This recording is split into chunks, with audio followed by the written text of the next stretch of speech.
from the Georgia WeatherNet Storm Center. Live severe weather coverage starts right now.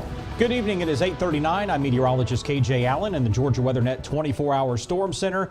We do not have any active severe thunderstorm warnings or tornado warnings on the board here in the state of Georgia, but we do have storms very, very close, and we're expected to get a severe thunderstorm warning for parts of northwest Georgia, Dade County, possibly Walker County in the next 10 to 15 minutes. So just want to go ahead and start our broadcast now before the storms actually arrive so we can get you the very latest information on what is happening. And it has been very active, especially in northern Alabama over the last several hours. A lot of storms in Middle Tennessee as well, moved through the Nashville area, now moving up around the Cumberland Plateau area, beginning to move into East Tennessee. But those storms are going to continue to track toward the east and not be a concern for us here in Georgia. However, the storms in northern Alabama will be moving in very, very close. So we need to keep a close eye on that as we continue to move through the evening hours. We do have a tornado watch in effect for most of, well, pretty much all of northwest Georgia and a good part of North Georgia itself. And that's going until 2 o'clock in the morning. Let's go ahead and go full screen with that. And here it is. So this is, they've kind of combined some of the counties there. So we have, again, all of northwest Georgia. Then we start to get into the North Georgia mountains, heading over toward Lumpkin County, up into Fannin County, Dawson County. Forsyth County is in there as well. And this goes until 2 a.m. So that means that the conditions are favorable for these storms to continue to produce tornadoes past midnight tonight all the way till 2 a.m. We do have some good news. I'll show you some model data coming up in just a second that we are lacking some of that instability here in Georgia. It's there. We have the wind shear. We have plenty of moisture in the atmosphere, but a lot of that instability, we're just not matching what's going on in Alabama right now and up in the Middle Tennessee. So possibly we'll get these storms moving in and they will start to lose quite a bit of strength. We're expecting the storms to lose a lot of the intensity through the overnight hours as they move through central Georgia and parts towards southeast Georgia. But they may actually start to lose some strength even sooner than that as it hits that less favorable atmosphere. So here's our movement, moving from west to east now. We had a tornado warning with a considerable tag on it, a tornado emergency in the Huntsville area, and that storm is now moving into Jackson County, Alabama. Again, that's moving closer to northwest Georgia, moving toward Dade County. So we're expected to get a warning here very, very soon. The National Weather Service gave us a heads up on that a warning is will be coming out very soon, so we'll cover that as soon as it arrives. But a debris signature on our storm in Jackson County, Alabama. Let's see if we have if it's still showing up here on radar. And yeah, I believe that is it. Or is that going to be a different one? Let me just follow this in. Let me pause. We'll go back a couple of frames here and possibly show you where this debris, there we go. So you can see this was forming as it crossed into Jackson County, heading over towards Skyline, Alabama. So this is debris, and that's why this storm was considered a observed tornado warning, which is a step up from a radar possible tornado warning. So we did have debris on that. It formed just to the northwest of Gurley and then tracked on into Jackson County, Alabama. So this is a serious storm. We're going to take this one seriously. That moves in closer to us here in Georgia. Let's go back to reflectivity. And still have a ways to go. I just timed this out probably about 30 minutes or so before we get the bulk of this storm crossing the state line into Georgia, but we'll get a warning issued out ahead of this very soon. So let me just zoom out, just kind of show you the big picture here of what's going on. Nothing in Georgia. We've had a few little pop-up showers trying to get together, and there was actually one that was near Dade County, but it just kind of fell apart just as soon as it started up. So that's another one of those signs that we have just a little less favorable atmosphere to get those thunderstorms going. You have to have three things for a thunderstorm, and for a severe thunderstorm, you need all three in great quantities. You need to have moisture in the atmosphere. We do have that.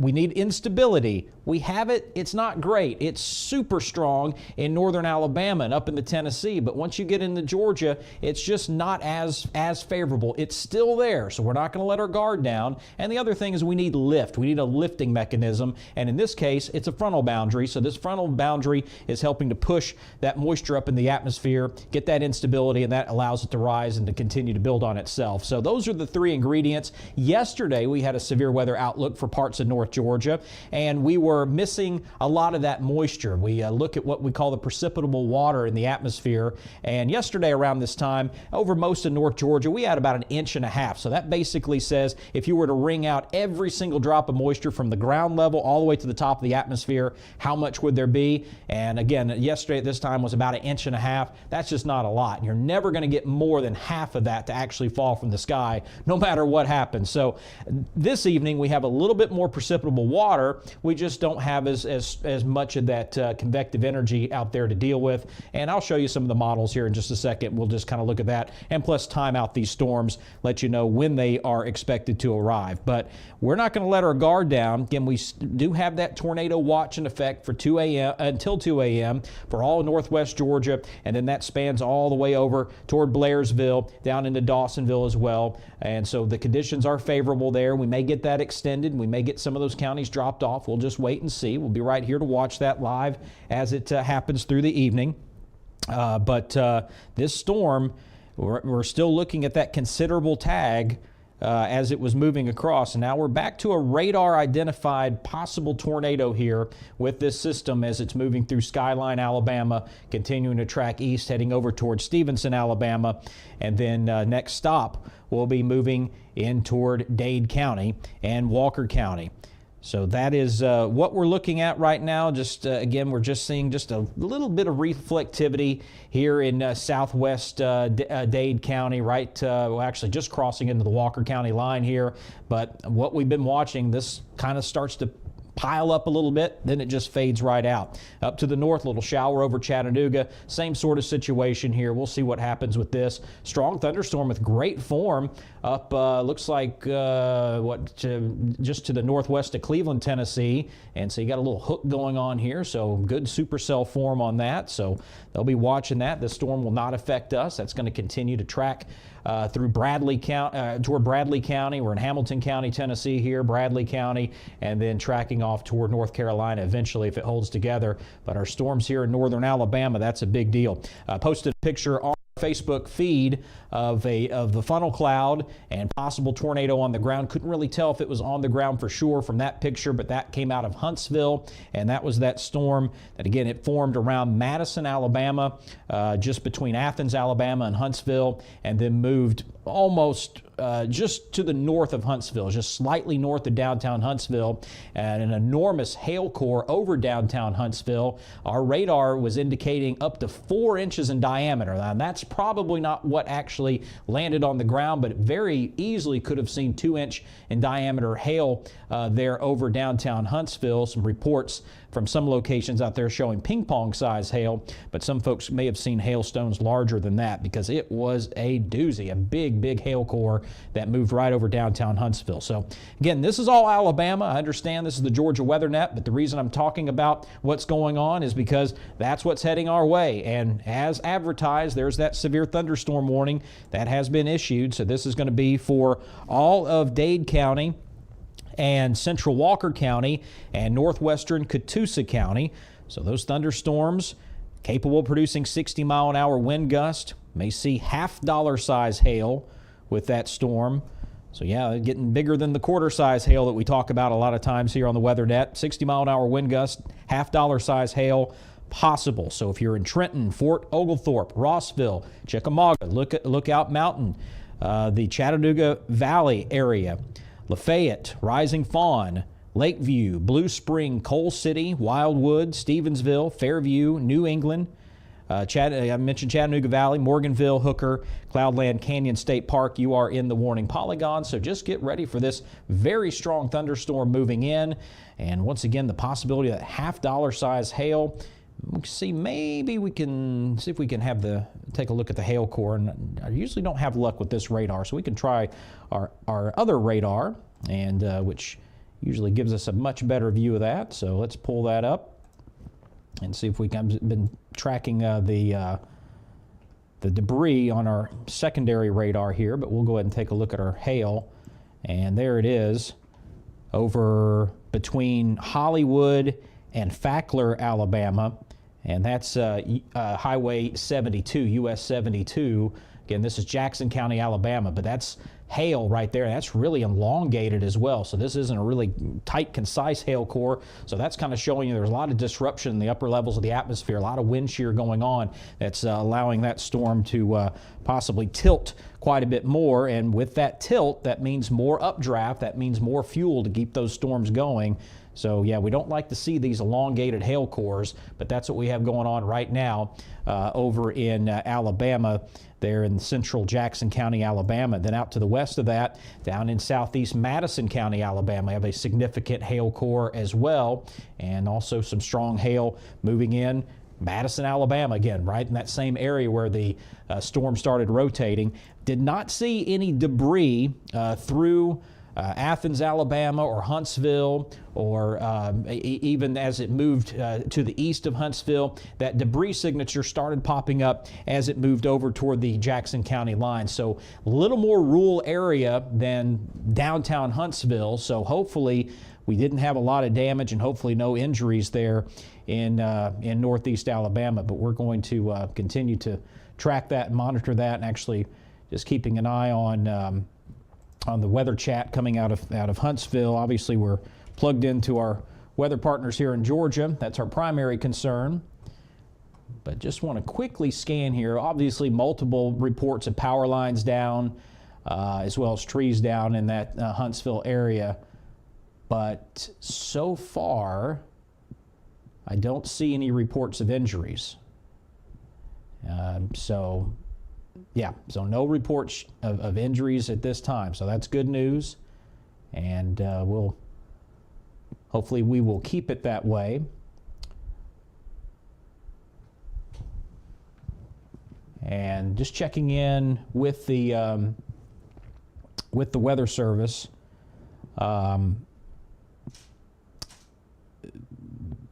The conditions over the next 2 to 4 hours right now is what they're saying. Maybe I can go full screen with this and we can just take a look at this together.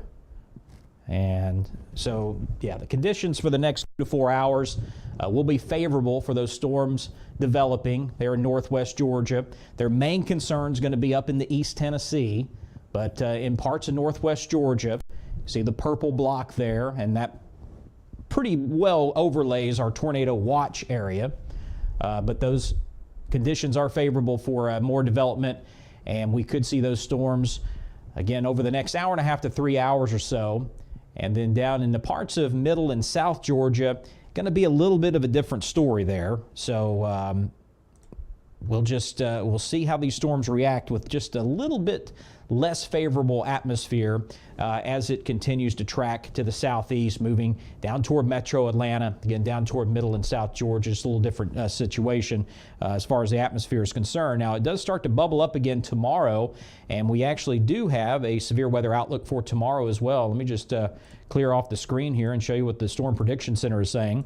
Here's what we have for today. There's our level 3 out of 5 severe weather risk. That originally just took us into this extreme northwest corner of the state. The Storm Prediction Center pushed that all the way to downtown Atlanta.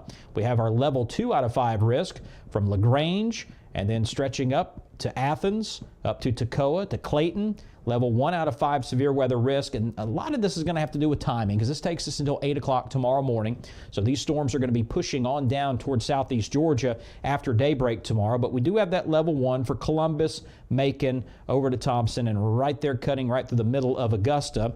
And then as we look at our outlook for tomorrow, looks like this. Yeah, everything shifts to the southeast. So once this main line gets through tonight, it's all clear. We do have thunderstorms that could pop out ahead of the main line and, of course, the main line itself, and we'll time that out. I promise. Give me just a second.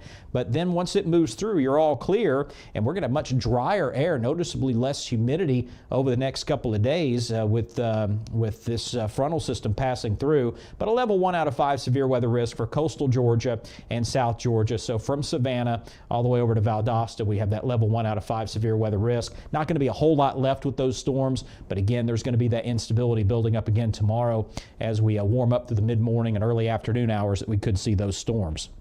So without further ado, let's time this out. Let's take a look at the latest high-res model data. And this is what things... I think these storms may outrun this just slightly because this is what the model's showing for 10 p.m. So we're showing the storms inside the state of Georgia, Dade County, right over I-59 by 10 p.m. I think this this is going to be pretty close. Could be 9:30, 9:45. But again, models aren't perfect. Just know that there's a little bit of give on both sides of the clock that you're looking at up here. So this is what it should look like at 10.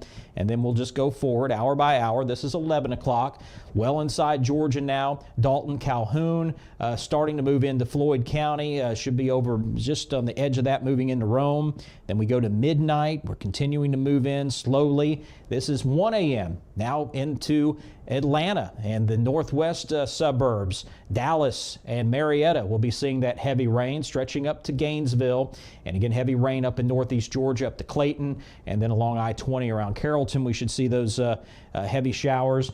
And one other thing to keep in mind, as this storm holds together in more of a linear fashion as opposed to individual cells, that's where we start to get that straight line wind risk goes up. When we have the individual cells, that's more of a tornado issue, but when we get it all connected here in a line, that's where we start looking at straight line winds as our main factor. So don't let your guard down. Again, this is 1 a.m. So from the northeast corner of the state, Clayton all the way to Atlanta, out to Carrollton, we're going to be watching out for those strong straight line winds. 2 a.m. We'll start continuing to push it through Atlanta. This is 3 a.m.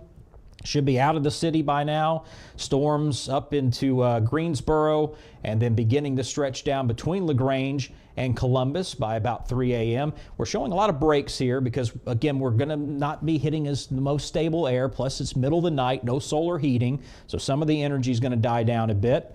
And then we'll take a look. We'll just continue on forward here. This is 4 a.m., 5 a.m. We see our line, basically Macon, Warner Robins, down toward Leesburg, and then heading out toward Blakely, starting to move into the Albany area. Not showing anything at all over Augusta. Not sure if Augusta is going to luck out. It's possible. We'll see. This model may be perfect, but if anything's going to happen in Augusta, it's going to be about 5 o'clock, 4 or 5 o'clock in the morning. We go towards 6, 7. Now we're starting to get into daybreak. We see what's left of the line up just above Savannah, stretching down to Lake Seminole. And so this is going to be, you can connect the dots here, so any thunderstorm activity is going to be in South Georgia after daybreak, and then we'll continue to 8 a.m., just not much left at all. Look at this, 9 o'clock, things are very, very quiet, and up in the northern part of the state, yeah, the sun's going to come out. It's going to be a beautiful day tomorrow. Lower humidity, still on the warm side. It's going to be very breezy as well. We're still going to be looking at that wind moving very rapidly from one air mass to the other, so going to be very breezy across the state, but looking great. Then the wind will start to calm down as we head into Thursday, and then Friday temperatures get really cool and nice, and we're going to wrap up the week in just unbelievably nice weather, but we just have to get through tonight first. So that's a look at the timing. Let's get back to our current radar image, and well, we can look at temperatures too right quick while we're here. I didn't mean to click on this, but while we're here, why not? It's warm and humid. We still have temperatures in the mid-80s in parts of South Georgia and East Georgia. It's approaching 9 o'clock at night. Still very, very warm. And temperatures in the low 80s, upper 70s there in parts of North Georgia as well. So again, we have that heat and that humidity to get things going. Just not a lot of instability. It's there, but it's just not the worst thing in the world. So let's get back to our current warning that we have. This is Northwest Georgia. This is going to be for all of Dade County, good portion of Walker County, and a little bit of Catoosa County in there as well. Not quite to Ringgold, but that western half, so Ringgold's right along the interstate, so the western half of Catoosa County, you're in the severe thunderstorm warning polygon, and this is a result of these storms that have a history of producing tornadoes. So we'll see if we have any rotation as it moves into the state of Georgia, and if we get an upgrade from a severe thunderstorm warning over to a tornado warning. And I'm just monitoring that very closely. And we're just going to have to turn these polygons off for just a second so we can make some sense of what's going on here. And we'll take a look at the velocity. Yeah, there's that strong rotation. If this holds together like we're looking at here, in East Jackson County, Alabama, we're going to get that tornado warning extended into Georgia, because that's it's not tight rotation, but that's very strong rotation. And again, this system has had a history of producing a tornado. We saw it on radar. We saw the debris. 100% a tornado hit the ground with this storm. And so we still have the rotation here just above Henniger, Alabama. And if that hangs on, don't be surprised if we see that tornado warning added for Dade and possibly Walker County. But we won't count our chickens before they hatch. We'll just take it one step at a time. It's very possible that that storm could cycle down as it moves in a little bit closer. Big hail core on that one too. Let's go back to this radar, and there it is. So this is relatively near where that rotation is, but big hail core. So we're looking at the possibility, radar indicated 2-inch in diameter hail, probably going to be a little bit smaller than that as it hits the ground. But our warnings are indicating we could have half-dollar size hail moving in with this storm, moving in toward Dade County. So there it is, just clear as can be. That's hail lofted up into the atmosphere. And let me just put a time on that. And let's time it from here. So it's 9 o'clock on the button right now. We should have this hail core crossing the state line. Right, there's your state line. This little hatch or this little tick mark means 15 minutes. So about 9:15, give or take, we'll see the bulk of that hail move into the state of Georgia. Going to be very close to Trenton in about 20 to 25 minutes from right now. And if it holds together and hangs on, going to continue to move on up into extreme North Georgia, heading up toward Morganville, possibly up in the Fort Oglethorpe area in about 45 minutes or so from right now. And the velocity, yeah, that's lined up very, very close to the velocity. So same situation. If this rotation continues to hold together, this crosses into Georgia at about 9:15. So just be on standby. I would just treat this as if we may get a tornado warning out of this. If you are in Trenton, just be on standby, and I'll give you the word if you need to get to that tornado safe place. But we're not going to mess around with this storm because it does have a history of producing a tornado. So we have to take this one very, very seriously. All right, just checking in, make sure we're not missing anything here.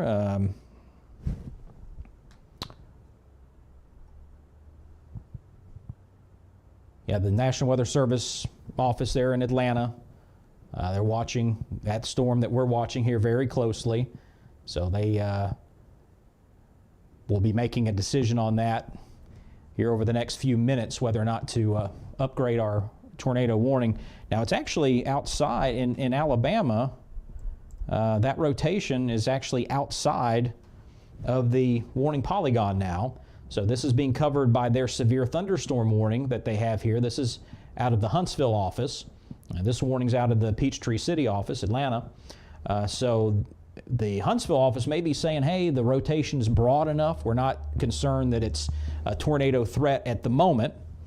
So that's why they haven't upgraded that to a tornado warning.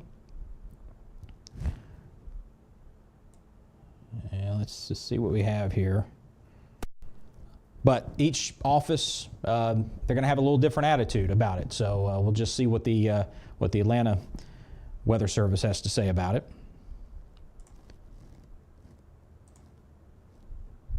Zooming out again, everything is quiet across the state of Georgia, with the exception of our extreme northwest corner. And we can see our storms are now moving in to Dade County, beginning to get close to I-59. So the wind and the heavy rain beginning to pick up in Trenton right now, and that will be crossing over I-59 over the next couple of minutes. Our main concern of the storm is still in Alabama, beginning to cross over the DeKalb-Jackson County line in Alabama. And still looking at, good inflow notch going here. So our rotating portion of the storm just in eastern Jackson County, Alabama, just northwest of Ider, Alabama.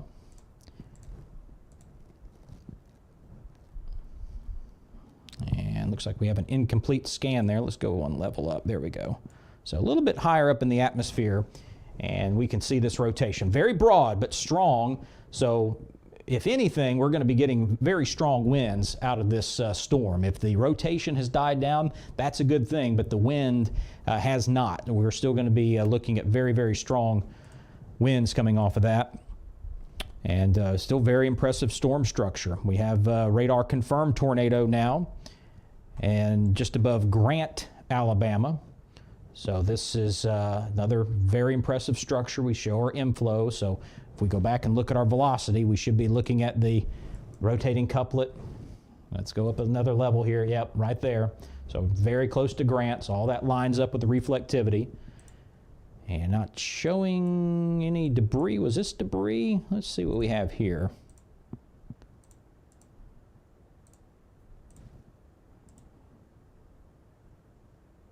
And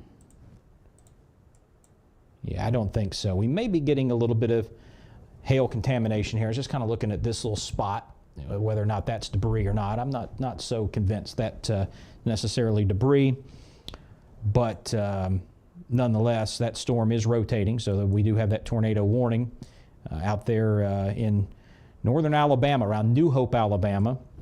Long way to go before reaching Georgia, but just want to kind of give you a little heads up of what's to come. So yeah, it looks like the Weather Service out of Huntsville, they're just not terribly concerned with our strong rotation, very broad but strong rotation, but we're going to watch this very closely. As long as we have this little notch that's in there, we know we have that wind coming in and helping that storm to circulate. So that's what we're going to watch as it moves in closer. And once again, we're looking at about 10 minutes from right now, as we should see that center portion of the storm, our bullseye of the storm, basically moving over the state line into Dade County, just to the south of Trenton. It looks like it's going to pass over I-59 in about 15 minutes from right now. It's about 9:20 or so, moving over I-59. So give it about 10 minutes to cross into Georgia, another couple of minutes there to get over I-59. And then if it holds together, going to be moving up toward Chickamauga. Could be up near Fort Oglethorpe in about 40 minutes or so from right now. And so the Weather Service just again giving us an update on this particular storm, what they're looking at. It's this rear flank area of the storm that's our main concern. That's where we could get that spin up. So they're going to watch that, and we'll see what they end up doing with it. But for right now, severe thunderstorm warning is what we have for Dade County, most of Walker County, and the western portion of Catoosa County in northwest Georgia. And of course, for all of northwest Georgia, we have that tornado watch in effect, and that stretches into north metro Atlanta. Cherokee County is in there, Bartow County, out to Floyd County and Rome, and Dahlonega, Dawsonville, you're in there as well, up to the North Georgia mountains, up into Fannin County and Union County. So Gilmer County, Pickens County, all in this watch. This goes until 2 a.m., so conditions are still going to be favorable. We're hoping that we're going to see these storms lose some of its intensity even as it starts to move down toward Dawsonville and in Forsyth County. But nonetheless, we still have those ingredients in the atmosphere that may keep these storms spinning. So that's why we have it. No new sweep of radar here showing very strong, bright reflectivity. Beginning to move out of Jackson County, Alabama. This is the county line. DeKalb County is on the east side of this line. So there's that strong reflectivity indicating hail. They're embedded with that storm. Radar estimating 2-inch in diameter hail. So that is moving closer and closer to the state of Georgia.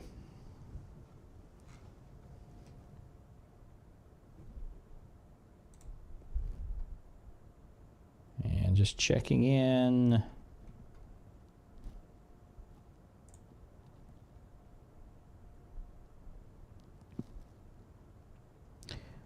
All right, I think we're just now getting live coverage on all of the platforms. On Facebook, we are on YouTube as well. And so live severe weather coverage right now from the Georgia Weather Net. I'm meteorologist KJ Allen. It is 9:08. And I think a little issue there getting us on Facebook, but we're here. But the reason we're live, we do not have any tornado warnings in the state of Georgia, but we do have a severe thunderstorm warning for extreme northwest Georgia. This is for Dade County, most of Walker County, and the western portion of Catoosa County. And so severe thunderstorm warning as a result of storms that have the capability and have been producing tornadoes in northern Alabama. And we can see a strong hail core here moving through Jackson County, East Jackson County, Alabama, beginning to move into DeKalb County, Alabama.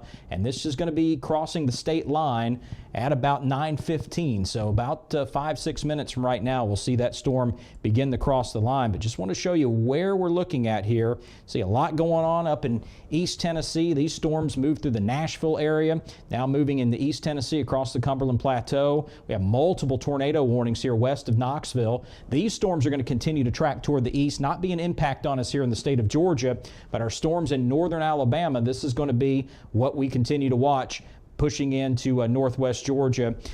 Some good news if you're just joining us. And again, thank you for having us on. We're on the YouTube page. We started that stream and also on Facebook now.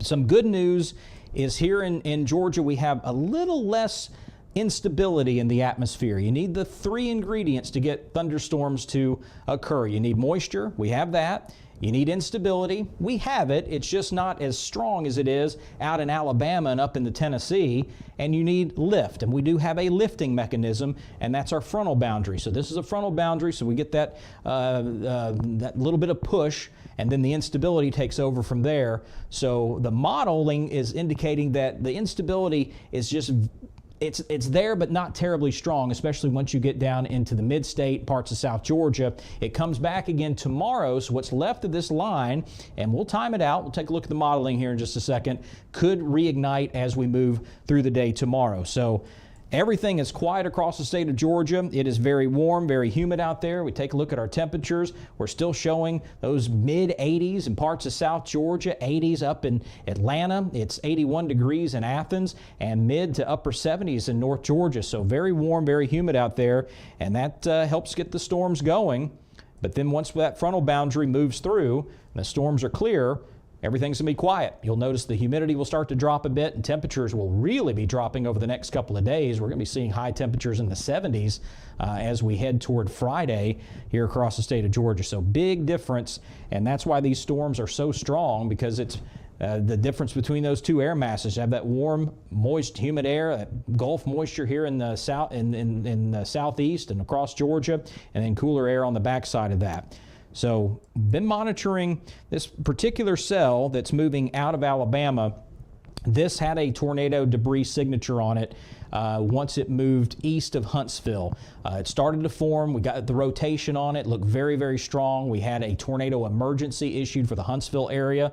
This formed around Madison, Alabama, and there's a picture actually that I shared on the Facebook page showing that tornado. Looked like it was on the ground when that picture was taken, and that was in the Huntsville area. Then once it moved east of Huntsville, we started to pick up that tornado debris signature. So we know that this storm did produce a tornado. Now, the way it looks now, still looking at an inflow here. We're still looking at some rotation.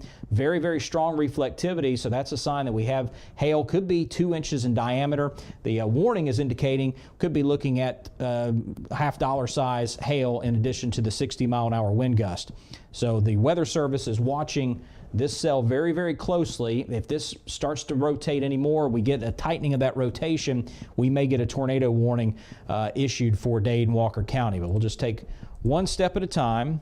And here's what that rotation looks like. Yeah, that's starting to broaden out even more with that latest scan that just popped up. So this is the Jackson, DeKalb County, Alabama line, and we can see our rotation just above Ider, Alabama. So this is where we're looking at. It's very broad, and it was stronger in the last few sweeps, and it doesn't look as strong in this particular sweep, but it's still there. So I think my guess is if we hold on, if it continues to look like this as it moves into Dade County, we will just hang on to the severe thunderstorm warning. The Huntsville office, they're not looking at a really strong tornado threat. And nope, And just like that, tornado warning. So again, it's a difference between the offices. It's just a different culture. The Huntsville office, they're looking at this saying not a real threat. The Atlanta office is saying, you know what, we better put a tag on that tornado warning because of the history. So again, you just never know. You can't try to outguess the Weather Service. So tornado warning has been issued. This is going to be our first tornado warning for the night for the state of Georgia. And this is going to be for portions of Dade County and Walker County. Monitoring that storm located about 12 miles southwest of Trenton, moving east at 25 miles per hour. So Cloudland, Canyon State Park, Cooper Heights, Rising Fawn, you're in the tornado warning polygon. Trenton, you're not in. Looks like it's going to pass just to the south of Trenton. But again, the Cloudland area, you are in the warning polygon. So once again, just the difference in the way the two different Weather Service offices are looking at that. The Atlanta office says just a little too close for comfort. We better go ahead and call that one out. So go ahead and be in that tornado safe place. You know anybody in that part of the state of Georgia, get them where they need to be. This is going to be approaching I-59 in about 17 minutes from right now. Is that right? Or maybe a little bit quicker than that. This particular track is saying 17. We may be looking at closer to 10 to 12 minutes before reaching I-59 there in southern Dade County. And again, this is not, we do not have Trenton in the polygon. We're in the severe thunderstorm warning for Trenton, but this should be passing just to the south of Trenton. And for right now, Lafayette, you're not in. You're right on the edge of the severe thunderstorm warning. But that, if it holds together, could be pretty close to Lafayette, probably just to the north. So we'll keep an eye on that. Let's throw up a couple of roads here. So Antler Drive, Highway 59, Newsom Gap Road, Lakeview Drive, on the other side of I-59, Mountain Ridge Lane. Need to be in that tornado safe place. Highway 136 up to 189, around that intersection of 186 and or 136 and 189. Need to be in your tornado safe place. Moore Road as well. Just a couple of roads there in, well, that's some of those in Walker County, but right along the Dade-Walker County line is where the storm will be moving. And let me put another track here just to give you some numbers. So yeah, we're very, very close to crossing in the state of Georgia where these two warnings intersect. This is the state line. So we are just a few miles inside Alabama, beginning to move in towards southern Dade County, and should be near Cloudland Canyon in about 12 minutes from right now. So Cloudland is just roughly in this area. So should be passing just slightly south of Cloudland, about 12 minutes or so. Cooper Heights in about 15 minutes from right now, around 9:30. Chickamauga about 30 minutes from right now, about 9:45. So just go ahead and be where you need to be. And just looking back at some of our other storms in Alabama, yeah, I think we're in between scans here. Let's see if we can go, we'll go to this, our backup radar, a little less fidelity here, but we can still see what's going on. We're looking at around Langston, Alabama, got a little hook still going on. So we have a tornado warning here, confirmed tornado warning out to the northwest of New Hope, Alabama. So we'll watch those storms moving in, and they'll probably affect a little bit more toward the south as they push in our direction. So we could start talking about getting down into Chattooga County for these next cells out to our west here. But for right now, we're watching our storm cross the state line. And there we go, back to high res. We were just in the middle of sweeps, no problem. Let's turn off the polygons and see what we have. So yeah, this is right on the state line now, Alabama-Georgia state line, moving into Dade County, showing our strong reflectivity here. So likely we're looking at that $half size hail, could be larger. And we're looking at our rotation right there on the edge of Dade County. Go back and take a look at, yeah, so this sweep Just make sure we're in the right spot here.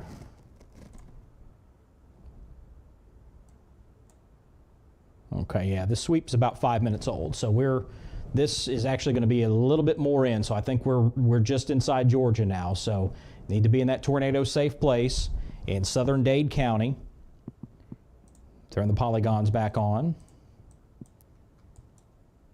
So severe thunderstorm warning takes us all the way up to the state line. So that's all of Dade, most of Walker, western Catoosa County, and our tornado warning here for the southern portion of Dade County and southwest Walker County. So there's our new sweep updating where we are. Let me see what time this came through. Okay, so this sweep is 10 seconds old, so this is about as current as it can get. So here it is, right on the state line, approaching I-59. So travel on I-59 is going to be a little rough. The straight line winds will be a huge factor, whether or not we see a tornado drop from this or not. And I don't see any sign of debris. Let me just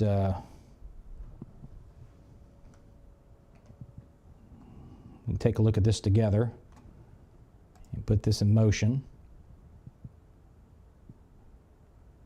Yep, and I don't see any sign of debris with this storm at this time, so that's good. Hopefully we'll keep it that way. But the rotation is still pretty strong, still fairly broad rotation here, but strong.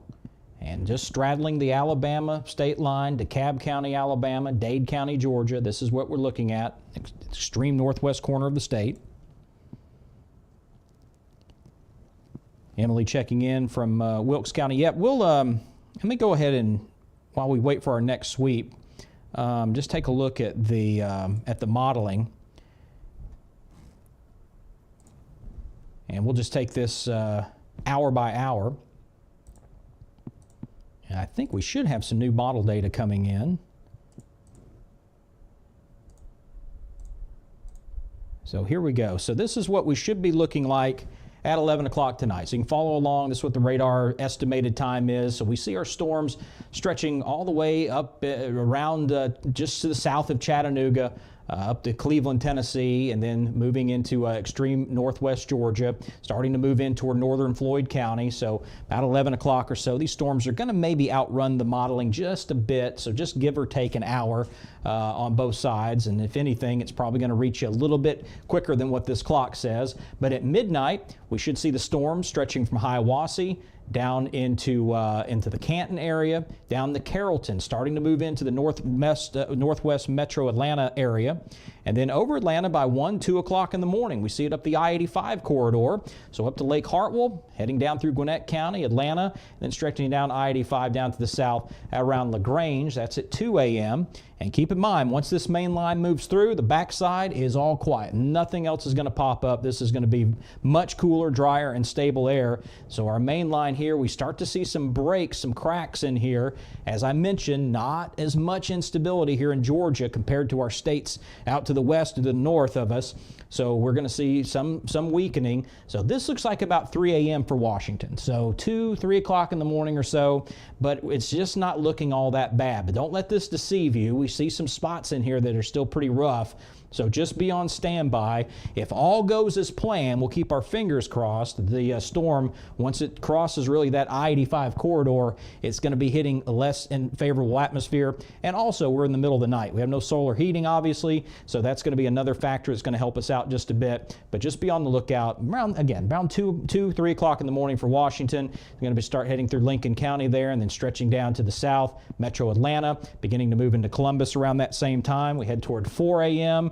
And now things are really starting to fall apart. Look like nothing at all over Augusta. That may not be the case. If anything's going to happen over Augusta, it'll be about 4, going through Macon, and then heading into Columbus, a little bit closer there. This is 5 a.m., 6 a.m., still very weak here in East Georgia along the Savannah River. We see these storms stretching from Tifton to Albany over to Blakely at about 6. Then we get it past sunrise, and we see the storms pretty much falling apart all together as they move into South Georgia. We still could see a few strong to severe thunderstorms in here, and what's left over as that sun comes up, get that instability going again, we could see some more of those strong thunderstorms possible tomorrow. We do have a level 1 out of 5 severe weather risk along coastal Georgia stretching over to Valdosta, so there is that possibility there. And so speaking of that, let's go ahead and just show you what the Storm Prediction Center is showing. Here's our different levels of severe weather. Level 3 for northwest Georgia, that was extended to Atlanta. We have our level 2 out of 5 severe weather risk, which is just above Columbus. And then the east side of Atlanta, Conyers in there, Athens up to Toccoa.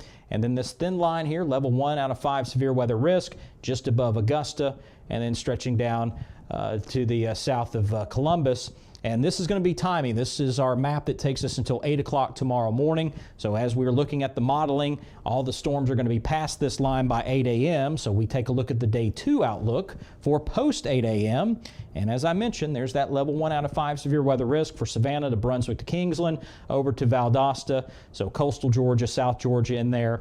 But we may not see a whole lot, to be honest with you, but again, 1 or 2 storms may still spark up. There's still going to be something left over in the atmosphere, and as we move through the mid-morning, late morning hours tomorrow, that may happen. We do have a tornado watch in effect as well. Just want to show you that again, and this is for all of northwest Georgia, stretching over to the North Georgia mountains, over to Blairsville, Dahlonega, Dawsonville, Forsyth County is in there, Cherokee County, stretching over to Rome and Floyd County. So all of northwest Georgia under a tornado watch until 2 a.m. So that means that conditions are going to be favorable, possibly as late as 2 a.m., especially in that southeast corner of the watch area. So hopefully that helps give you a little timeline of what's going on. Let's get back to our live storm. We do have an active tornado warning.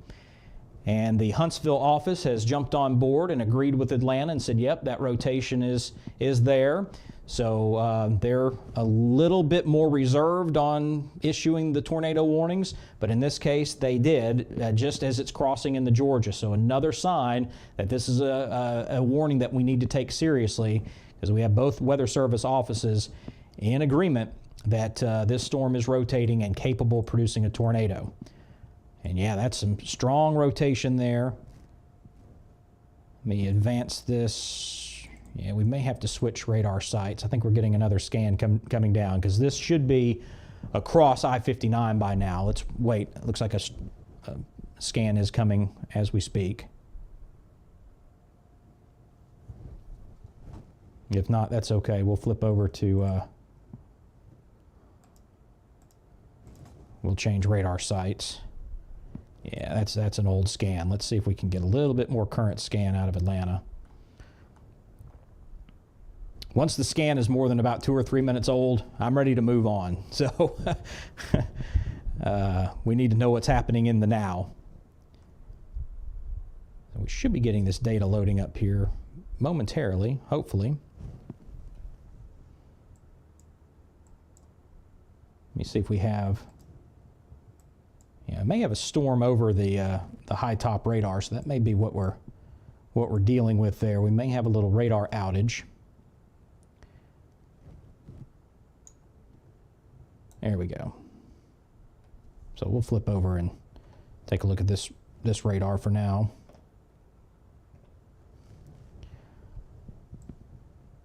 So yeah, so our rotating portion of the storm, heaviest part of the storm over Rising Fawn. Pushing into Georgia. So tornado warning in effect, covering Cooper Heights and Rising Fawn, Cloudland Canyon State Park. And the warning is set to go until 10 p.m. Severe thunderstorm warning, our yellow polygon there, is it about to expire? Yeah, it's supposed to go until 9:30, so we have supposedly another 3 minutes on this one. We'll see what happens if we get a tornado warning extended out to the east or another severe thunderstorm warning. But either way, if you're in Rising Fawn, Cooper Heights, in the Cloudland area, need to seek shelter, get in that lowest level, most interior room, away from doors and windows. Another sweep of radar coming in. We're showing the pink color showing up now, so again, sign that we have some hail in there. And our hail, yeah, Not showing any severe hail with that, but we could be looking at some small hail right over I-59 right now there in Dade County, southern Dade County.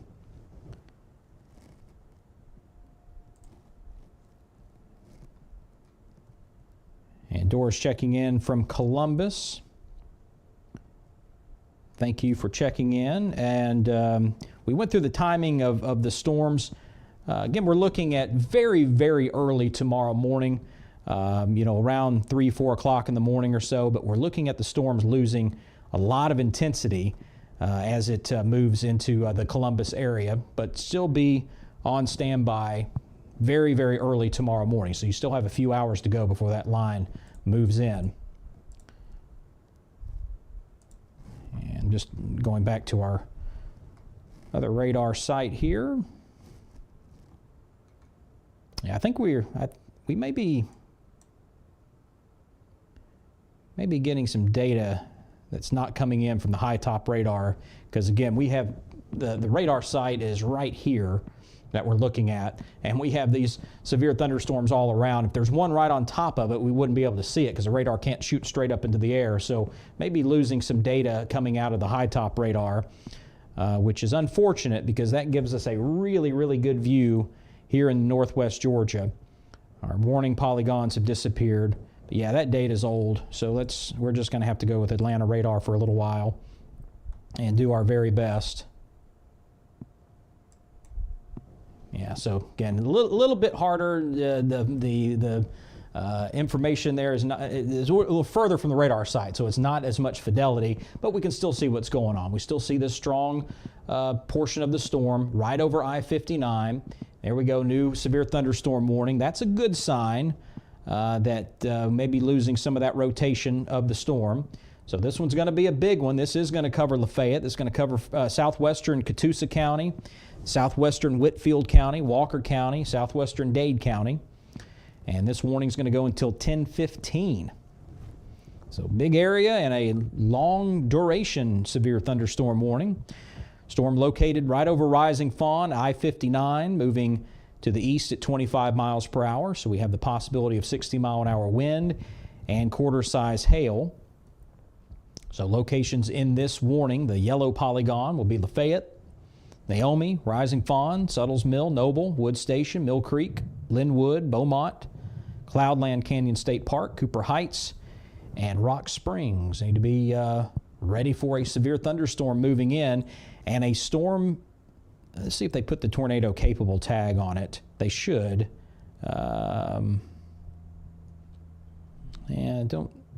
Tornado possible, yeah. So tornado is possible with this storm. It has a history of producing a tornado when it was out in Alabama. It doesn't look like it has dropped a tornado in the last several scans as it moved out of Alabama into Georgia, so that's a good thing, but that's why we have our tornado warning here. But they're going to put the tornado possible tag on this severe thunderstorm warning, so we'll just watch that.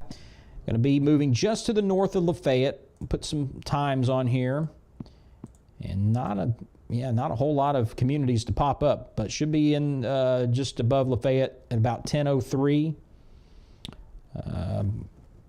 Crossing, Highway 27, and then continuing to move through eastern Walker County, beginning to move over toward Whitfield County. Looks like at about 10:18, so about 46 minutes from right now. And that one looks like it could be heading very, very close to Dalton as well. So we'll watch that. Dalton, Tunnel Hill, you're not in the warning polygon at the moment, but that is subject to change. If this storm holds together, it's very possible. And Rossville, up in northwest, very, very northwest Georgia, right on the state line with Tennessee. Thanks for checking in, Roy. So the rain should be picking up very heavy right now. We can zoom in a little bit closer here. So right, getting near I-75, Tennessee's on this side, Georgia's on this side. Got the heavy rain. We do not have a severe thunderstorm warning or tornado warning, and I haven't seen any cells with a B line or a trying to move toward Rossville, so I think you're just going to be looking at heavy rain, strong winds in here, maybe a little bit of hail, probably not. Let me know one way or another if you get hail coming in over the next 10 minutes or so. But our rotating storms are trying to stay to the south of you, and then once you go well up to the north, we have numerous rotating cells up in the Tennessee. So it looks like you may be threading the needle in Rossville. So hopefully it'll stay that way, but heavy rain's coming down. And we have Angelus checking in from Ackworth. And so Ackworth got a little ways to go before you see those storms coming in. Can't really give you an exact time yet. We'll just see what ends up happening with these individual cells. So we still have a little bit of time before we get into the Ackworth area there, so just stand by with us. But over the next couple of hours,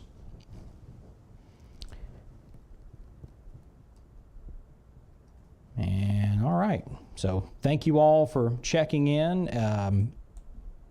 We can give you sort of the general times of when the line's going to move in, but as you can see, some of these locations are going to kind of thread the needle. We see out in Alabama here, we have our tornado-warned storms. We have our tornado-warned storm moving into Dade and Walker County, Georgia, and then right in between, a little quiet spot here. So some folks kind of luck out just a little bit. Ider had that storm just to the north of it, and looks like these cells may pass just to the south of Ider, Alabama. But subject to change.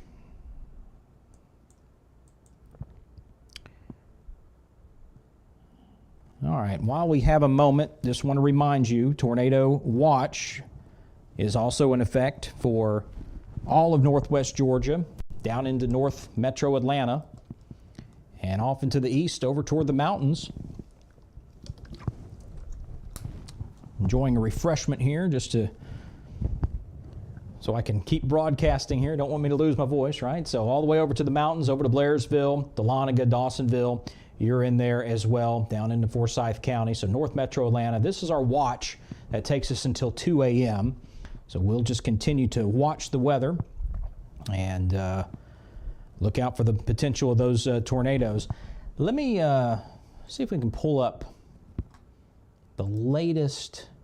Yeah, we have some new model data here. Let's go with this. And I want to show you kind of one thing that I'm looking at that's a good sign. Let me back this up one more frame. So what we have here is our convective available potential energy. We call it CAPE. And this is one of the things that shows you how much energy is in the atmosphere to get these storms going. And we see our blues out here. So this is the 1,000 joules per kilogram or so. That's pretty good out in Alabama.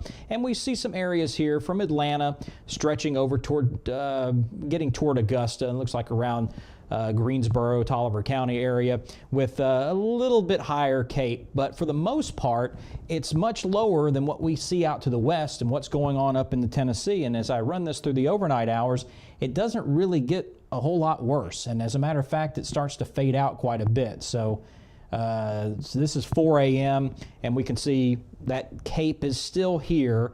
That doesn't necessarily mean we're going to have thunderstorms, but it means if we have all the other ingredients there, if that line lines up with having our energy, then yeah, we could have some severe thunderstorms. But overall, the state of Georgia, that convective energy is just not as strong as what we're watching all day today as the storms move through out of Arkansas, Louisiana, and the Mississippi, eventually into Alabama and Tennessee.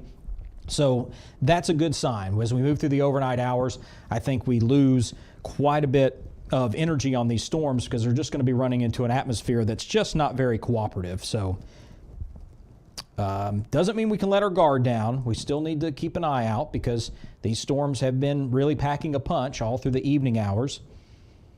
And I'll be watching them very closely, but the modeling has been pretty good. Our timing, I mentioned on the video a little bit earlier, we're looking at this line starting to approach around 9 o'clock, maybe by 10, and here we are at 9:38. So the storms are maybe moving just a little bit faster than the models, but pretty close enough that we can actually put a little bit of credence in the models, and that's helpful when we can do that. We can't always do it. Ashall checking in from Ellijay. And still got a ways to go. I think we're still going to have some energy left in these storms as they move into Ellijay. Obviously, you're in the tornado watch until 2 a.m., so we'll watch out for that. But let me see if I can just give you a very, very rough time on that. Yeah, we're still looking at, 2.5 hours maybe before we see this bulk of the line here moving into Ellijay. Could be about 2.5 hours or so. Doesn't look very far away, does it? You could drive over there much quicker than that, but just the motion of these storms and the speed that they're going, we're going to give it maybe closer to 11 or 11:30 or so before it gets over there. And again, we're hoping that it'll lose a little bit of intensity as it moves your direction. But nonetheless, just be on the lookout before midnight, and then possibly these storms continuing to move overhead after midnight. One good thing that we've been watching, which is very different, another thing very different from the storms in Tennessee, we haven't had a lot of activity out ahead of the main line. If you watch my 5 o'clock update earlier this afternoon, I noticed one cell that was about 210 miles east of the main line. So that atmosphere was just really cooking up in middle and east Tennessee and allowing those storms to form well ahead of the main line. But we haven't had that here. I saw a little cell that tried to form. It was about 80 miles ahead of the main line, and it was near Lafayette, and it popped up and then just kind of faded out very quickly. So still things could happen, but I just haven't seen really any substantial storms ahead of this main line. So I think things are going to be quiet until it reaches you, and then once it does, it'll be rough for a little while, and then it'll pass through, and things will be quiet, and there won't be anything else to worry about for the rest of the night. All right. Bailey's checking in from Taylorsville in Bartow County. And let's see if we can time that out just a little bit better. Yeah, it's going to be a while for Bartow County as well.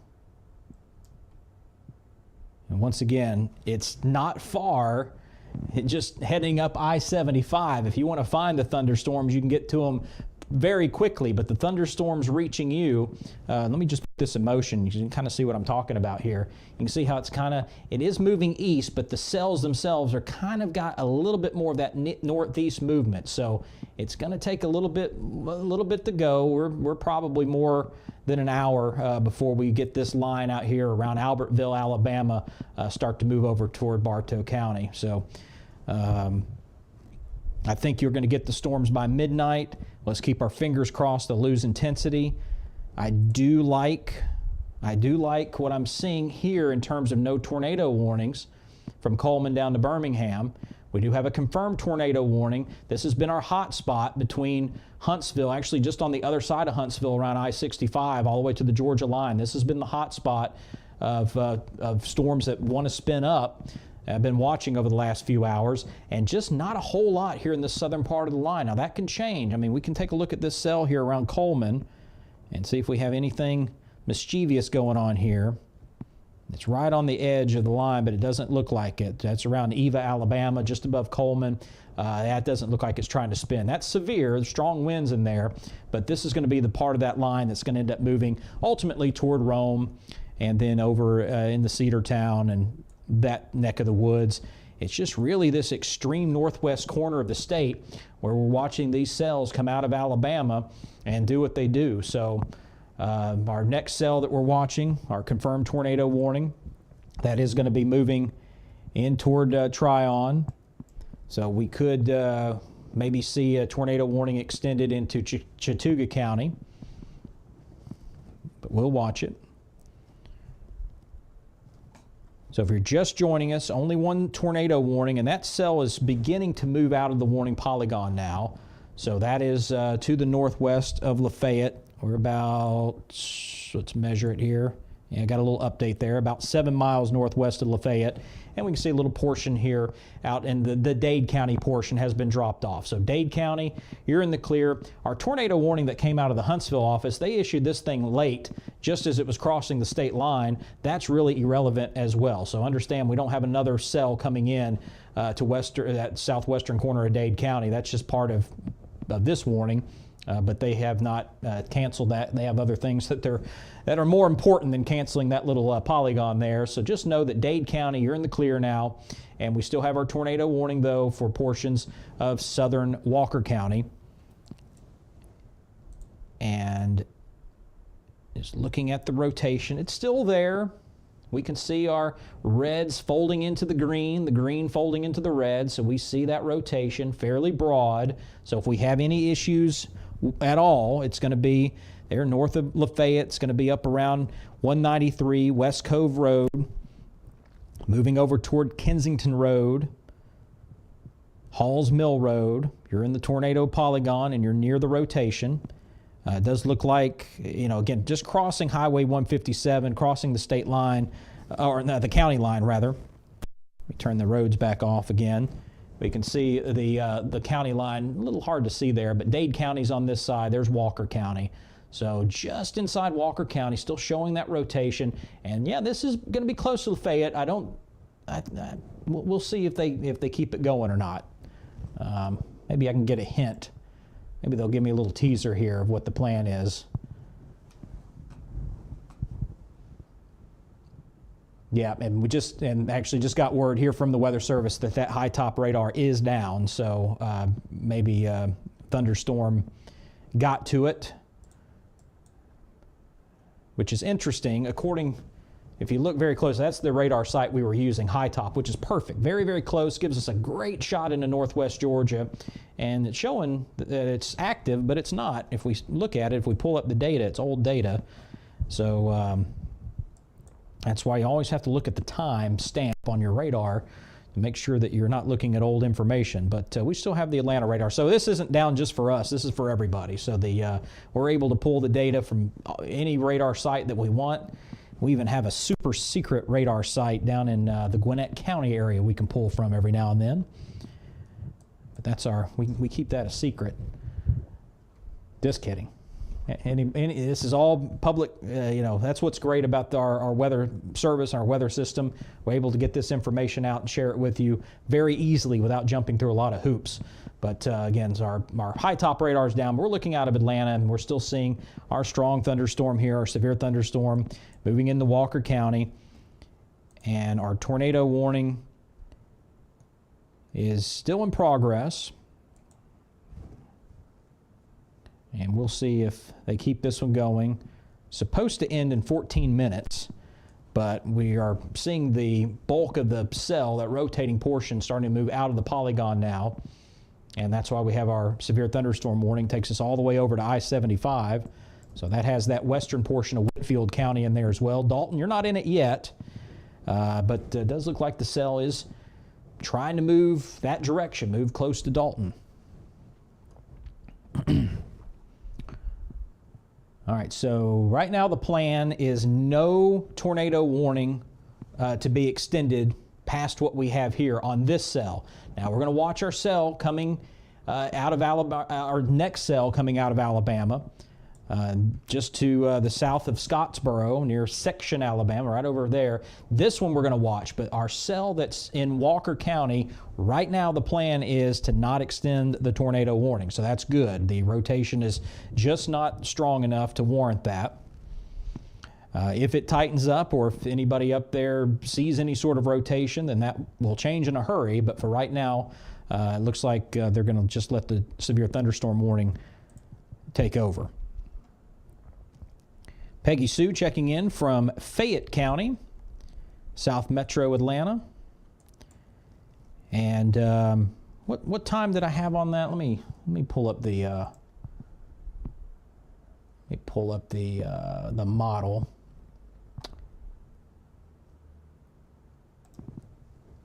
I'll tell you what, we'll go full screen radar instead of you suffering looking at my confused face trying to find the model here. We'll go full screen with the radar so I can preserve some dignity. Let's see. So South Metro Atlanta, we see that line.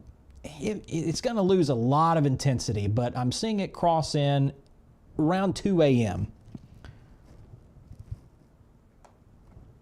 So we'll take a look at that. So this is the high-res model for 2 a.m. We see it right over Atlanta. So Fayette County, just here to the south. So it should be right on the edge. And this is moving a little bit faster than the model. So we'll say 2, and then we'll get it out of your way by about 3:30 or 4 a.m. How's that sound? And again, it just doesn't look as bad. Look at that. The line isn't very sharp. Yeah, we do have some discrete cells here. We're going to be watching over LaGrange, down to Columbus.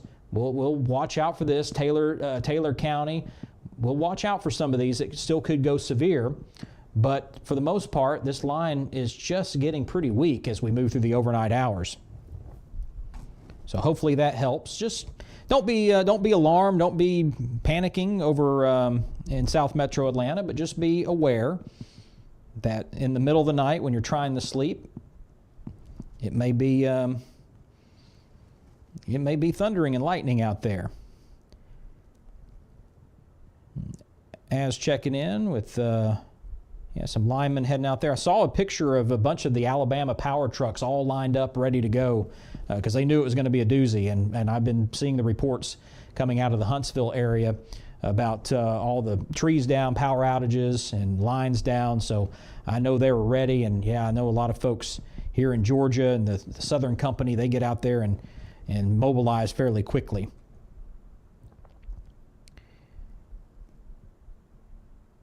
And all right, yes, you're welcome, Peggy. Thank you, Peggy Sue. Peggy, I appreciate you checking in with us and telling a friend about the Georgia WeatherNet. The big difference we do here on this particular weather service, as opposed to a lot of stuff you see on social media, is there's no hype on this page. And we could hype up these storms and get everybody panicked and play on anxiety and have 100,000 likes. But I'm not interested in that. I want to make sure you have accurate information. And if you have, I know we have some folks that check out this page that have storm anxiety. And I'm sorry you have to deal with that. But this is the page that you can stick with, that I'll let you know what's happening. And I'm not here to try to frighten anyone and play on those fears, because that's kind of gross, to be honest with you, and I wouldn't do it. I wouldn't want to do weather if that's the only way to do it, is to scare people half to death. We just want to make sure you're aware of what's going on. And the fact of the matter is, tonight is not a big tornado outbreak kind of night. The worst situation that we have, and we've been looking at over the last few days, is where the storms are right now. So the Storm Prediction Center, maybe we can pop this up here. Okay, before we do that, let's just give you some good news. Tornado warning's gone. So once again, no plans in the immediate future to reissue this. If it does start to spin again as it continues to move over toward the east, we may get another one out of it. But for right now, it's a severe thunderstorm warning. We're going to watch our storms coming out of Alabama, but severe thunderstorm warning, only one of them. That's all we have here in the state of Georgia. So I wanted to give you that good piece of news. And let me show you the Storm Prediction Center, the outlook on the tornadoes. So here's our tornado probability. So what we have here in the yellow, this is a 10%, this is a 10 to 14% chance of a tornado within a 25-mile radius of anywhere inside that yellow. I know that sounds like a mouthful, but just think of it this way. If you're up in Dade County, if you're in Trenton, well, there's a 10 to 14% chance that anywhere within 25 miles of Trenton, you could see a tornado as that line is moving through. Now, the line's right on top of you, about ready to cross through. And then as it continues to track down to the southeast, we get into that brown area, and that is a 5 to 9% chance that a tornado could pop up within a 25-mile radius of anywhere in this brown area. So that stops right in Atlanta. So these aren't necessarily high numbers. you have to pay attention. When you get to those numbers in the double-digit probability, you need to pay attention, no doubt about it. And then the other thing is just looking at the significant tornado, and that's what this is. This is called the hatched area. So this is showing there's a 10% chance of an EF2 or greater tornado forming within this area. So that's our enhanced risk of a tornado as far as it being one of the strong, a significant tornado, EF2 greater long track tornado. And as you can see, that is just in the extreme northwest corner of the state. So really just a little piece of Walker County there, and then most of Dade County, but that thunderstorm line is already moving through. So this is just showing you that the worst of the worst is right on top of us right now and passing through, and it hasn't been awful at the moment. So that's some, just giving you some positive news. Now, it doesn't mean that this is the only place that a significant tornado can occur. If the conditions are just right, we could see something a little bit more downstream, but the highest probability is where the storms are located right now. So as we continue to move through the next several hours, we're going to slightly improve our situation. And knowing that this is the worst area, we're now past the worst in Dade County. It's ahead of you. It's moving in toward Dalton. And even at that, it's not a tornado-warned storm. It's severe. So that's, again, strong winds here. I'd rather not have severe storms at all, but if you're going to take a pick between a storm producing an EF2 or EF3 tornado and a severe thunderstorm with the 60-mile-an-hour winds, I would go with the severe thunderstorm. It's a little bit easier to deal with. Still something we have to take seriously, though. Got another tornado warning coming out there in Alabama. Again, we were watching that rotation, so they're going to extend this warning out to the east, all the way out to I-59, just south of Fort Payne. Our confirmed tornado warning remains in effect. Now to the northwest of Fort Payne. Let's see if we can take a look at that. If we have any rotation on that. Yeah, this is what we're looking at, just to the southeast of Henniger. Where's that? That's just inside DeKalb County, Alabama. So we'll watch this one moving in. That one could move in toward Chattooga or Walker County. And that sweep, it's still there. So this is what we're looking at here. Not terribly strong, but it is kind of concise. It's sort of we could call it tight rotation, but it's not very, very strong rotation. But we're going to watch this part of the cell as it continues moving in toward Georgia. Let me get you a time on that.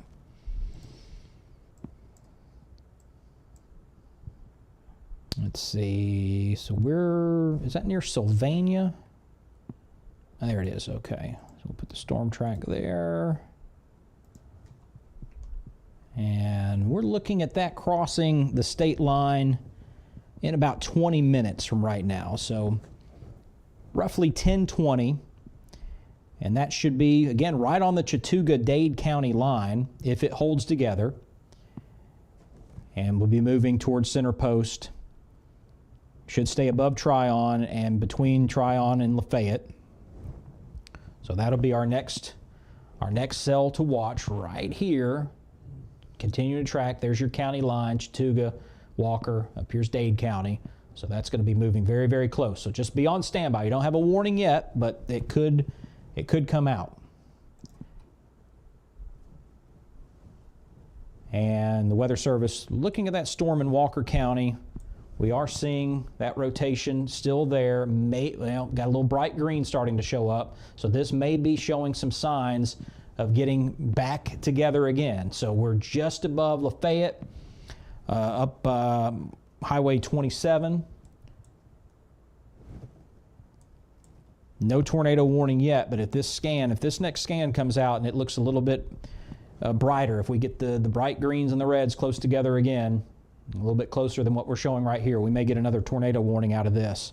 So let's just keep an eye on it. Again, we're over Highway 27, Straight Gut Road, over toward, where did we have here? We almost had a road there. Wheeler Road, Ringgold Road, Clyde Bird Road, up to Highway 95.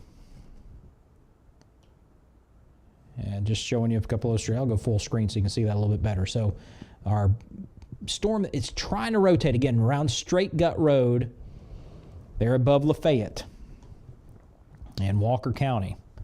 So just, there it is. There's our tornado warning. So yeah, they don't like the looks of that. And I agree with that. That's just a little too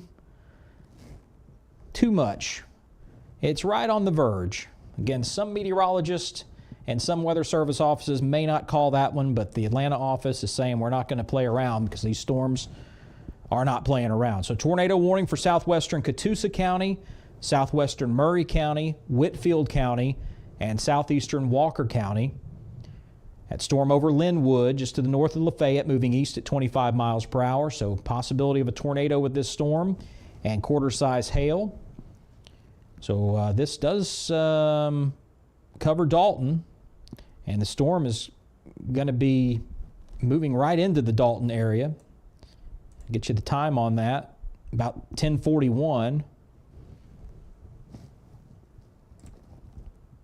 As well as Tunnel Hill, Naomi, Noble, Wood Station, Rocky Face, Tilton, you're in the tornado warning polygon, Mill Creek, Linwood, Dawnville, Villanelle, and North Georgia Speedway. So this is just, again, just northeast of Lafayette, moving toward Highway 95, south of Rock Spring, and will be dangerously close to Dalton if this holds together. And we're showing that bright red here. Look at that. So this is where our rotation is. We're just northeast of Lafayette, just a couple miles. And that does have, is trying to move right toward Dalton. Dalton spreads out, as you know, pretty far down to the south. Got the carpet outlets right along the interstate there. The middle of Dalton looks like it's going to move just slightly to the center of downtown Dalton, but very, very close. And so you need to be in that tornado safe place. This storm does have a history of producing tornadoes when it was in Alabama. And because of that, it has a little bit more clout with the National Weather Service. And pretty decent storm structure on this. Have a big inflow notch here. This is pretty big, but we do know that the wind is coming in, and that's what's causing this storm to rotate. Not a big rear flank on this, but our forward flank, we may have some hail going on here, so that is going to move in toward Dalton. So nonetheless, be ready for some hail to be coming down. May not reach all the way up to Tunnel Hill. We're probably going to see the hail core near where the bright color is, just to the south of it. The way these storms are tilted, we're going to see most of the hail, going to be right over the top of Dalton. So I'm sorry. If your car is outside, good luck. Hopefully you can manage to not get a lot of dings in it from these hailstones coming down. And right now we're seeing that just there, that northeast, just to the northeast of Lafayette, beginning to move into extreme southern Catoosa County. This is where the hail core is. And the rotating portion of the storm, right there in that same area, obviously, coming to the east of Lafayette. So Dalton being that tornado safe place right now, lowest level, most interior room, away from doors and windows. Tornado warning is in effect, and is in effect until 10:45. In addition to that, we have our severe thunderstorm warning, but that rotation just started to show a little bit more life, so that's why they upgraded once again to our tornado warning. Got another sweep. Let's take a look at velocity. That's pretty broad. Still fairly strong, but we're starting to see this broaden out once again, so I think this storm is just kind of doing its own thing and cycling back and forth. And right now, that particular sweep is kind of on a downward cycle, so that's good. Let's hopefully we can keep it going that way. Let me just look at what's going on around the storm. Yeah, unfortunately, not a lot to interfere with it. What we really like to see is when we get some other storms kind of getting close to that inflow, and that can start to cut that off. It starts to pull in more of that rain-cooled air into the cell and disrupts the rotation. But in this case, it doesn't have anything to interfere with it. So it is going to continue to pull that unstable air into the storm and help it rotate.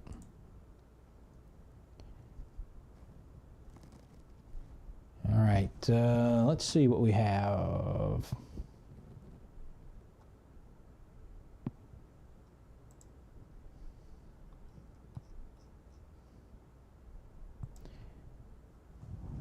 Just getting in some more information coming in from the Storm Prediction Center. So I mentioned the convective energy in Georgia, and I said it's not the strongest in the world. The term from the Weather Service is modestly buoyant.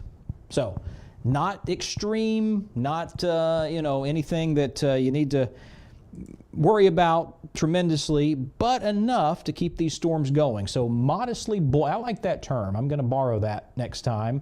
And that's just talking about once you get down into the state of Georgia, you get over metro Atlanta, you start to get into middle Georgia, and you're just looking at those convective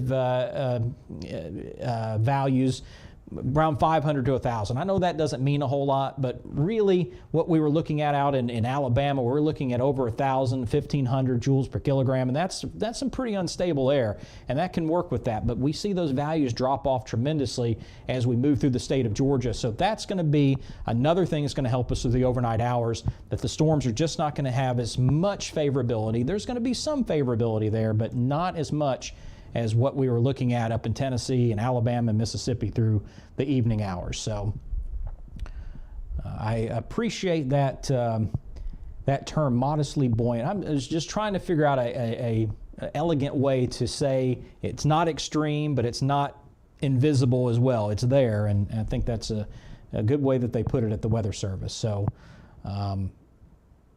maybe some good news that'll help our chances of these storms not staying severe all night tonight and dying down just a bit. And as I mentioned, just by looking at the Storm Prediction Center's convective outlook, the worst of the worst is up here in northwest Georgia. So as it continues to track through, this is our level 3 area.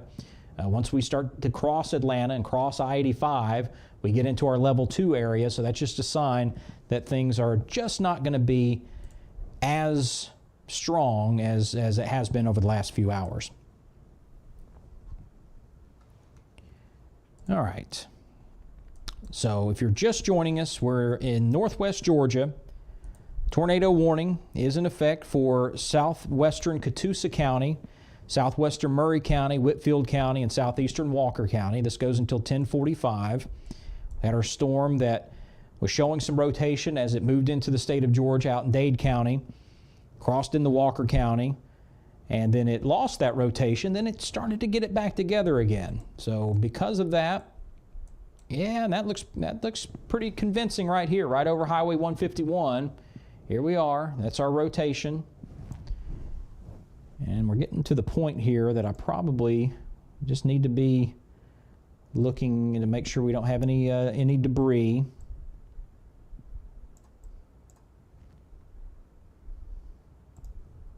I don't see anything yet. So this storm is about to cross into Whitfield County. So here's the county line. So we're just about ready to get this into that western portion of Whitfield County. Pretty rural area, this part of the county. So hopefully it'll start to cycle down before it starts to hit more population there in central Whitfield and over toward Dalton. But our tornado warning does cover Dalton, covers Phelps and Tilton, all the way over to Spring Place. Warren community, you're in it. And still, Lafayette, technically you're still in the polygon, but you're in the clear. This has cleared you. It's moving now into that western portion of Whitfield County, that extreme southern portion of Catoosa County. It's right here where they all meet. So this is extreme southern Catoosa. And then this is moving into Whitfield County. I have a new tornado warning. Not a big surprise here. This is from our storm that we've been watching coming out of Alabama. So again, we were watching that possibly right along the county line there between Chattooga and Walker County. And so we have a tornado warning here being issued for southwestern Walker County, south central Dade County, northwestern Chattooga County. And this is going to take us until 10:45. Summerville, Tryon, you're in the warning polygon. The south side of Lafayette, Menlo, Center Post, Cloudland. Once again, Cloudland in another, this is the third tornado warning polygon for the Cloudland area. So something about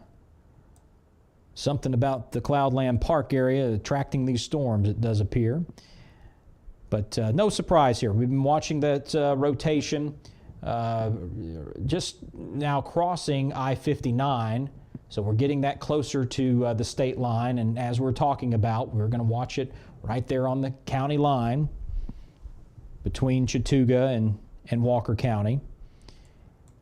And our next storm we're going to be watching is out here in Albertville, Alabama. If this holds together, this is going to start moving into the state, and that's going to just scooch down just a little bit more toward the south. So we could be looking at Chattooga, Floyd County for this storm. So this may have an impact on Rome if it holds together, and it probably will. The atmosphere, I think, is still ripe in Floyd County for these storms to maintain at least a similar amount of strength. Still a ways to go on that one. Should be our storm here to the south should be crossing the state line close to 11 o'clock. So maybe about 50 minutes from right now, we'll get that. We'll get this storm out in Albertville, moving over toward Floyd County. So 2 tornado warnings, northwest Georgia. The one on top, that's for southwestern Catoosa County, southwestern Murray County, Whitfield County, southeastern Walker County. And then our warning south of that, that's for southwestern Walker County, south central Dade County, and northwestern Chattooga County. We're going to get an extension on the, are we going to get a tornado watch or a severe thunderstorm watch? Let's see. Yeah, the tornado watch. Okay, so we're going to get an extension on the area and the time. So no changes yet. We'll wait for the graphics to catch up. Let me just clear everything and show you where our tornado watch is right now. This is until 2 a.m. Northwest Georgia over to Dahlonega to Dawsonville. North Metro Atlanta is in here. So we're going to see this extended possibly down to the southeast. And I don't know how late they're going to send it to. We'll just wait for the info to come out.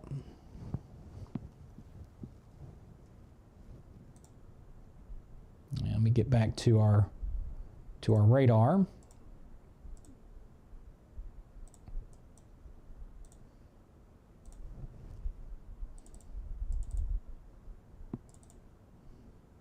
All right, here we go.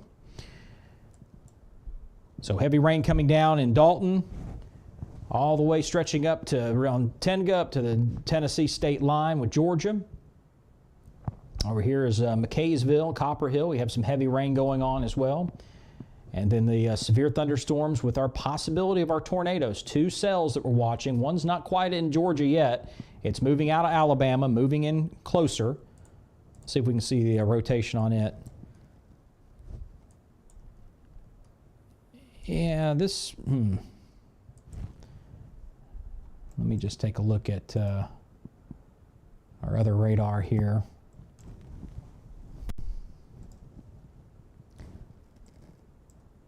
Kind of have 2 areas.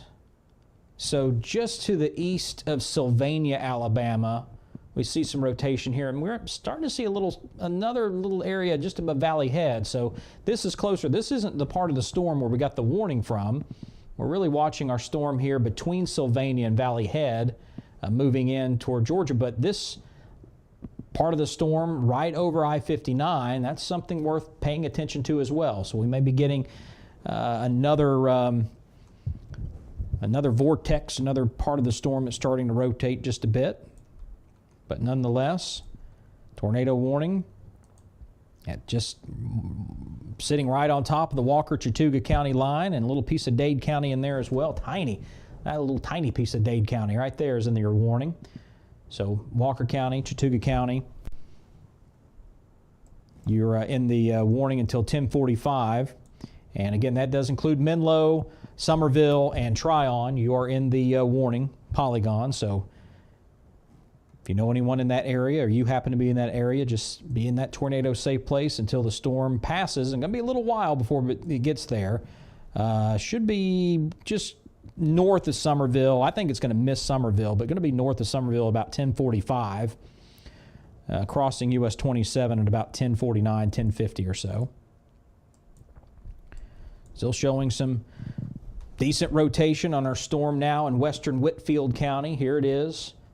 That's broad rotation, but it's strong rotation, and that is moving closer to Dalton. So Dalton stay in that tornado safe place for a little while longer. And we'll get that storm out of there. Looks like it should be moving right just south of Dalton in about 15 minutes. So roughly 10:30, right over very close to the middle of town, just south of town. And then continuing to track over toward US 41, possibly about 20 minutes from right now. And then over to Chatsworth. And Chatsworth, you're not in the morning polygon, but if it holds together, it's going to be about 35 minutes from right now.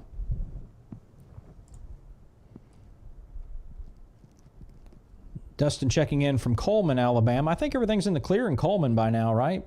Is that line all the way through? We'll just take a quick look. Yeah, you still, no warnings in the Coleman area. You've already had your share of that. But still those thunderstorms, that line should be moving out here over the next 30 minutes or so, and then things get pretty quiet. So we've been watching those storms very carefully in Alabama, and we always get a little sneak peek of what we're going to see here in Georgia. And if you notice, all of the activity, we don't have really a whole lot here in this southern part of the line, and that's somewhat unusual because typically, the further south you go, the more heat and humidity, right? So that helps feed these storms a little bit more. But you get down into the Birmingham area, out toward Tuscaloosa, we're looking at, no warnings. Strong thunderstorms for sure, but we have no severe thunderstorm warnings at the moment. Some of these could go severe, but at the moment they're not. It's just all been in this part of the line here in northern Alabama that moved through the Huntsville area, where we have multiple tornado warnings, a confirmed tornado just to the east of Huntsville. It moved into Jackson County, Alabama. And that particular storm is what we're dealing with here in North Georgia. And then also looking up into Tennessee, things are quiet from about Rossville, Georgia, Chattanooga, Cleveland, Tennessee, Madisonville. Everything's pretty quiet. And then it gets rough again. We've got a tornado warning up in Knoxville, Knox County, with a tornado warning. So we're keeping an eye on our storms here. Our tornado warning, has this just been, looks like we've, in Alabama and Cherokee County, Alabama, got a confirmed tornado. And that was confirmed by law enforcement.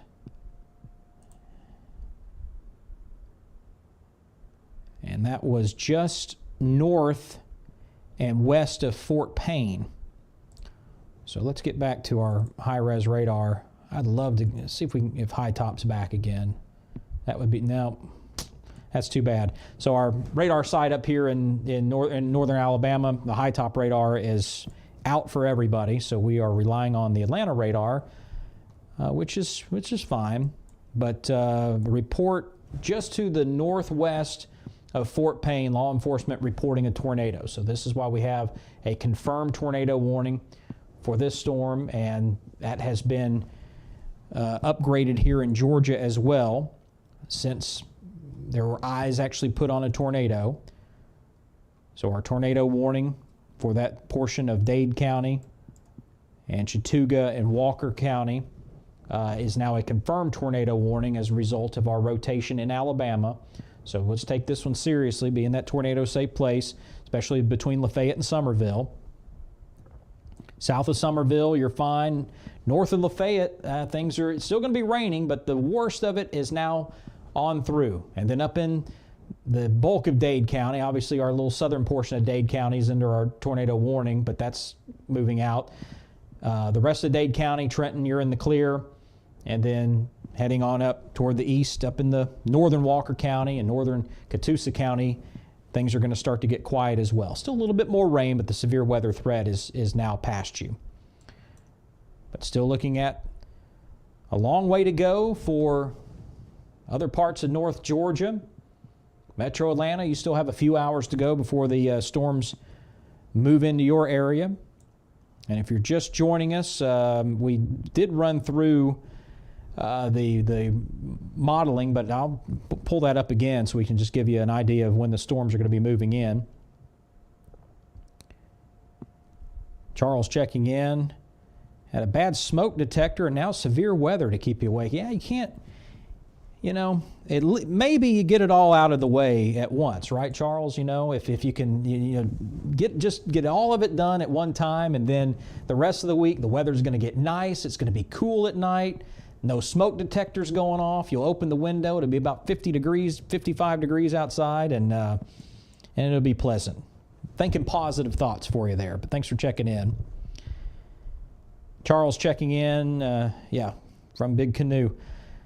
You often get a lot of pictures up there. I don't know if you know, maybe you're the person that posts the pictures. We get a lot of pictures coming in from the chat from the Big Canoe area and the webcam up there, and we can often see some pretty spectacular things. Snow, you get some snow up there that we don't see in other parts of the state very often.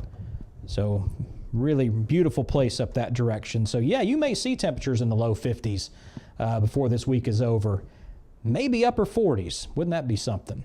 But much cooler weather is on the way on the backside. This is clearly a strong frontal boundary. And that's why we have that warm, humid air out ahead of it. Cooler, more stable air on the backside. And it'll still be a little warm tomorrow across the state and breezy. We'll still have that wind moving in from the one air mass to the other. So we'll be looking at wind gusts up to 30 miles per hour over a lot of parts of the state tomorrow.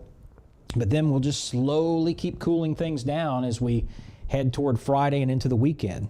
So enjoy a little cooler weather, a little relief from the heat that we've been dealing with over the last week or so here in Georgia. But this is the price that we pay to get the fair weather. We have to deal with these squall lines moving through. So 2 tornado warnings. Let's just check in and see if we have any more velocity issues. Very broad rotation. Now just to the west of Dalton, so this is moving in right on time as we've been talking about. We're still showing our reds, our greens close together. This isn't alarming by any means, but just know that the next scan could show that tighten up a little bit. So we have to still pay the respect that this storm is due, but we are approaching I-75, beginning to cross where the carpet factories are, moving in toward Dalton. And with this storm having a history of producing tornadoes, that's why we're taking this seriously. If we didn't have a history on this particular cell out in Alabama, this may just be a severe thunderstorm warned storm. But with that history, and we know what's going on in the atmosphere, a good idea to go ahead and keep that tornado warned. Confirmed tornado warning for our storm moving into Georgia now. We see our rotation just to the east of Valley Head, Alabama. This is right on the Walker Chattooga County line. There it is, our rotation. And again, fairly broad rotation. And just kind of looking at the overall structure of the storm, this is very rain wrapped. So a lot of these storms that we've been watching in Alabama have been rain wrapped. So it's pretty hard to spot a tornado in that, but law enforcement just to the northwest of Fort Payne, Alabama, they did see a tornado with this cell, which is approaching the state line. So that's why we have our confirmed tornado warning. That's why it's flashing purple. It's not a red polygon. It's flashing purple to just let us know that this one is for real, or at least it was when it was out toward Fort Payne. Here's Fort Payne down I-59 right here. So it is somewhere in this area where law enforcement saw the tornado. So this continues to track into Georgia. Again, right on the state line, and yeah, there we go. Continuing to cross in toward Highway 157. So there's Chattooga County. There's Walker County. That darker line there in between, that's the county line. We pop up a couple of roads here and just show you where the rotation is. Over Moon Lake Road, as I mentioned, heading toward Highway 157, State Line Road, going to be moving toward Doherty Gap Road, Hog Jowl Road. Know anybody that lives on Hog Jowl Road, give them a call, let them know what's happening. And if this continues to hold together, we'll be moving up toward Rocky Lane and Chamberlain Road. Let's drop this down a little bit more toward the south here. There we go. And then heading over toward Highway 337.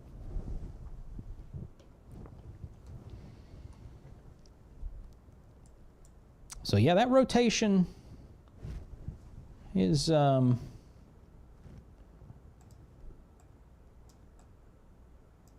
pretty decent. That's what we're looking at here, our reds and our greens. Right on the state line. Alabama's on this side. Walker County, Georgia. Chattooga County, Georgia, to the south of the line there.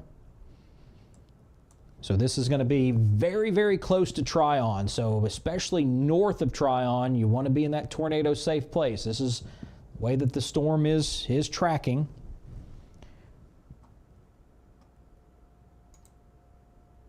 And let me, yeah, so this should be near center post in about 15 minutes or less. We'll give it 10 to 15 minutes over center post. Just to the north of Tryon in about 20 minutes or so from right now. And if it holds together, could be in extreme northern Floyd County in about 45 minutes. Not in Rome, but way, way up in, this is Floyd County here. So that's that little northern piece that goes way up. So we're looking about 45 minutes or so into Floyd County, and then possibly heading over toward I-75, maybe in a little more than an hour from right now. But we'll see if it holds together. It's moving toward an atmosphere that's just not as robust as where it was coming from out of Alabama. Let's check in with our Dalton storm. Yeah, that's rotation is really starting to go away. Let me look at the upper levels. So I go, yeah, this is pretty elevated. So I've got to go up in the atmosphere pretty high up. This isn't the surface level, but this is showing where we have some elevated rotation going on here, so not as big of a concern as it was. But still, we have the tornado warning over Dalton, and I will imagine they're maybe going to keep it that way. A lot of lightning coming up there in Whitfield County as well. So in addition to the tornado threat and the heavy rain, we have a lot of lightning popping up.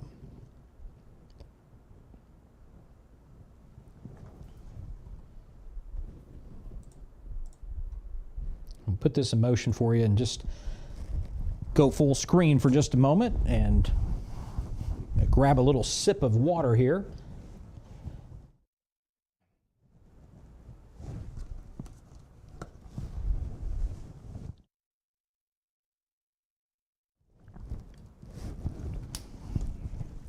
All right.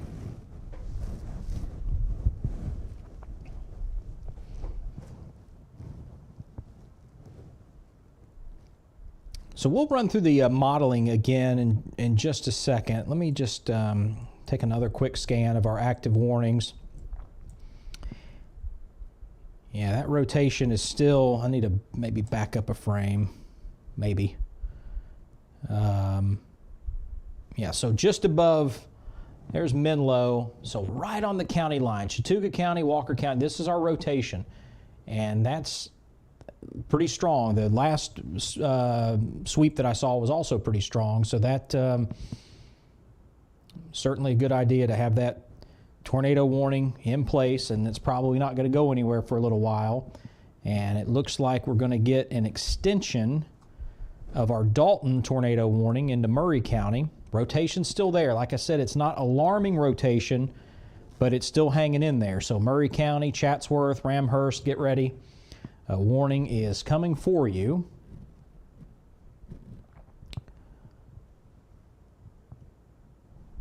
I'm going to check in with the Weather Service out of Huntsville. Oh, here's some pictures of hail coming in. And this is, hang on, let me see where this was from here. This was in Madison, Alabama, so around that area where the tornado formed. So I'm sure that's melted a little bit, but there were reports of ping-pong size hail, and that very well could be what we're looking at there.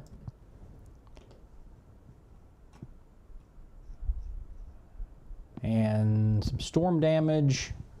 This also coming in from Madison. So there's a big tree down, and it looks like that may have made contact with that house there on the left side of your screen.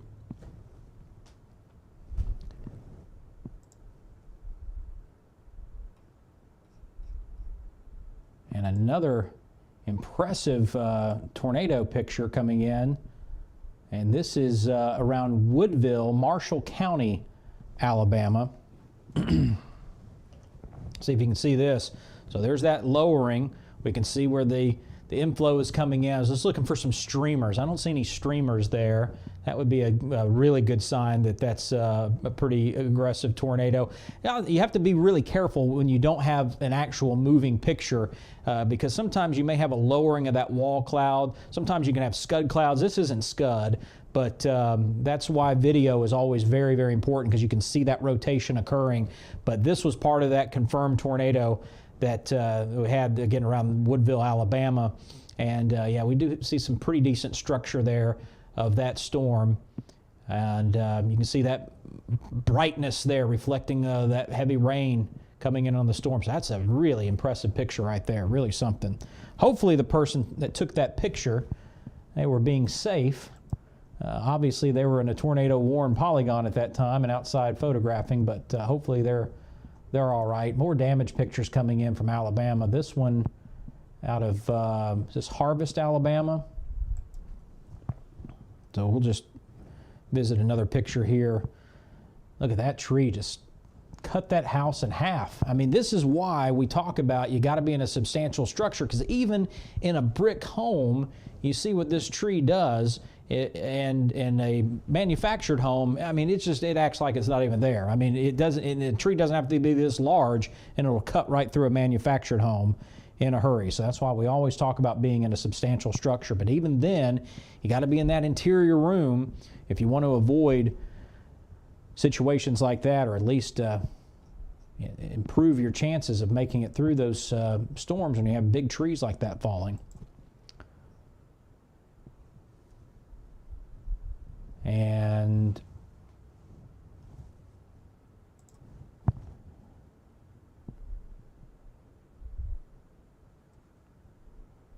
let's see, I think we have video coming in from Murray County.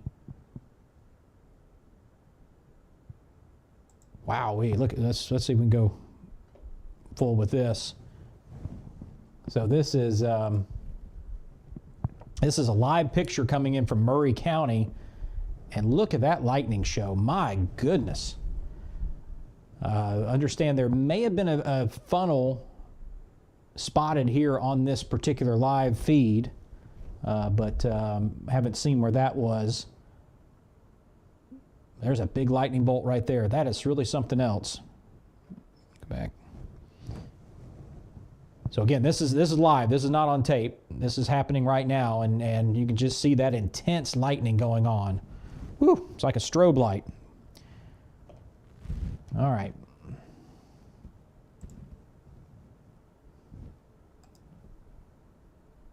Okay, another tornado warning. There it is. So as we were mentioning, this is going to be extended into Murray County and actually over into Gilmer County. So we had somebody checking in from Ellijay a little while ago. If you're still with us, Ellijay is going to be right on the edge of our tornado warning. So that line is moving in closer. So tornado warning is in effect for portions of Gilmer County, the northwestern portion of Gilmer County, Murray County, southeastern Whitfield County until 11:15. So the possibility of tornado and quarter-size hail with this storm. This storm is located over Dalton, just to the east of Dalton. Looks like just on that east Highway 41, out where 76 comes down and meets with 41, that east bypass side. And traveling right along Highway 76 at about 30 miles per hour. So if you are in Dalton, especially east of Dalton, Chatsworth, Ellijay, Fort Mountain State Park, Mountain Town, Ramhurst, Dawnville, Tilton, the North Georgia Speedway area, Ellijay, and especially west of LJ, as I mentioned, need to be in your tornado safe place right now, lowest level, most interior room, away from doors and windows. Put as many walls between you and the outside world as you can. And let's go back and look at our velocity again. Very broad rotation. This is not radar confirmed tornado. We haven't had a spotter spot this. We're just looking at our rotation here just to the east of Dalton. So this is Highway 76. So we're right over US 76, east of Dalton. And this storm does have a history of producing tornadoes. So that's why it's, again, getting just a little bit more respect than a typical storm that would look like that. Under other circumstances, this would be considered severe thunderstorm, warned storm, but given the atmosphere and given what this has been doing as it came out of Alabama and moved into Georgia, and again, possibly we saw some rotation there on that webcam as it was moving near Dalton. That's why we have our tornado warning. So Chatsworth, you need to be in your tornado safe place right now. Storm is moving your direction, going to be to you in just another couple of minutes or so. It says 18 minutes. Is that going to be right? Let me see if we can get just a little better time. I think it's going to be a little sooner than that. So we're showing middle of Chatsworth in about 18 minutes. Let's call that 15 to 16 minutes to be safe. I think it's moving just a little bit quicker. So approximately 10:48 or so will be over Chatsworth and should be just north of Ellijay, probably around 11:20, 11:25 or so. But our warning takes us all the way to Ellijay. And technically, East Ellijay is not in the warning polygon, and most of Ellijay is not, but north and west, that's our extent of the warning. So that northwestern corner of Gilmer County is in the tornado warning. Central Murray County and a portion of Whitfield County, the eastern portion of Whitfield County under the tornado warning.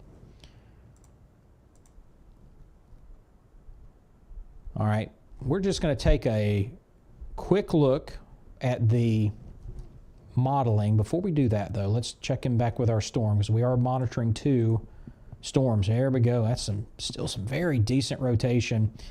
Just continuing to straddle that county line, the Chattooga-Walker County line. There it is. Strong rotation. And I still don't see any debris associated. But this is just to the south, well, now really right on top of center post. So center post is about where I'm pointing at. So we have our rotation right around center post, right on the Chattooga-Walker County line. This is going to be just to the north of Tryon. This should stay south of Lafayette, be pretty close though, but should move just kind of split the difference there between Lafayette and Tryon, as it will be mostly on the Walker County side of the line, but also dipping into Chattooga County. So this is just to the south of Mount Carmel. Again, right over center post and straddling the county line, moving east at about, about 30 miles per hour? Yep. So strong straight line winds associated with that as well, and the hail. And this was a visually confirmed tornado when it was in Alabama. So that's why we have paying very close attention to this.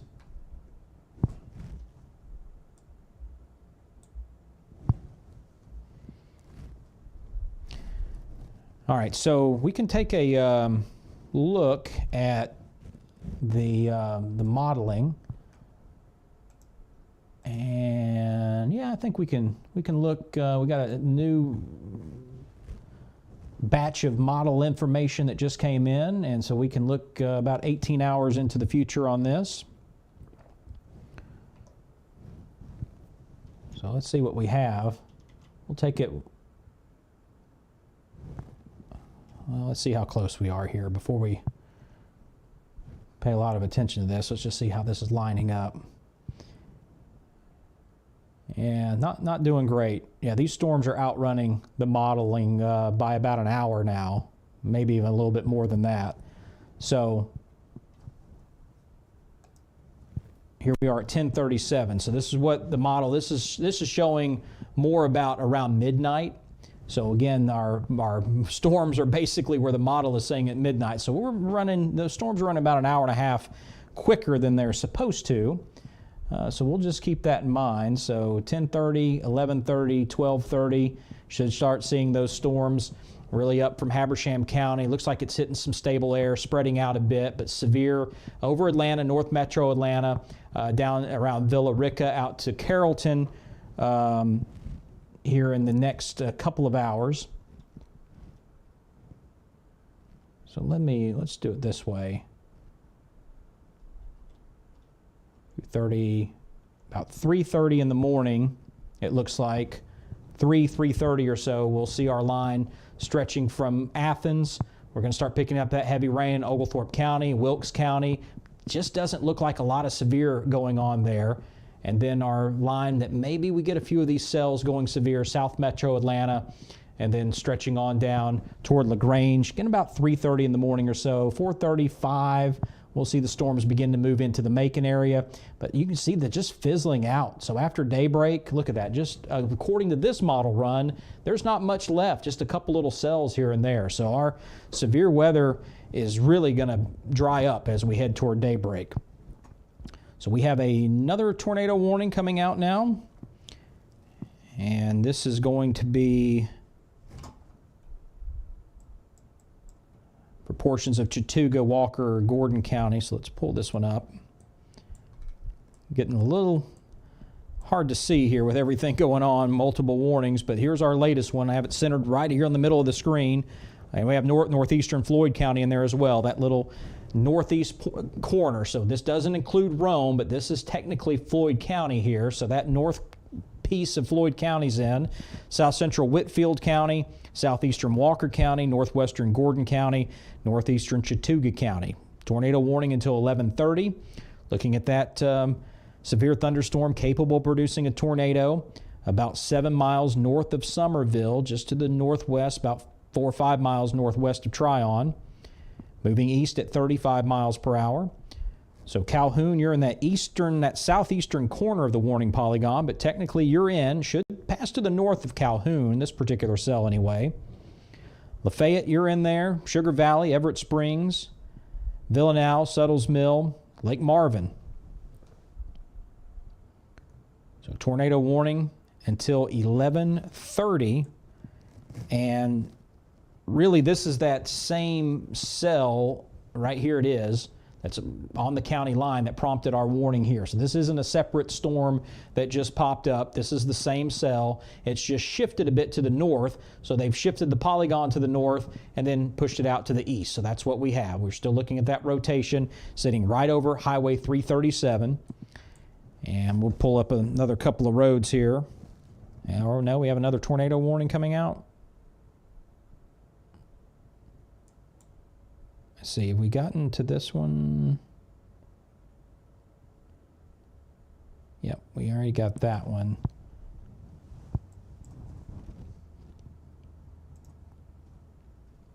Let's see. Walker, Chattooga.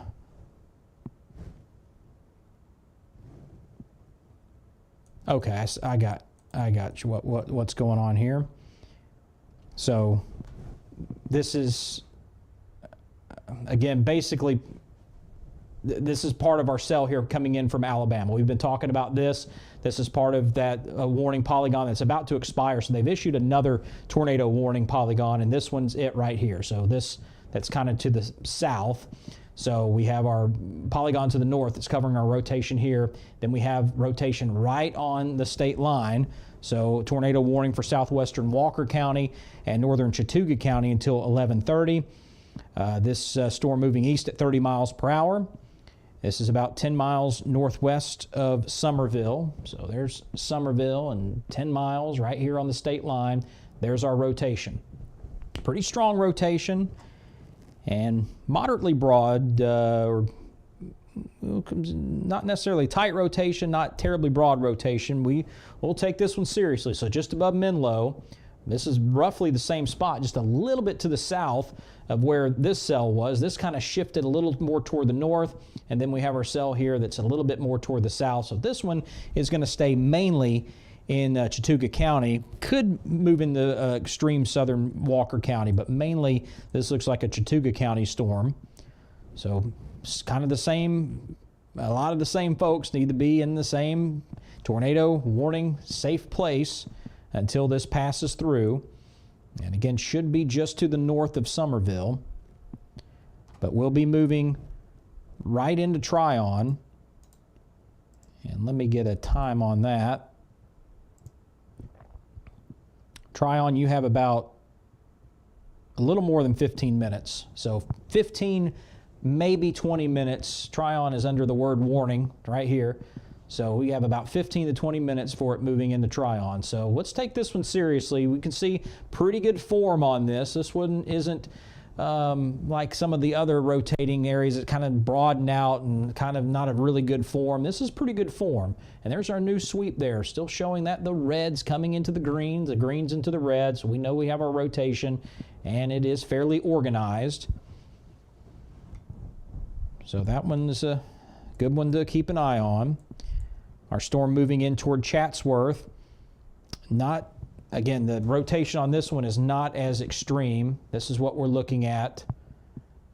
Just about, looks like about 5 miles to the west of Chatsworth, but still showing some rotation. We're out of Dalton. Dalton, you're going to be in the clear now. Let me just take a look at reflectivity. The rain's not over. We still have another big chunk of heavy rain here on the northern side of this storm. That's going to move into Dalton. Things are pretty quiet right now. It looks like mainly light rain, still going to be quite breezy, and a lot of lightning. That's the big thing with these storms. These are producing lightning like you wouldn't believe. I mean, just flashing every couple of seconds.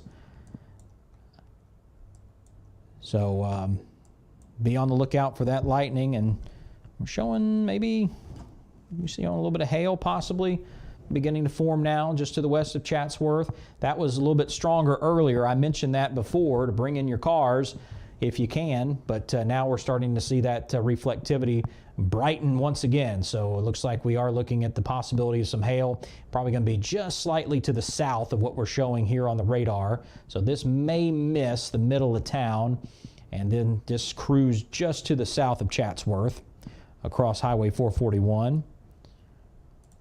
Get back to velocity. I'm, not sure if this warning is going to stay until 11:15, but we'll see. This is just not as pronounced as our storm that we're looking at southwest of this. That's rotation right there. I mean, this is what we're looking at. This is starting to broaden out somewhat, but still very strong. So when you have that strong rotation, it can be easy for it to get closer together and potentially produce that tornado. So Tryon, you really need to take this one seriously. Be in that tornado safe place and let this storm pass. Again, you got about 15 minutes, 10, 15 minutes or so, and it'll be right over you.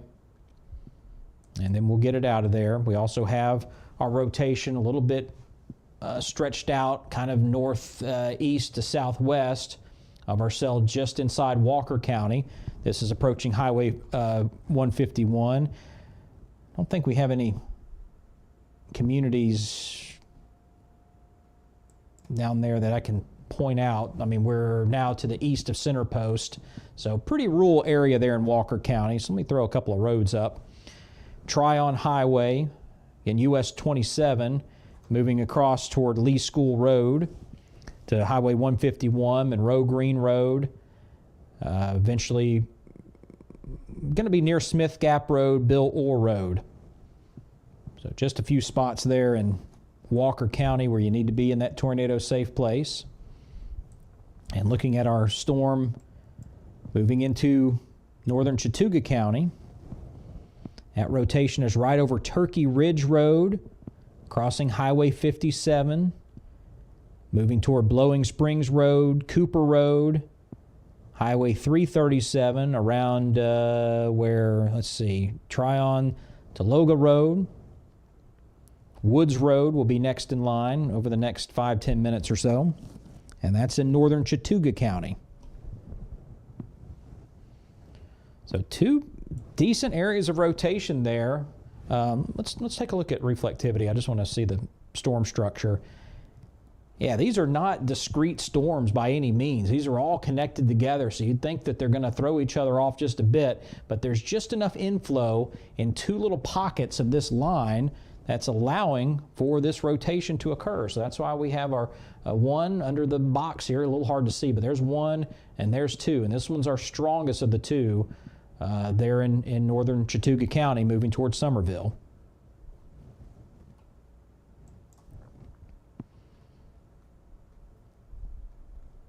And we still want to take our storm near Chatsworth seriously, although this one does not have as strong of a couplet, of a rotating couplet, but it is right now right over Chatsworth. So just stay in that tornado safe place. Again, Dalton, you're in the clear. Eaton, that storm is going to be just to the south of you. But this is pretty, yeah, this is pretty impressive. Our 2 rotating couplets here. We got to watch both of these very carefully, and I'm looking out for any debris, and I don't see any signs yet.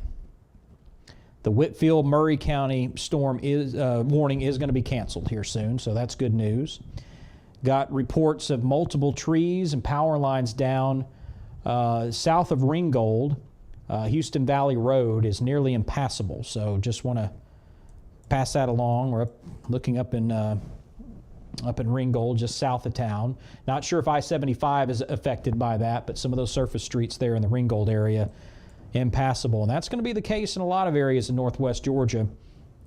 It's going to be a mess. We've had multiple reports of trees and power lines down throughout Alabama, and we're going to have plenty of that going on here in Georgia as well. So again, we're about to drop the tornado warning up here in Murray, Whitfield County.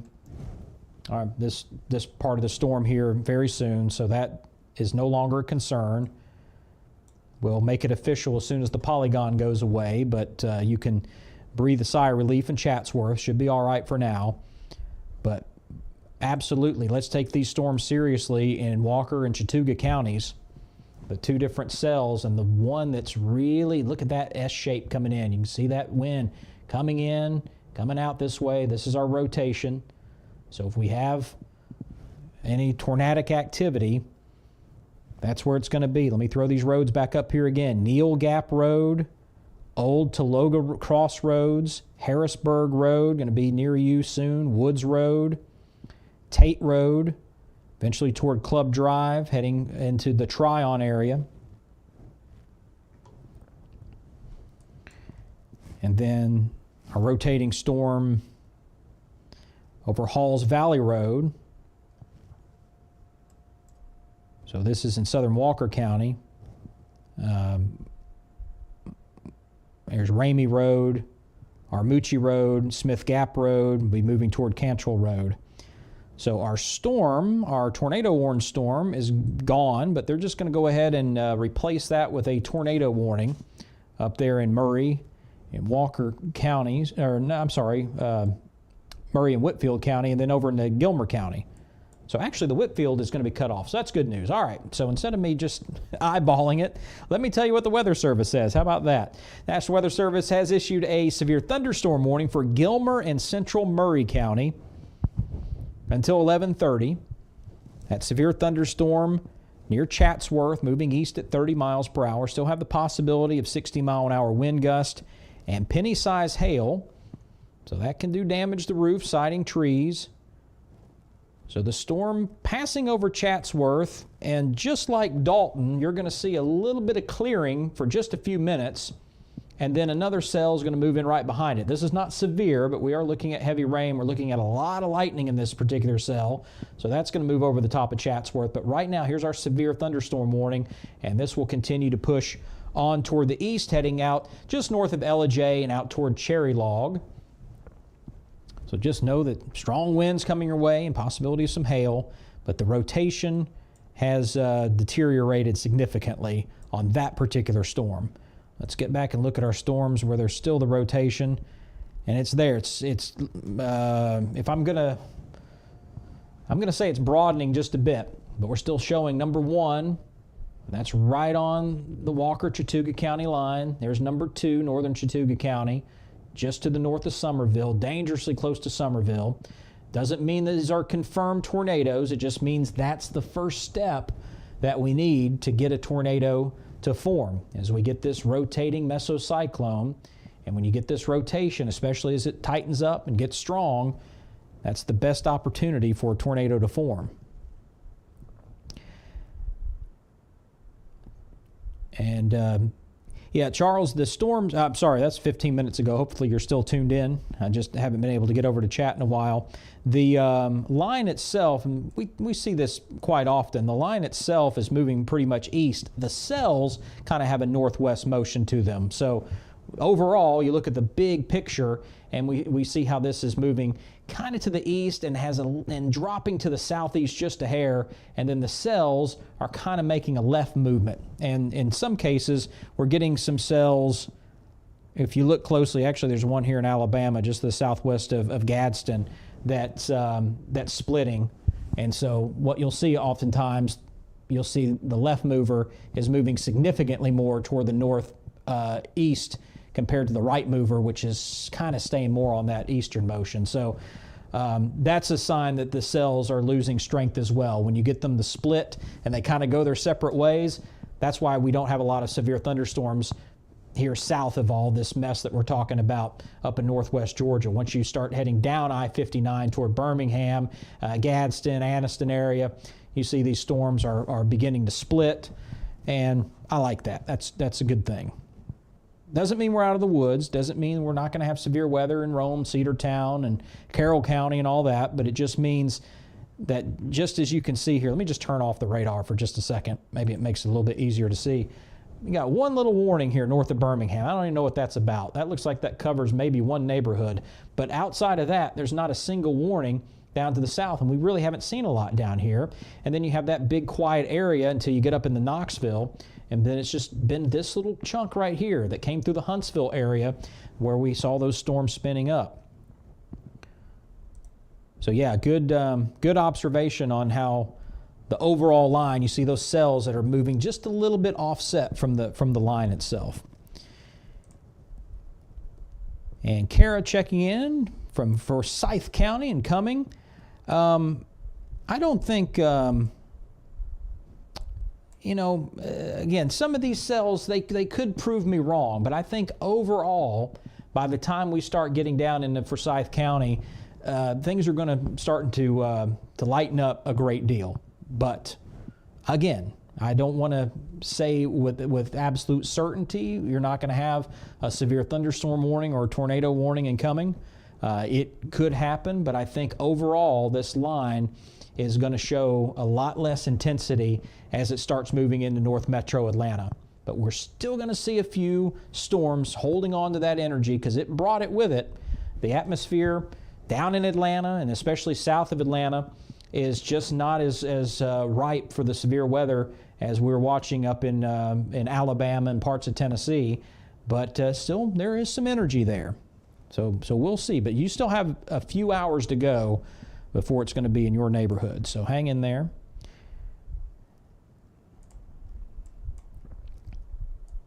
And we're just kind of want to check our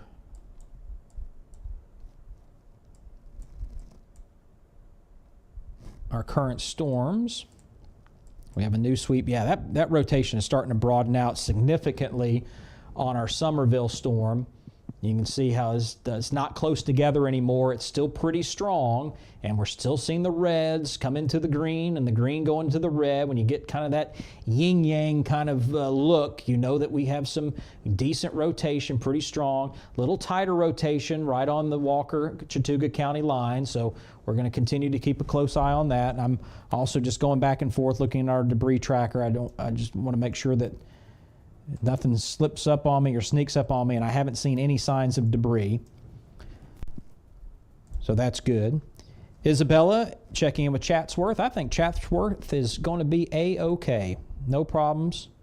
Still some heavy rain, so what you're going to have, that severe thunderstorm that had the capability of producing a tornado, that's kind of shifted off to the east now, and I don't think that's going to spin up again anytime soon. It's certainly not going to impact Chatsworth, but we're going to get pretty quiet for a few minutes there, and then heavier rain's going to come in again. But a lightning show for sure. I think, let me know if you're seeing a lot of lightning, because those cells up there are pretty impressive. I was just looking at some of the webcam footage, and looking at our other radar here shows the lightning strikes. So let me know what the lightning is like up there, Isabella. I'd be curious to know. But I think your severe weather is just about over with.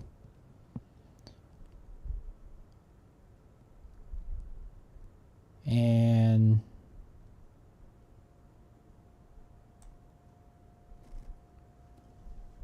thank you so much, Kara. I appreciate that. She gave me a nice compliment, the best. I appreciate, you're the best for watching the stream. I appreciate it. All right, let's see what else we have going on. So I mentioned some trees down in the Ringgold area, south of Ringgold. We mentioned that. Watching the storm coming out of Cherokee County. This is the Weather Service saying this. We're watching it too, but the National Weather Service really watching a storm coming in out of Cherokee County, Alabama. Yeah, there is some decent rotation on that. Let me pull up this other radar here. So around the Sandrock area. So this is actually two. We're looking at the same area. I know this looks a little confusing, but this is one thing I keep out of the corner of my right eye. This is our debris tracker. I just always want to watch and see if anything is shouting at me as far as debris. And I don't see anything here as far as debris, but I do see rotation around Sandrock, Alabama. So we have a tornado warning out there, and that is tracking toward the east. And that's going to be possibly an impact in Floyd County. So we'll see here shortly if we get this warning extended in to Floyd County. So if you ever wonder, I'm looking over here to the right. I've got the chat with the National Weather Service. So if I'm looking up to the right, I'm looking at what the National Weather Service is saying. And I'm looking down to the right, I'm looking for any sort of debris or any strong couplets out there. And in addition to that, straight ahead, looking at the radar that you're seeing here on the big screen on the wall. So you can kind of see what I'm looking at here. I like to just share as much as I can. Maybe I overshare sometimes. I don't know. All right. So the time is 11 o'clock. Do we have anything dropping off at 11? I guess not. Our severe thunderstorm warning that goes in the Murray and Gilmer County, that's still got some time on it. That goes until 11:30. And then our tornado warnings, they both go to 11:30.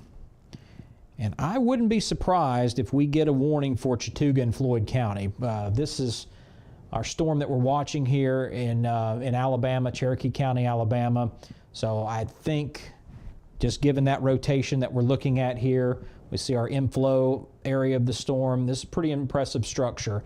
So given the other storms that we're looking at, we've been watching, and also the severe thunderstorm warning that was issued first has this considerable tag on it. So we're looking at some very strong winds. This is a dangerous storm in Cherokee County, Alabama, around Cedar Bluff and Galesville. That is going to be moving into, it looks like, the southern portion of Chattooga County and into western Floyd County, out around Cave Spring, Coosa, and that area, and could eventually move in very, very close to Rome. I think we're going to see it slide slightly to the northeast, but Rome, just be on the lookout for that. Let me see if we can give you a little rough time.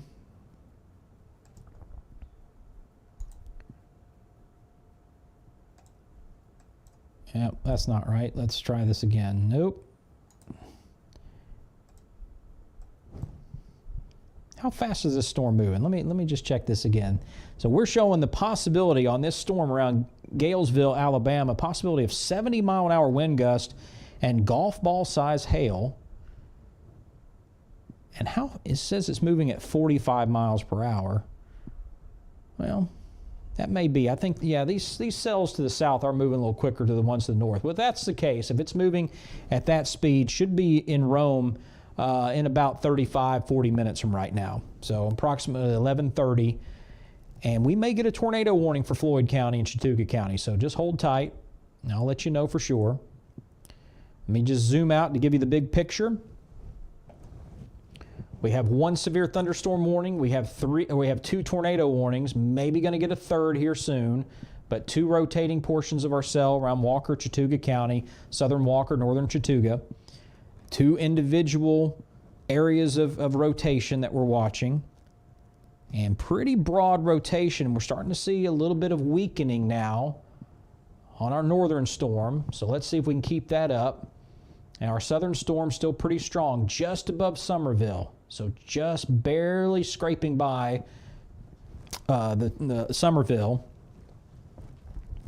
Let's get a couple of roads here. We're seeing that rotation around Martin Dairy Road, Rocky Hollow Road, heading toward Back Pin Road, Highway 127. When it crosses 127, going to be near West Spring Creek Road. And then there's Spring Creek Road east of that. Black Springs Creek Road. And give it another 10, 15 minutes or so. Gore-Sublinga Road and Haywood Valley Road on the edge of the polygon. Our northern storm is right over Armuchee Road, East Armuchee Road, Manning Mill Road, and heading toward Pocket Road. We're seeing that storm begin to move in toward northwest Gordon County, so around where 136 comes together with the 136 connector. Mountain Loop Road. There's Hill City Road. That's in Gordon County. Seeing the storm moving that direction. And could be very close in that southern portion of Whitfield County around Baker Road, edging closer to I-75. So should be over to I-75 in about 14 minutes from right now. But again, the northern cell, we see the rotation here. It's not as strong as our southern cell. So we have our twin cells here going on. And our Summerville storm, our Chattooga County storm, is really trying to beat the northern storm there a little bit. If we could get them to get a little bit closer together, they'd kind of disrupt each other, and that would be a good thing, but we don't have that happening yet. All right, there's our tornado warning. No surprise. This is our storm coming out of Cherokee County, Alabama. So we have a tornado warning that is going to cover the city of Rome, Floyd County, southwestern Floyd County, including Rome and Lindale, and southwestern Chattooga County. And this is until 11:45. Armuchee is in there as well, Coosa and Holland. So if you know anyone in this area, get them to their tornado safe place. Lowest level, most interior room, away from doors and windows. This is a pretty, yeah, wow, that's really something else. So this is just to the west of Cedar Bluff, Alabama. That's what we're looking at. And very strong rotation here and pretty tight rotation as well. So moving into Cedar Bluff. I'm just taking a look to see if I don't see any debris, but that is moving in toward western Floyd County, southern Chattooga County, and moving fairly rapidly. I think, let's see if that's at 45 miles an hour. Did I mention that already? Let's see, 30 miles an hour. That maybe moving a little quicker than that. But that's the estimate. Radar estimate's moving about 30. Could be moving 35, 40 miles per hour. So it's going to be arriving into Floyd County here very soon, within the next 10 to 15 minutes. This will be crossing into the Floyd County line, very close to Chattooga County. Here's the county line. Chattooga County's to the north. This is western Floyd County, Cave Spring, Coosa, and then there's Rome. So this is, if it holds together, I mean, Rome is right in the middle of the polygon. So if this holds together, maintains its strength, this is putting a target directly on Rome and should be in Rome in about 30 minutes. So let everyone know there, Berry College, Rome, and then down into Lindale and at all points in between. Make sure that they're aware that this storm is dangerous and could be bringing a tornado in very soon. So with 30 minutes time, that's enough time to get to where you need to be. Don't have to be in a basement necessarily. Just get to that lowest level, first level of your house. Again, in the Berry College, although I guess they're out right now, so maybe that's a good thing. Not many students on campus there. But you just want to be in that lowest level, most interior room. Put as many walls between you and the outside world as you can. And let me get back to reflectivity. We'll just take a look at the motion of these storms.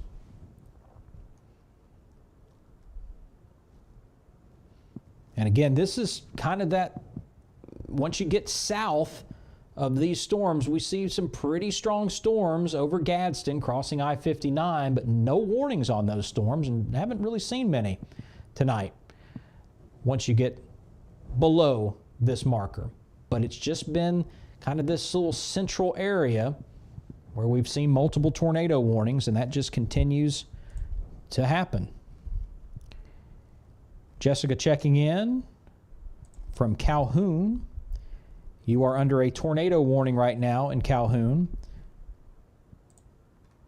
And that cell that has prompted your tornado warning is going to be moving just to the north.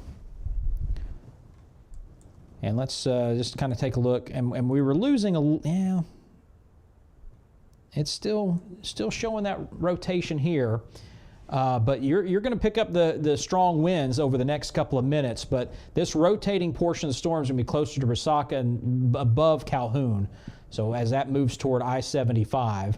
But still, you're in the tornado warning polygon. Just be on standby. I don't necessarily see this shifting to the south. If anything's going to happen, it's going to be our cell that we're tracking that as part of our other tornado warning. That is trying to move toward Calhoun, but it may not hold together in that much time. But we'll see. So you have a little ways to go. And just looking at that southern storm, should be in Calhoun in about, it looks like about 45 minutes from right now, so give or take. So getting close to midnight for this portion of the storm to reach Calhoun. Again, our rotating portion here is going to stay mainly to the north. But nonetheless, that rain should be picking up right about now, and very, very heavy rain, and there's some hail that could be part of the equation as well. And that's going to be pretty close over the next, looks like 20 to 25 minutes or so to deal with the hail.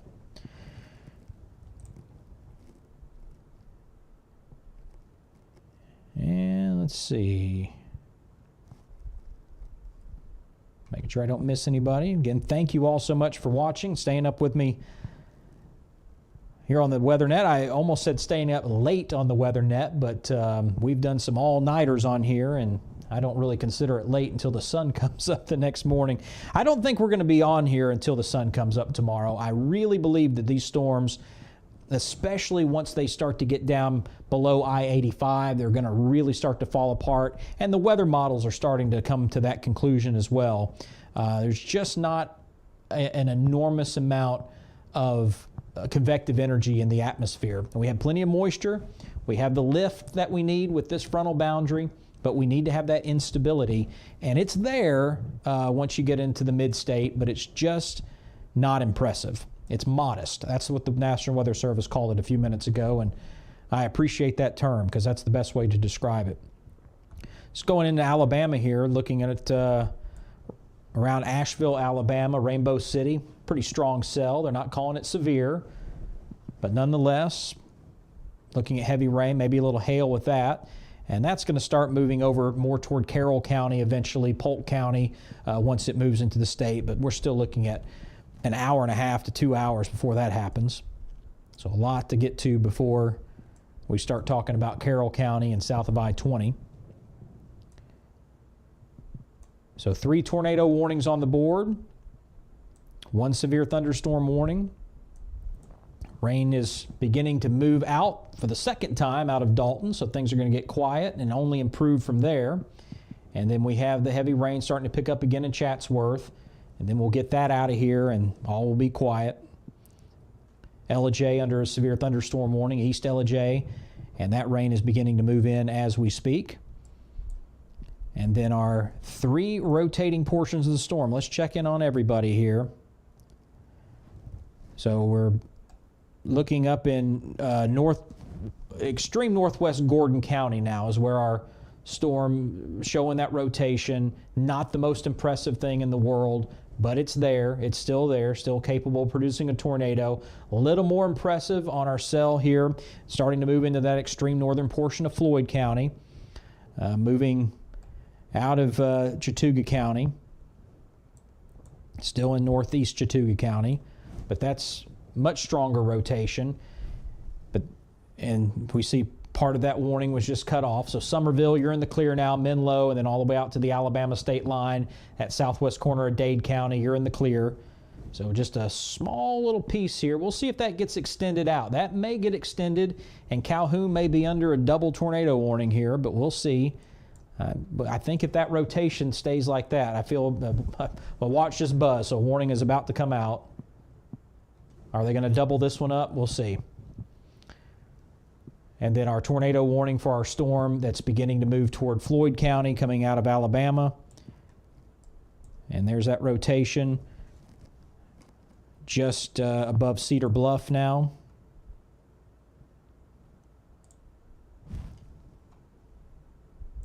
Okay, it's going to be a severe thunderstorm warning that just came out.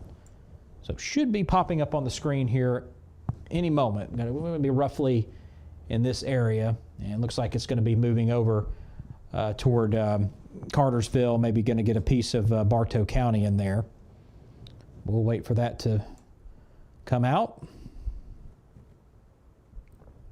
So that's a good sign. I really did not want to see this warning get extended out, this tornado warning, but instead we're going to kind of get this entire cluster of storms under one big severe thunderstorm warning, and there it is. So there's our warning polygon, and let me turn off the tornado warnings briefly so you can get a good view of the warning polygon here. Tornado warning is, or correction, severe thunderstorm warning is in effect for southwestern Murray County, Floyd County, Gordon County, central Chattooga County, and central Bartow County. Not quite to Cartersville, but pretty close. And this takes us until midnight. 60-mile-an-hour wind gusts possible with these storms. So this does include Rome and about 98% of Floyd County, Calhoun, Adairsville, Cave Spring, Kingston, Resaca, Cassville, Shannon, Fairmount, Ranger, Pinson, Folsom, Lake Marvin, Coosa, Oakman, Funkhauser, and Holland, Georgia. You're under a severe thunderstorm warning until midnight. So there you go. And let me just see, did they put the tornado possible tag on there? Yes, they did. Okay, that doesn't surprise me. So we still, again, have the possibility of seeing some rotation, at least stay intact or possibly get stronger again. Our biggest concern that we have is our storm moving in from Cherokee County, Alabama, moving into western Floyd County, southern Chattooga County. And let's take a look at our velocity. And we're getting, let's see what we have here. Just to the southeast of Lyerly. We may be getting a little secondary area of rotation trying to get together.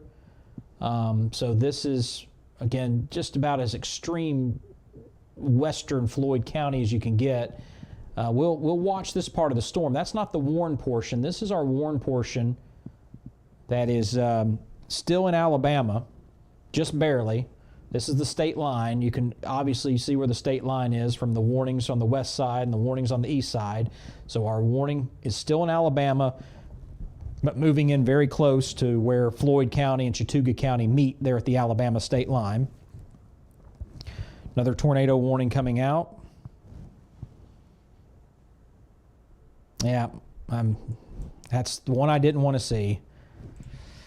But the rotation's just, let's take a look at it here. Yeah, that rotation just tightened up just a little bit more. So I'm sorry to say that we doubled up. That's what I was talking about. I didn't want that to happen, but there it is. So tornado warning now. We're doubled up on Calhoun. And this one actually is going to be moving close to Calhoun. So we're not showing a tornado is happening. We're just seeing the possibility that this storm could produce a tornado. So this is starting to move out of, well, we're right in the northeast Chattooga County, starting to move in toward Gordon County. And if this holds together, this will be moving in close to Calhoun, almost right on top of town there. So this is going to be for northeastern Floyd County, central Gordon County, northeastern Chattooga County until midnight. And we're showing the storm moving east at about 30 miles per hour. It's near Subligna, about 9 miles to the east of Summerville. So if you're in Calhoun, this one you need to take a little more seriously than that storm that was passing up to your north, because this is trying to make it into your neighborhood. Sugar Valley, Red Bud, Everett Springs, Lake Marvin, you are in the tornado warning.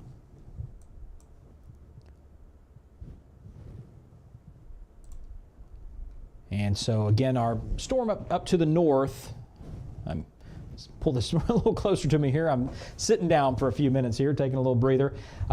This is still showing our rotation as it approaches I-75, but not as strong as it was. It's still there, still that capability of producing a tornado.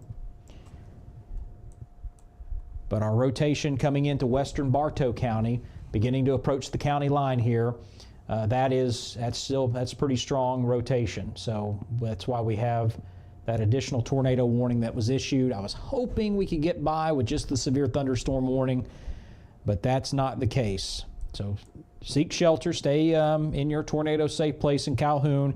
This is not a code red emergency, but it is something we have to take seriously because there is a chance that this storm could drop a tornado. Still not showing any debris signatures on that, so I don't see a tornado on the ground at the moment as it's moving out of Chattooga County into Bartow County. Very, very strong winds now in western Floyd County, just to the southeast of Lyerly. Let's take a look at some roads here.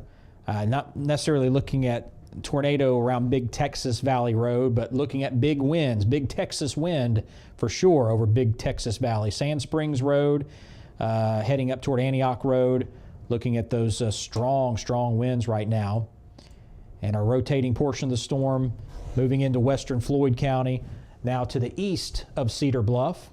So that is continuing to track in, moving close to the state line.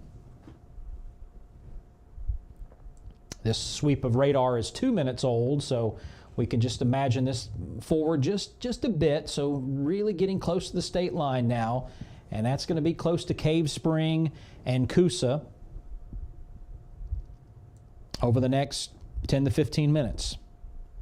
So again, Rome and Lindale, you are in the tornado warning polygon, and that storm is moving that direction. Should be in Rome right about midnight. Lindale about the same time. Could be passing just to the north of Lindale. But Rome got a little time to plan and get ready to go. But before this hour's over, we should see this portion of the storm right over Rome. And while we wait for another sweep, you want to take a look at the weather model. And we get these high-res models every hour, and it basically takes a snapshot of what is currently happening, and then it says, here's what we think will happen next. So we can advance this forward at midnight. Still looks like the thunderstorms are outrunning the model just a little bit, maybe by an hour now, so we'll just kind of estimate this a little bit. So maybe this is more what it's going to look like at midnight, stretching up from Clayton down into Gilmer and Pickens County, Thunderstorms moving in the Rome, and that's about right. That's about when that line here that we're looking at should be moving in the Rome, as I mentioned, close to midnight. So 1 a.m., 2 a.m., really starting to break up, seeing some stability settling in northeast Georgia. So Athens up to Elbert County, Hart County. We'll see some thunderstorms in there and a lot of lightning, but I think our severe weather risk up along the Georgia, South Carolina line is going to be pretty low. Just looking at the way that model is spreading out, you have all that green in there surrounding the yellow. That looks pretty good, but our discrete cells moving through Atlanta, that may be a different story. All the way down to noon, and still may be looking at severe weather. And then we'll continue, head toward daybreak. We see our thunderstorms around 6, 7 a.m. or so through Macon down to Columbus, and then fading out. Look at this at 9, 10 o'clock in the morning. There's just not much left. Maybe a few isolated cells, parts of southwest Georgia. By mid-morning, that the sun's going to be up. We're going to see the atmosphere start to warm up a bit, get that instability going again. So we'll see. We may still see a few severe storms in parts of South Georgia, but for the most part, those cells are going to be fading out significantly as we head toward daybreak. So just giving you the latest weather model information. Let's get back to the live and real-time weather.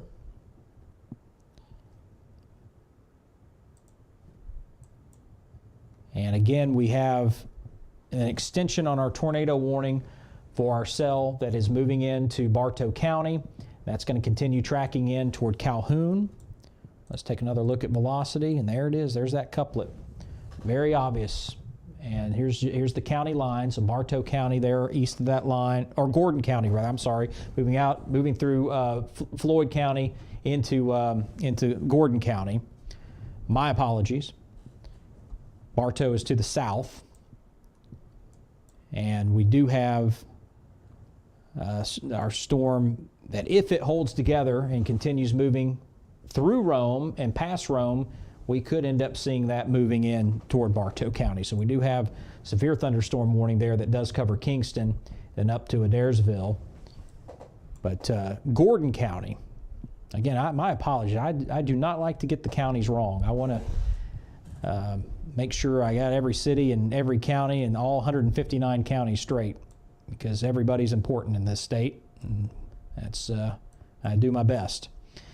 So our tornado warning right here through the center of Gordon County, we see our rotating portion of the storm is moving across the county line right now as we speak. So the Reeves community, Sugar Valley, looks like that storm is going to be just to the south of Sugar Valley, but trying to make an entrance into Calhoun, and still not showing any signs of debris. So I think we're still in the clear as far as tornado on the ground.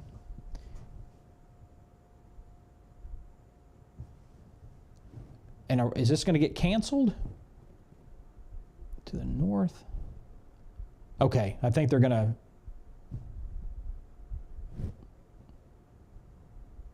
Well, not sure what they're going to do. We're going to wait and see. But either this entire warning is going to get canceled, which would surprise me because we're still showing our rotation here, or we're going to get a portion of it canceled. So we'll just wait and see.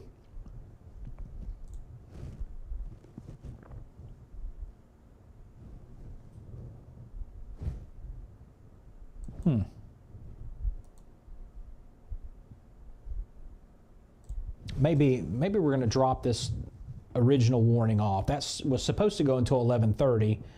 Obviously, the storm has moved past this original polygon here, so that may be what they're talking about. But we'll wait and see. I still think there's enough evidence here with this couplet to hold on to this warning into Calhoun. And again, it is moving in closer. Should be to you in about 13 minutes from right now. And checking our tornado warned storm coming into Floyd County. Looks like that's going to stay just south of Chattooga County. There's your county line. So this is moving into a western Floyd County, again around Cave Spring, Coosa area.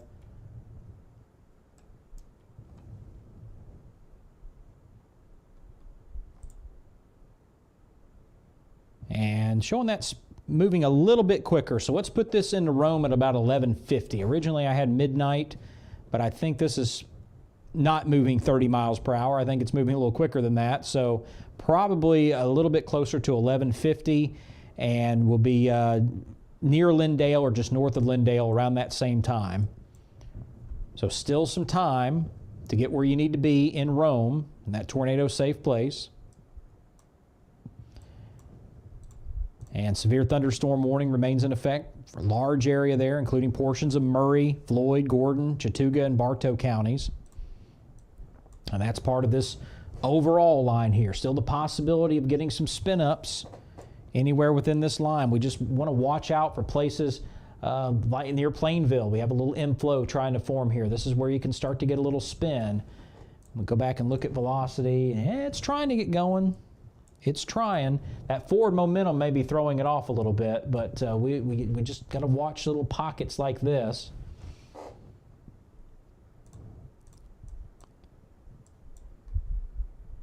And let's see what we have going on just above 411.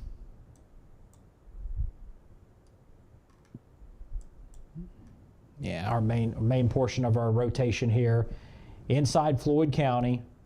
We're just west of Cave Spring and Coosa.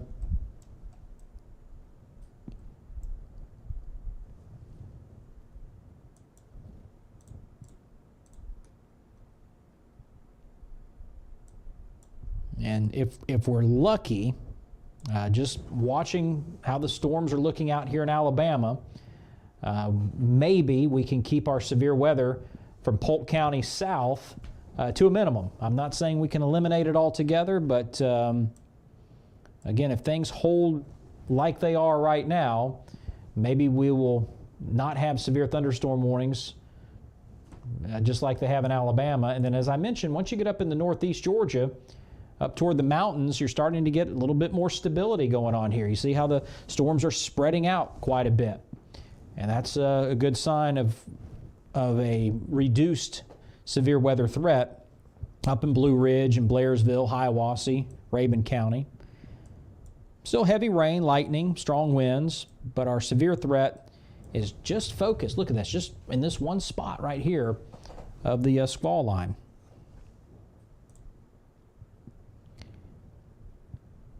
Sierra checking in from Adairsville. We've had several people checking in from Adairsville tonight, and things are improving.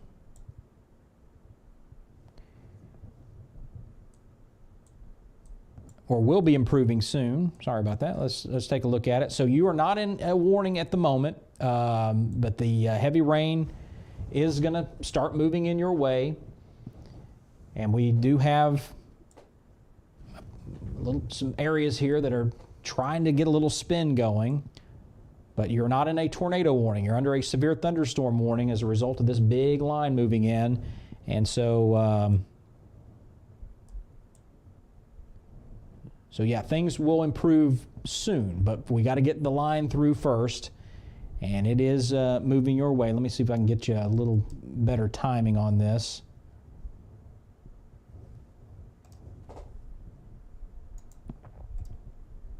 Yeah, you got about 10 minutes before the rain really starts to come down pretty heavy. And then you'll sit through that for about a half hour or so. It'll get quiet for a little bit. Rain will pick up a little bit more. Nothing severe on the backside, and then things get better for you. So, for some reason, I had Adairsville on the other side of the line, but you're still on the front side, so a little ways to go. So hopefully that helps. Crystal, is a tornado going to hit Rome? I sure hope not. I hope not. Here's what we can tell you. Tornadoes are going to do what tornadoes are going to do. And as for right now, What we're looking at is the portion of the storm that has some rotation that could produce a tornado. We'll be in Rome at about 11:50, so you got about 20 minutes from right now. So it is starting to approach the Coosa area in western Floyd County, and it's moving your way. That's the bad news. There is that capability there, and it's moving in, and we're just going to have to ride it out and see what happens. That's the bad news. The good news is we have not seen any debris signatures, so we do not have a tornado that's hit the ground. I'm looking right now at the debris tool, and I don't see it. So again, the rotating portion is just about a mile southwest of Coosa, and I haven't seen any debris. And the rotation is not overly aggressive. The next couple of scans, it could broaden out, go away. It could tighten up a little bit. So it's just hang in here with me until midnight, and then we'll get the storm past you. It's going to arrive at around 11:50. You should be in the clear after midnight. So I would not be in a panic mode. I would just be prepared, and just if you're in a first level of a home, you're in good shape. If you're in an interior part of that home, you're in even better shape. So just hang in there. The rain should be starting to come down pretty heavily right now in Rome, and it's only going to get a little heavier over the next few minutes.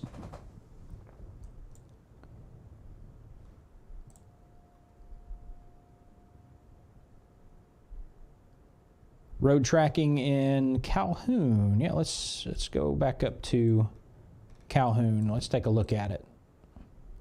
We certainly can do that. Ooh, yeah, that's some.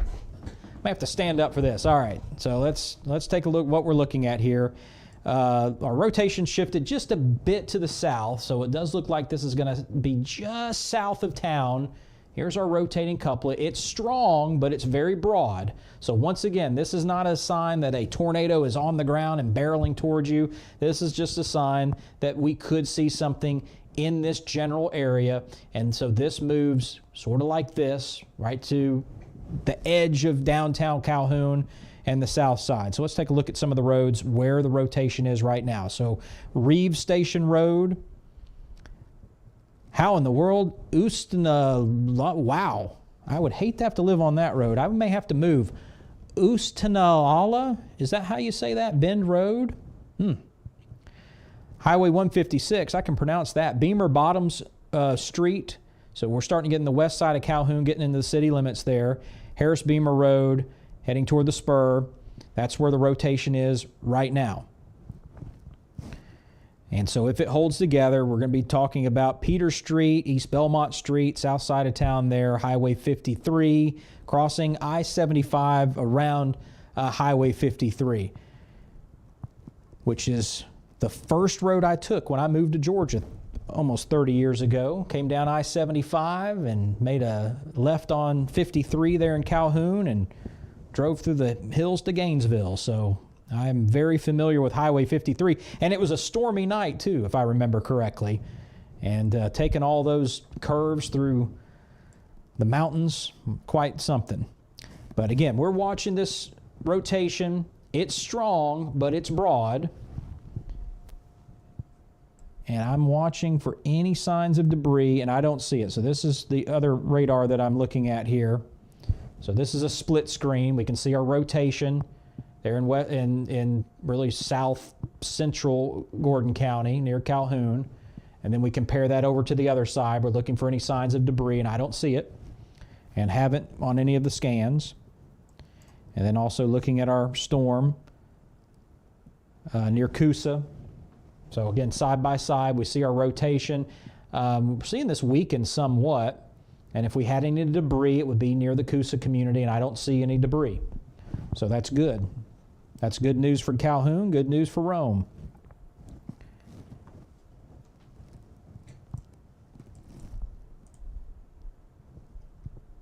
All right, Crystal, yep, just hang in here. We'll get through this one. If I were overly concerned, I promise I would tell you. And this is middle of the road. This is where tornadoes can come from. But I was, tracking these storms when they were coming through northern Alabama, and I saw just extremely strong and tight rotation near Madison, Alabama, near Huntsville. And you're just looking at it on radar, and you know what's going to happen. It's like there's no doubt about it. And sure enough, it took a couple of scans, and then there's the debris ball. And so we had a confirmed tornado on the ground just east of Huntsville. And not sure of the extent of the damage. The good news is it moved out of the Huntsville area before it landed on the ground, because it was very close to downtown, just north of downtown. And so it did kick up debris. Maybe that was just tree limbs and branches. Hopefully not a lot of significant damage out there, but we'll see. I've seen a few homes that had some damage. That can be fixed. So as long as we can keep the injuries and fatalities down to zero, that's the main thing that we're looking at. But that particular storm was rough. It didn't look like this. This is, again, very strong. We see our bright greens, our reds. That's showing the direction and the speed of the wind. So we know we have our rotation, and this is just south of town, very, very close to the middle of Calhoun. But heading over that 53 spur, moving in toward Highway 53. And the other thing, this is very much embedded in the middle of this cell. So it's rain wrapped. We can see this is the portion of the storm that's trying to pull the energy in. And we see there's some rain trying to cut that off. So that's another good sign. You want to really be careful when you see those storms and you see a notch like this and there's no rain all around it, when it's just clear air coming in. That's when they can really get going. But in this case, this is getting cut off just a little bit, and that's helping to sort of dampen that rotation just a bit. But we're looking at maybe some hail just to the east of Plainville. And that looks like it's going to stay north of Adairsville, but that's going to be deceiving. These storms are tilted a little bit toward the north, so probably seeing some hail beginning to move in pretty close to Adairsville. But you are not under a tornado warning in Adairsville. That's good news. Under a severe thunderstorm warning, but not a tornado warning. But there, yeah, that's a hail core trying to get itself together. Radar estimating maybe a ½ an inch in diameter. Probably a little less than that, but if could be seeing quarter size or smaller hail, maybe marble size hail in between Plainville and Adairsville. Let's check in with our storm in Floyd County. Very broad rotation. Yeah, that's still strong though. But here we go. So we're now southeast of Cave Spring. We're east of Coosa, west of Lindale. So right in the middle over, let's see, let me get the roads up here. So right over Horseleg Creek Road.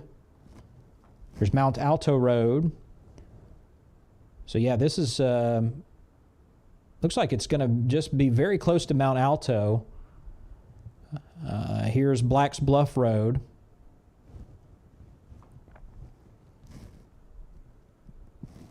So yeah, anybody up on Mount Alto certainly want to be in that tornado safe place. It's always just a little windier up there on top of Mount Alto compared to down into Rome, for sure. So bear with us. We'll get that storm. It's right on top of you right now, so I'm sure that wind is just really kicking up there for sure. Another tornado warning coming out. This is going to be for Gordon County. And there it is. So that's the same cell, no additional cell coming up here, but this is going to be for the southern portion of Gordon County. There's our rotation, now just slightly to the southeast of Calhoun. So we'll be in the clear in Calhoun here in just a little bit. The new warning polygon does include Calhoun, but it's that northwest corner. This cell is moving toward the east, going to be moving over toward Fairmont.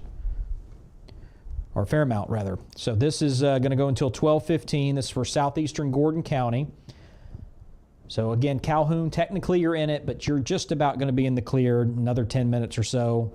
Ranger, Sonoraville, Fairmount, you are in the tornado warning polygon. In addition to the tornado, we could be seeing some hail and, of course, strong straight line winds. And right now, conversation is going on about Floyd County. Will this get extended into eastern Floyd? Go in the Bartow? We'll see.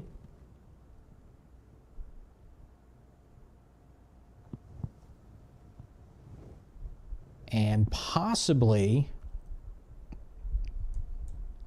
we may have possibly seen a tornado. Let's take another look at velocity around Highway 53 and I-75. Just getting word in from one of our media partners that we may have had a tornado cross I-75 at the Highway 53 exit. Again, that's the first exit I took when I moved to Georgia back in 1996.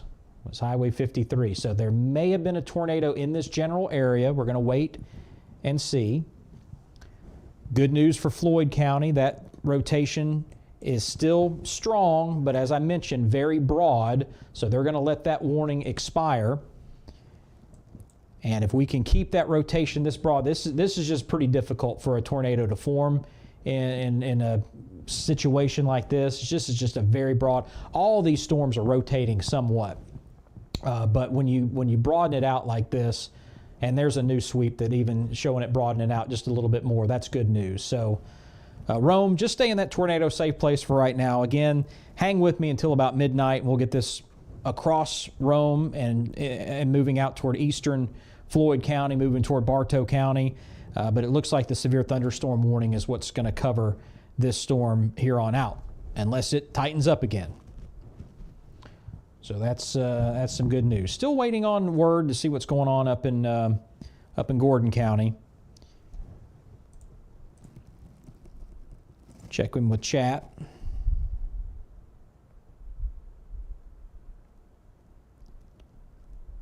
Yeah, rain coming down hard. Oh, Crystal, you're in Kingston. All right, yeah. Trying to think of that road up there in Kingston. It'll come to me in just a minute. A radio tower I have to go visit from time to time, just west of town, west of Kingston.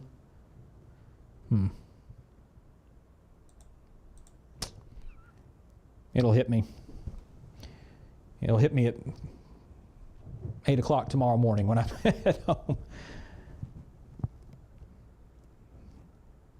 I guess I could look it up right quick. But yeah, so Kingston, yeah, that rain is just about ready to start coming down. Or as you mentioned, it is coming down, so it's going to get a little bit heavier. So the really heavy rain's coming in. Not really seeing any signs of hail to be concerned with there in western Bartow. Oh, I know what I can do. Instead of looking up, I can just look it up right. Yeah, Tom Jones Road. There we go. There's a very familiar. I've spent a lot of time up on Tom Jones Road in Bartow County. So there you go. Very familiar with that part of the world.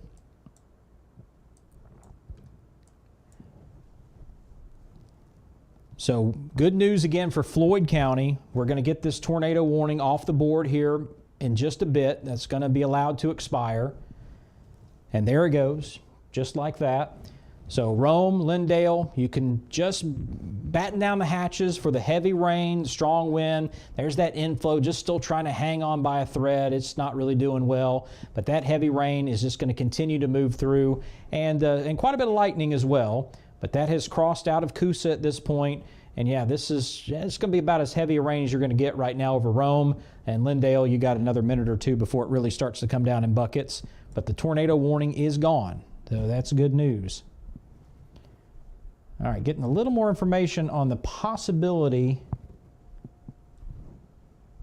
of a tornado that may have been around Highway 53 and I-75. Still not have confirmation on that, but that's possible. But either way, that has tracked off now east of I-75. So west of I-75 in Gordon County, you're going to be in the clear. We may get a edit on our tornado warning polygons for right now or soon. Yeah, here's our rotating portion of the storm. Very broad. This is starting to look like that part down in Floyd County where it's starting to broaden out a whole lot. That is continuing to move toward Fairmount. So for right now, Fairmount, stay in that tornado safe place. All the way up to Ranger, should be just to the south of you in Ranger. But if this continues to look like this, we may get this warning taken off the board as well. Although, if we have confirmation that we had a tornado or a funnel around I-75 there, that may hang on. But just any minute now, Calhoun, you're going to be in the clear. Got a report coming in from Floyd County that power is out over a good part of Rome. That's because lightning struck the water filter plant. So there you go. So if you're without power or know somebody without power in Rome, that's what happened there. Big lightning strike at the water filter plant.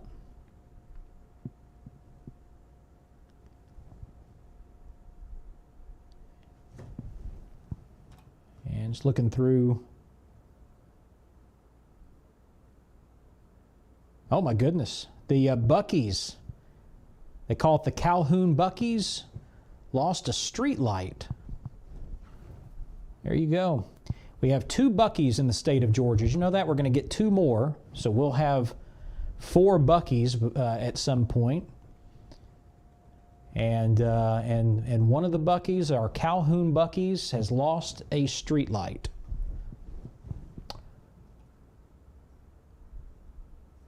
So there you go. A lot of street lights at the I think the Calhoun Buc-ee's probably have more street lights in their parking lot than the average size city in Georgia. I can't prove that right now, but I'll write a paper on that and get back to you later. But I'm sure that could be the case. All right, let's get back to business here. 2 tornado warnings still on the board. And both of these warnings are with storms that have now crossed I-75.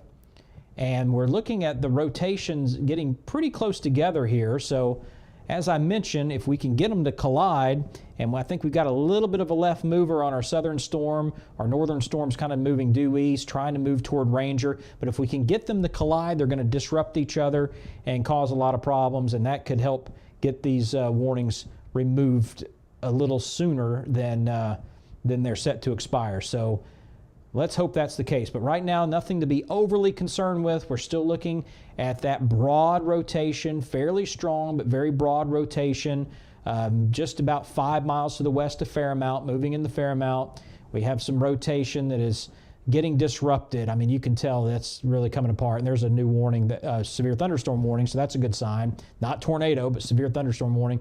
But that part of the storm moving up toward Ranger.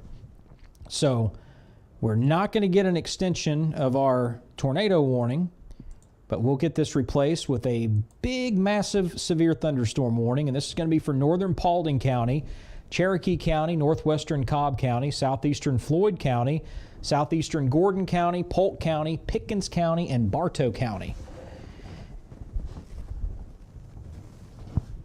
Should have taken my seat before I read all that. That's a big one. But a big storm there. But again, the possibility we could get these storms to spin again. But with every minute that passes by, our tornado threat reduces just ever so slightly. So I'll take this severe thunderstorm warning. This is going to go until 12:30. Doppler radar indicating the line of severe thunderstorms from about Round Top to Kingston to near Etna, and these storms are moving east at 40 miles per hour. So we have the possibility of 60-mile-an-hour wind gust. Not showing a big hail threat anymore. Even that's starting to get reduced somewhat. But we had some massive hail cores in northern Alabama as they were moving in closer to the state of Georgia. And luckily that has been less of a factor. I think we had some hail up around Calhoun, and I mentioned some hail near Plainville and Adairsville, but we're not seeing a whole lot of that left in these cells. And while we have a second here, let me I just want to look very closely, and we can do this together if you'd like. I'll go full screen with this. I want to look at the intersection of State Highway 53 and I-75 and just roll this back and see if I see any debris or any signs of debris. And I don't. So again, we've had some reports. There may have been a tornado around Highway 53 and I-75, which is just to the southeast of Calhoun.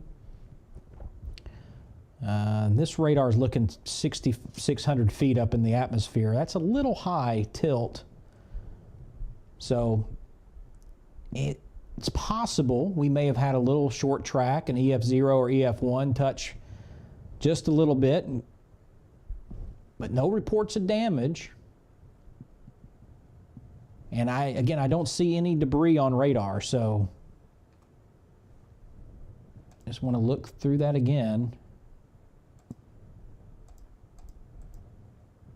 So what's going to happen, the National Weather Service will go up and survey if there was any damage up there and see if they had any twisting of trees or anything of that nature. And we'll find out tomorrow, more than likely by tomorrow afternoon. We'll get a report on that. And if there was a brief spin up, I'll post that information for you the moment that I get it from the Weather Service once they do their assessment. But either way, that's how it's not really officially a tornado until they make their damage assessment in the first place. So we'll see what they have to say about it. But nothing on radar indicated that was the case. But we just had a couple of reports coming in that was possible. Tree on fire in Chattooga County, Peach Orchard Road. Tree on power lines, tree on fire.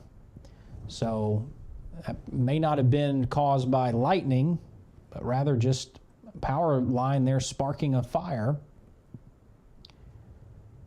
And that lightning that we were watching on the live webcam earlier, we'll pull that up again to see if it's still going on, is now in the Cherokee County, the Waleska area, with just constant lightning right now being reported.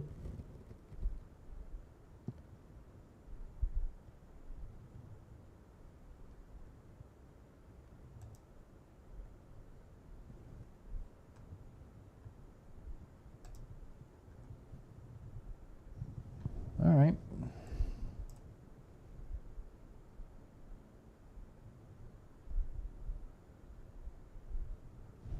New tornado warning is about to come out. So let's pause the radar here and we'll see what we have. So they are going to extend out the tornado warning into Pickens and northern Cherokee County. Still have that rotation there. Again, very broad around the Fairmount area. So get ready for Pickens, northern Cherokee County. We're about to get a tornado warning issued here any moment now. And there it is. So that's that part of the storm there around Fairmount. We have a tornado warning for northern Cherokee County, southeastern Gordon County, southern Pickens County, northeastern Bartow County until 12:30. Storm is picking up some speed, moving east now at about 50 miles per hour. So if you're in Jasper, Waleska, again, a lot of lightning in Waleska, and the storm should pass just to the north of you in Waleska, but you're in the warning polygon nonetheless. Funkhauser, Revis Mountain, Tate, Talmadge, Marble Hill, Ball Ground, you are in the tornado warning polygon. Get to your safe place, lowest level, most interior room, away from doors and windows. And I mentioned Nelson. It's going to be pretty close to Nelson. If this holds together, going to be right in the Tate-Nelson area there in southern Pickens County, very close to Ball Ground in northern Cherokee County. And so, again, that rotating portion of the storm is fairly broad, but still noticeable, still fairly strong over Fairmount. And so that is moving out of Gordon County. And by the way, Calhoun, you're in the clear. Still have some more rain coming. That looks a lot more ominous out to the west of you than it actually is, but there's still some more rain coming your way. But the severe weather threat for tonight is done in Calhoun, in Somerville, Dalton. Ellijay, you're just about done. Still some heavy rain up your way, but that's about to clear out, and then you'll have some moderate rain on the backside of that. Lafayette, all clear. Trenton, Tryon, all good.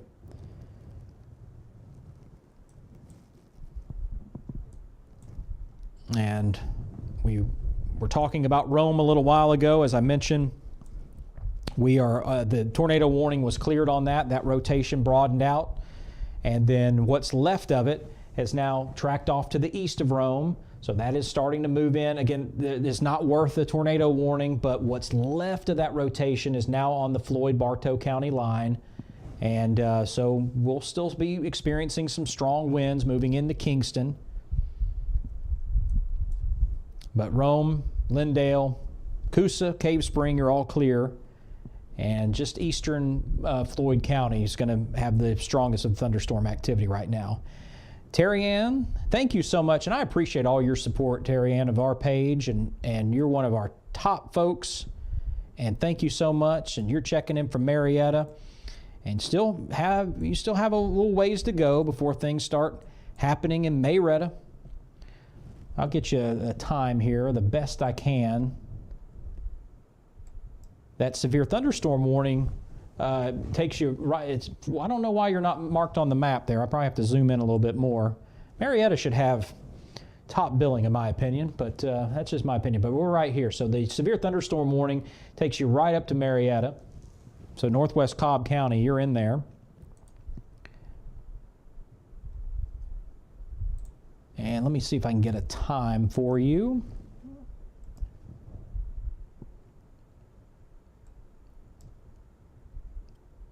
Get it as close as I can here. Let's see. We'll storm track.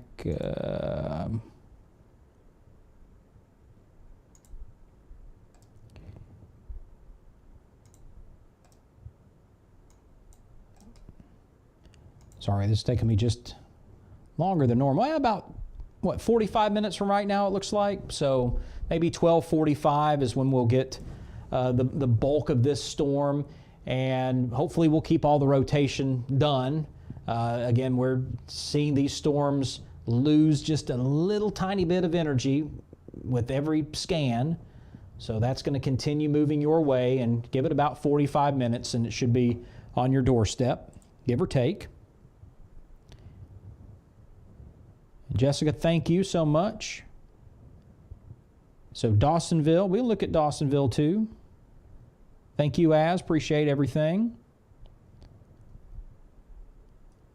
Miranda's from Huntsville.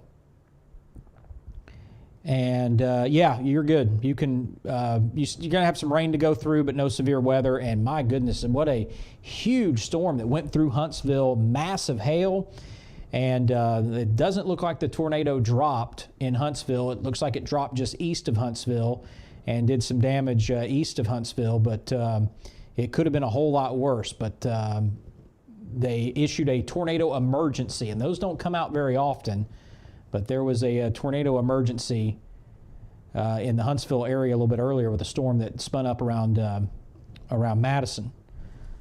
So head on home, just drive safely. You are going to have to go through some rain, and there's going to be a little bit of ponding and puddling here and there. But once you cross the state line, it's going to be pretty much clear.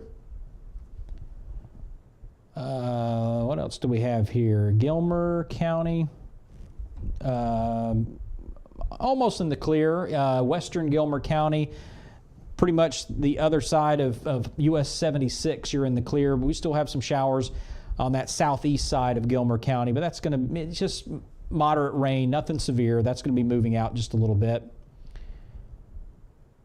Am I missing anybody? Hope not. Is there a chance of a tornado in Ackworth? Let me just see what's going on. And let me time this out a little bit. So we should be seeing the heavy rain moving into Ackworth in about 25 minutes or so from right now.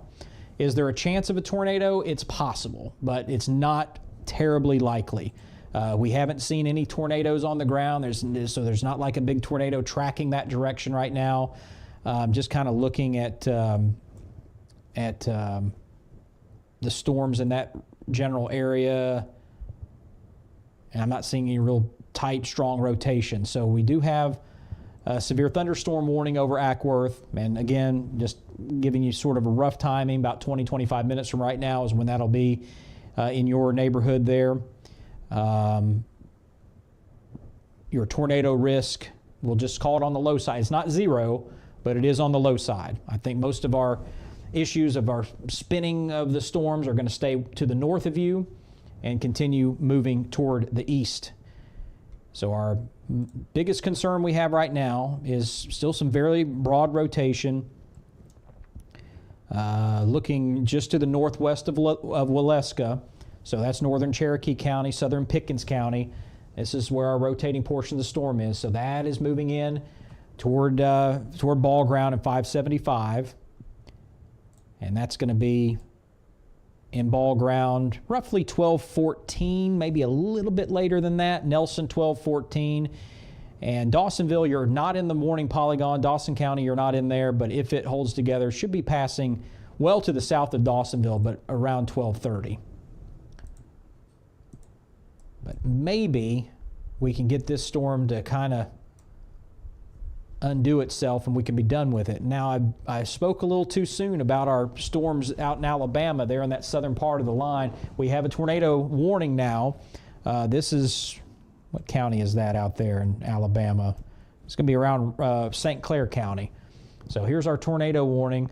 So this is our first tornado warning I've seen in this portion of the line in Alabama. So does that have an impact as it moves in closer to Georgia? I think it weakens some, but this is one of those things we got to watch out that, you know, Carroll County, Carrollton, heading down to Harris County, Troup County, still could see some severe weather out of these storms. So it's kind of hard to see here on the screen, but that's a tornado warning out there in St. Clair County, Alabama. So that may be a sign of things for Bremen or Carrollton down the road. All right. Stephanie, thank you. I'm glad everything, it looks like things were, you know, heavy rain up there, but no tornadoes, no damage. That's good. Tiffany's checking in from Canton. And yeah, you're under the severe thunderstorm warning. The rotating portion of the storm, there's Canton. Our rotating portion of the storm is mainly going to be moving toward ball ground. Again, not strong sign that that's going to be a tornado producer. There's just that possibility there. But that should stay to the north of Canton. But you do have rain. Light rain should be picking up now. That wind should be picking up as well. And you should be seeing the flashes of lightning where you are. And that's coming in from the west, moving in your direction. Going to be there in just a few minutes. But some very heavy rain and gusty winds. Actually looking at Canton here is kind of on this side of the storm. See how this is bulging out like toward Canton? So that's a sign that you have some strong winds coming in from the backside of the storm pushing this out. So 60-mile-an-hour wind gust, very possible with these storms moving in your direction through central Cherokee County. So here are our storms. You can see the overall movement to the east, kind of toward the southeast, but our cells moving up to the northwest just a bit. Just want to look and see if we have any more cells splitting. Yeah, we don't. Yeah, so these thunderstorms are starting to get more in a linear fashion. And what that typically means is fewer tornadoes, more straight line wind. You get down here in Alabama, a little bit more discrete, a little more cellular. So that's why we have our one tornado warning here. Obviously, there are exceptions to every rule. That's what's going on up around northern Cherokee County. But with these storms all lining up like this, that's where we start to get more of the straight line wind hazard as opposed to tornado hazard. Still possible tornadoes, but a little bit less. Then you get up into the North Georgia mountains, northeast Georgia. There's Towns County, Hiawassee, Rabun County. You can see how everything's just spread out. Got all this green surrounding and this nice slow grade up before you get to those reds. That's more stable air. So we do have heavy rain. We do have some thunder and lightning going on up there in northeast Georgia, but it's going to be very unusual to see a severe thunderstorm warning. Now, I say that, and here's what's going to happen. The Greenville office, they have control of Rabun County and Stevens County, Habersham.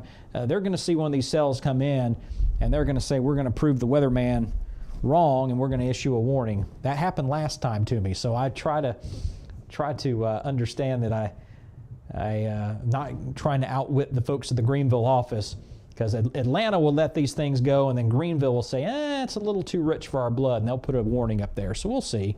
But for the most part, this is pretty stable air. Our severe weather risk is pretty low up in Habersham County, Cornelia, White County.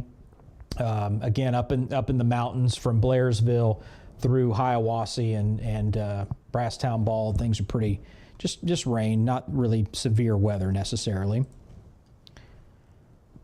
And Crystal checking in there from Rome, still pouring. Yeah, almost on the backside. We see you still have that red right on top of you here, but got a little bit of clearing, a little bit of that weak echo. That's going to start moving in, especially north side of town and Berry College area. That's going to start to lighten up a little bit, but still heavy rain from town all the way down to the south, and Mount Alto with the heavy rain coming down. But give it just a little bit longer, but your severe weather threat is over, which is good, just rain. Let's check out this tornado warning in Alabama while we have a second. Yeah, I don't know if we're going to get a good shot of velocity from this far out, but this is just to the west of Raglan, Alabama, and this is kind of what we're looking at here. A little hard to see. Again, this isn't, the Atlanta radar is not the best one to use to look at that, but I'm not going to switch for that cell because there's a long way for that one to go before it reaches Georgia, and more than likely it's going to get beat up and not be what it once was, as Toby Keith would say. Ashley checking in from Ball Ground, and you are under the tornado warning. And it's going to be pretty close to you, that rotating portion of the storm. And let me just look at...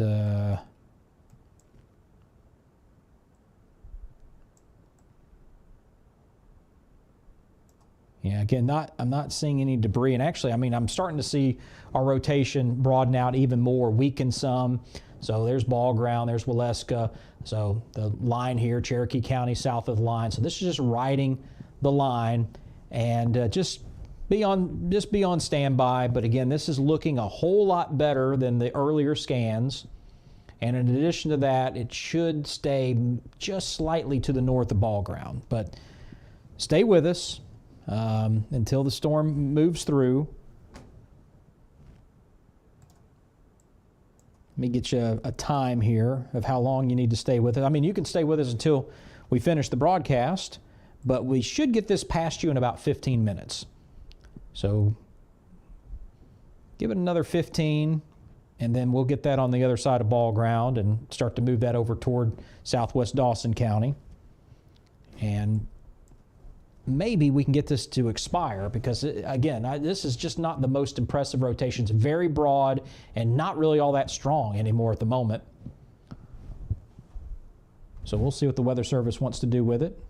Some of the tornado watch counties are going to get eliminated here soon. So before that happens, I guess we could take a look at where those counties are. Obviously, we're in the clear. As I mentioned, up in Walker and Dade County, they have really dealt with it tonight, but all's good in that direction. We're now getting cleared out in Rome, so our line, you know where the line is. So once you get up to the northwest corner, extreme northwest Georgia, we're in the clear. But for now, technically, we still have our tornado watch until 2 a.m. Actually, they added some counties to it. So let me take a look at that. That was an old graphic. But as I mentioned, they're going to cut a few counties here shortly.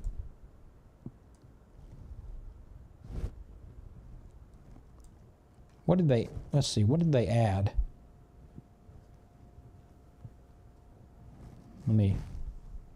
Oh, okay. I see what they did.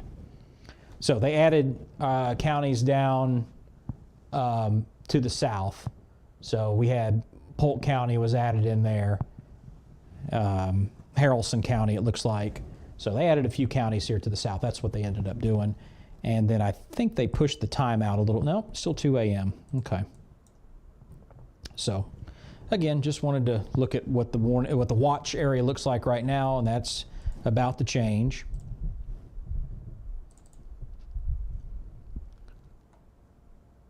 Let's get back to our storms here. Check out chat. Ashley, you're welcome. Yeah, as far as taking cover, if you are in the bottom level of your house and you're in the middle of I wouldn't be, hiding in the bathroom or anything at this point, but just being in that lowest level interior room, I wouldn't be sitting out on the deck. Let's put it that way. Just, be inside. You're good to go. You're safe. You're safe. No problem. And Tiffany, did we talk about Canton? If not, yeah, we did. Sorry, my memory is losing it just a little bit because I remember telling you that this looks like it's going to stay north of Canton, but the heavy rain picking up and that wind, again, that wind's pushing in from the backside of the storm. That's why our storm is bulging out toward Canton, so pretty significant wind there coming in. You should be feeling that about right now.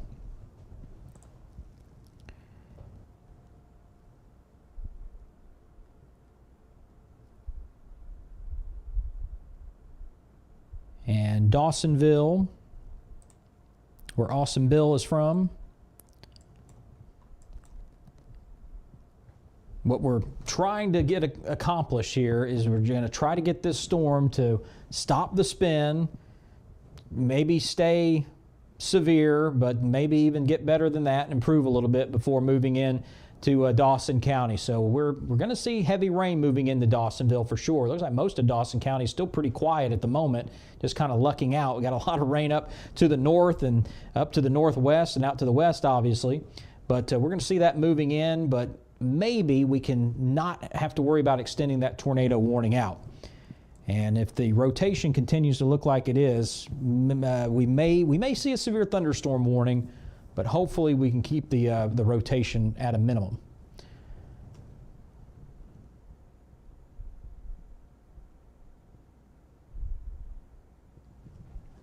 All right, so let's go look at, got a couple of folks just asking about Kingston on our other chat. And let's see what we have out here.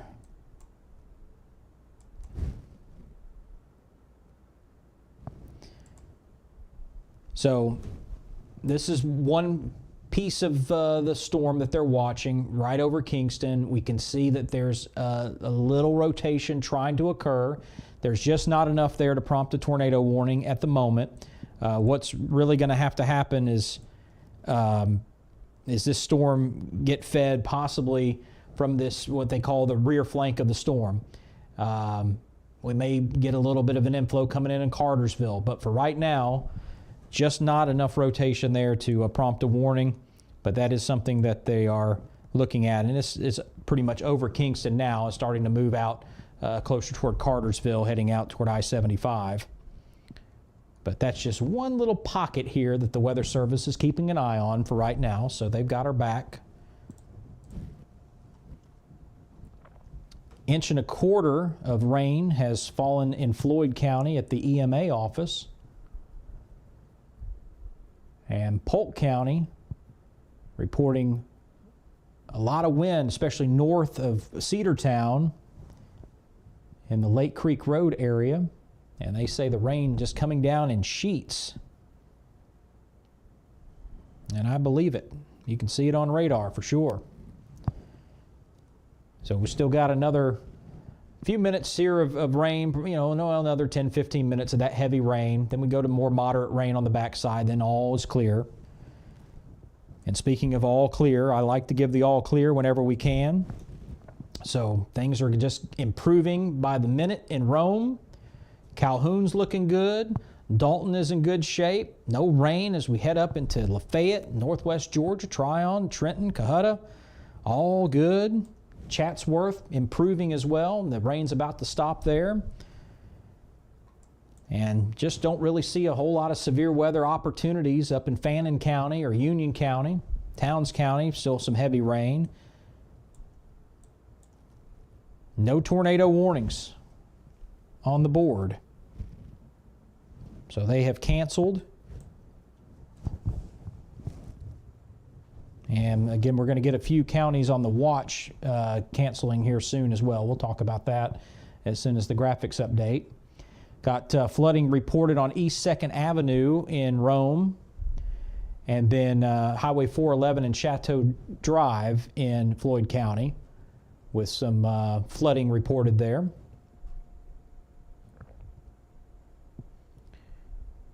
And at Cherokee High School, heavy rain and wind. They say that the traffic lights are blowing sideways around Cherokee High School. So no surprise there of 60, 70 mile an hour wind. That is very, very likely.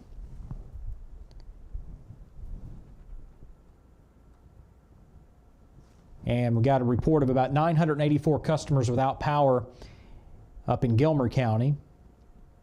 As I mentioned, lightning has struck the water treatment plant in Rome, and that has caused a power outage in that general area. And not sure, let's see, did we find out if there's going to be any issue with the water supply? Let's see what they say. Nope. So they have generators at the water treatment plant in Rome, so there won't be any disruption in your water delivery, but power is out in that general area around the water treatment plant. So just be on the lookout for that. You know what's going on there. All right, I think we're up to date. Elena checking in from Calhoun. It is gone. Yep, things are looking good. Maybe a little light rain still going on there, but things are only going to improve in Calhoun. I know you've been through it. There have been several rounds come in and storms trying to rotate and all kinds of things. Report maybe a tornado around Highway 53 across to I-75. We'll get confirmation on that by tomorrow. But yeah, things are all good, and eventually we just move all the rain out together. Clouds will start to break up. Going to be breezy tomorrow, but temperatures will be cooling off over the next couple of days. And Friday is going to be beautiful. I may just come in here to the Weather Center on Friday, and we'll just sit and talk about how beautiful the weather is. What do you think about that? We'll all meet up in the afternoon. Everybody take your day off of work and stream the Georgia WeatherNet. And I'll just ask how pretty the weather is, and we'll just we'll talk about it, because we're going to have temperatures in the 70s for the high on Friday. Let's see if we can, while we got a time here, we have no tornado warnings to talk about, so we can talk about nice weather for a second, if you're all right with that. Let's take a look at the weather model and see what the temperature looks like. Let's see, what's Friday's date? I have no idea. Today's the 21st, so 22nd, 23rd. All right, let's see. Friday at 2 p.m. This is what it should look like. Oh my goodness. Look at that. 75 in Atlanta. Let me go full screen with this. This is too pretty to have my face on here. 75 roughly in Atlanta. Gainesville about 72. Be in the mid 60s in the North Georgia mountains. My goodness. 80 in Macon. Of course, South Georgia's got to be hot. But not bad. Upper 80s there in extreme South Georgia. Looks like down in Bainbridge, Cairo be in the upper 80s, maybe 90. Upper 80s in Brunswick. Savannah 82. Albany 83. Augusta 79. That's going to be a nice day, and lots of sunshine too.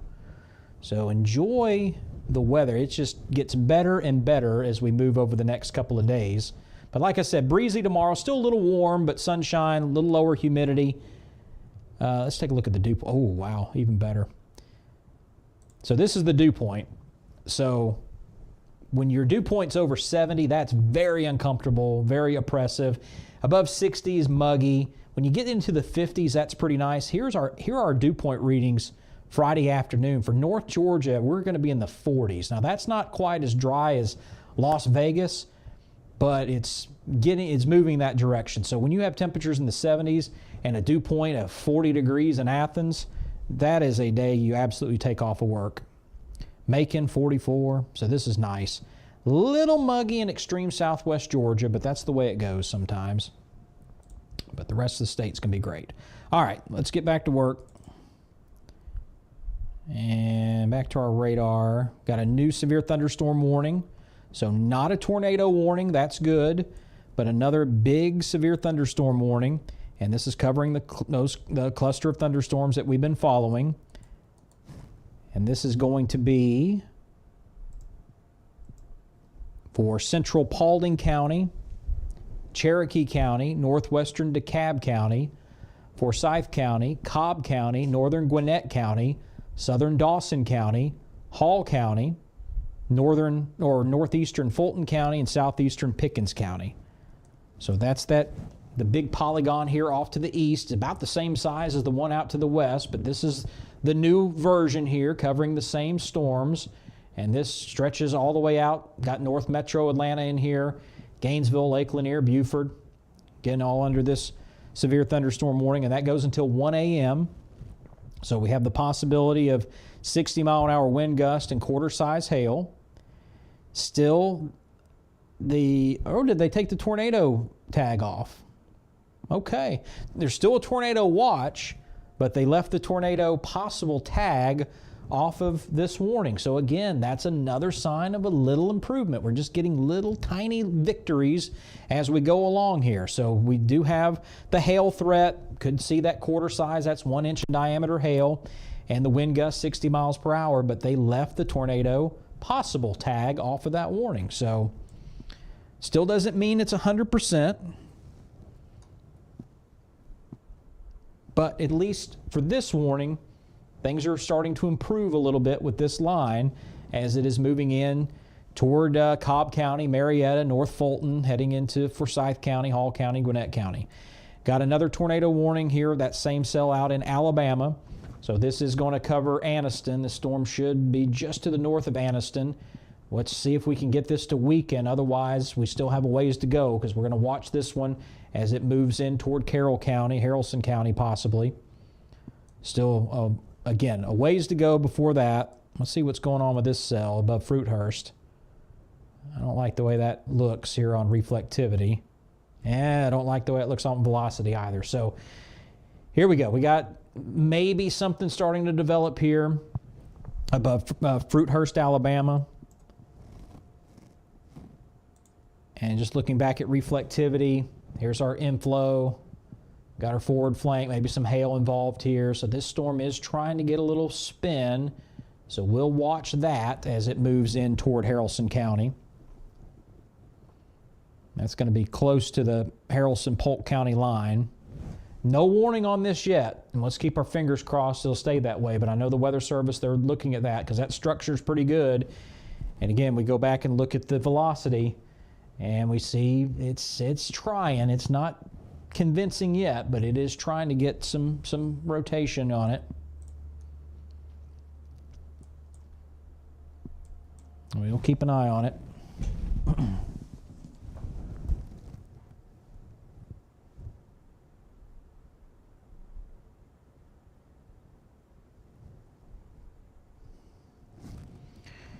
All right.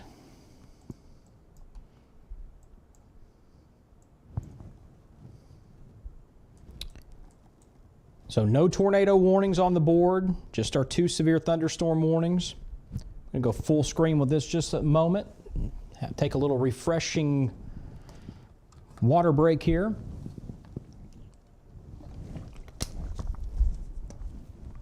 All right.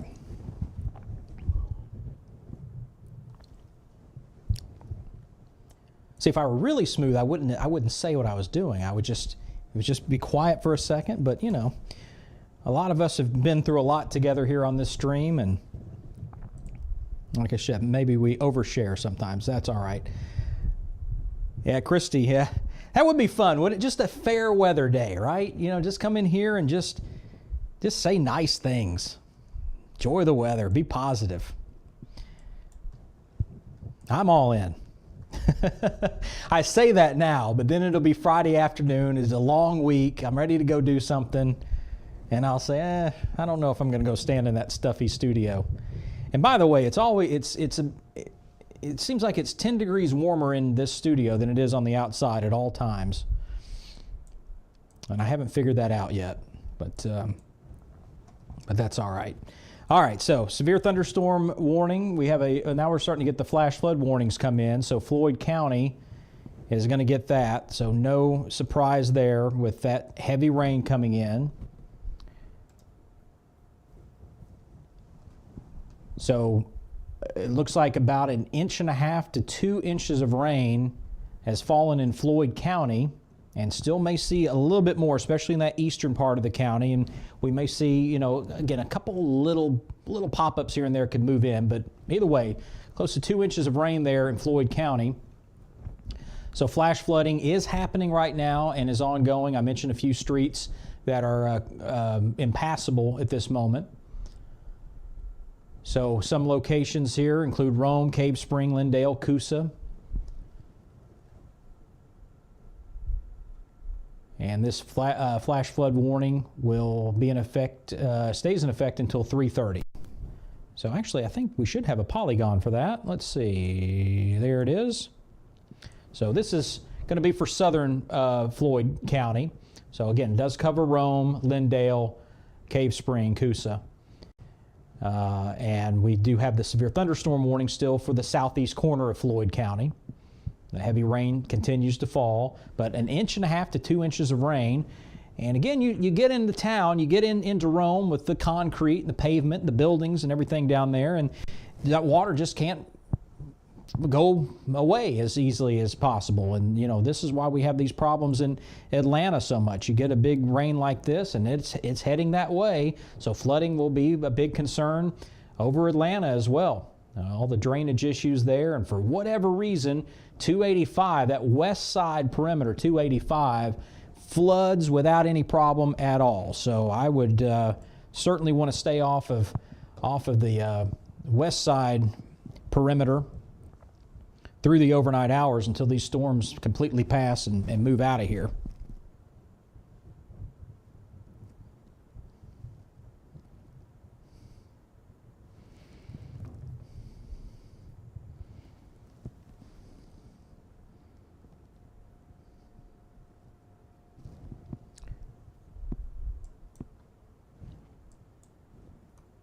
All right, so just our 2 severe thunderstorm warnings on the board.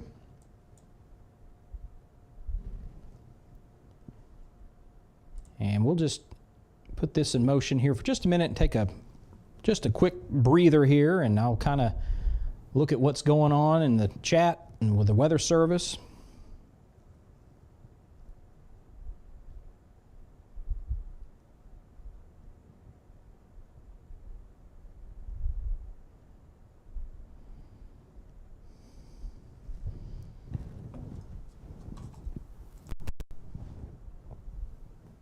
So we got a report of a tree down around the North Bypass in Whitfield County. Let me see if we can get a little bit better deal. I'm assuming that would be, yeah, okay. So just the north side of Dalton.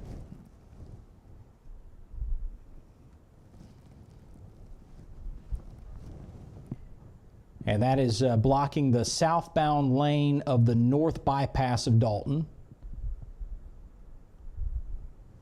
And the Weather Service keeping a close eye on that storm we were talking about down west of Haralson County,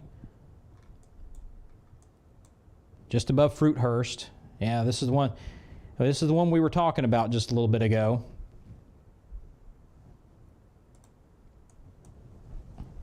So a rotation still there. It's still not the most frightening thing in the world. That's why we don't have a warning on it. But the Weather Service has kind of put a little flag on that. They're going to watch this. So we'll watch out for Haralson County. We could get a warning for southern Polk, maybe for the northern half of Haralson, including Buchanan. But for right now, no warnings. We'll keep our fingers crossed that that storm behaves itself.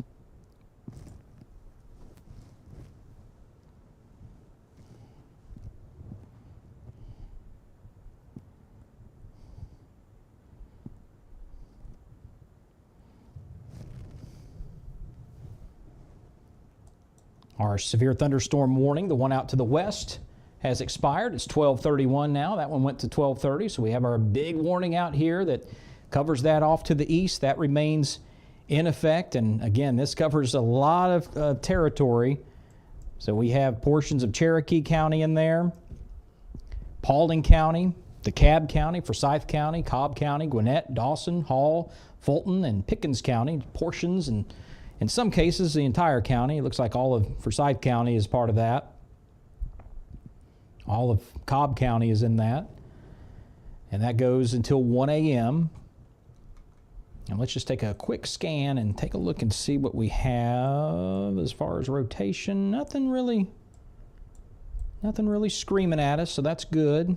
The worst thing I'm seeing, and again, it's not terrible, is out here near Fruithurst, Alabama. So starting to cross in toward Haralson County. This is what we're going to have to watch and see if something happens with that. If that gets a little more dicey, we could get a warning out of that one. So just be on standby. We have that reflectivity starting to bounce back pretty bright there. So maybe seeing some hail in that. We got a notch. I mean, we're trying to get 2 notches forming here. This may be part of what's causing this storm to not really get its act together. It doesn't really know what to do. We got a little narrow notch here, so I'm trying to get some spin on this side, maybe something forming on that part. So I think it's just interfering with itself, basically.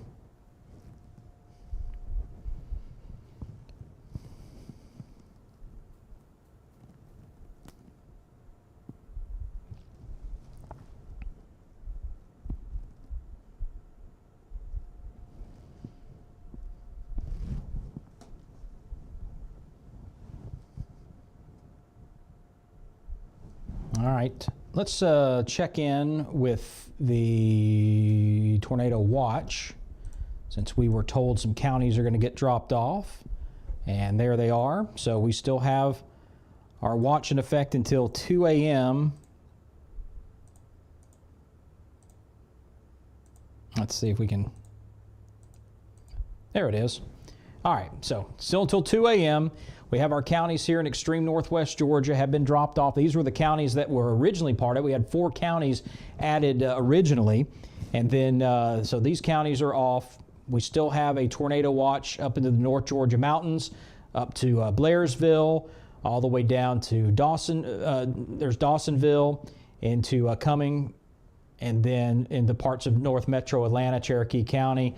I'm surprised Floyd County's still in there, but it's in there for now.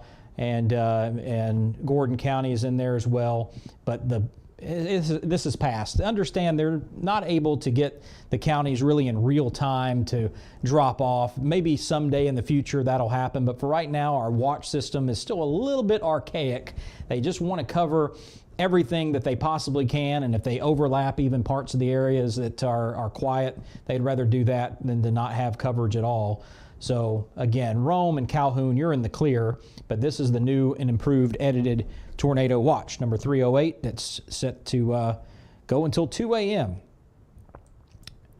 So I'm not sure if we're going to need to stay here until 2 a.m., but we certainly will if necessary.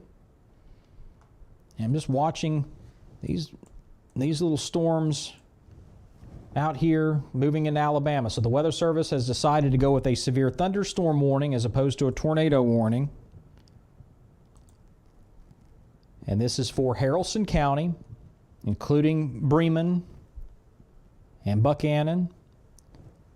And this is set to go until 1:15. Tallapoosa's in there as well, Waco, Draketown.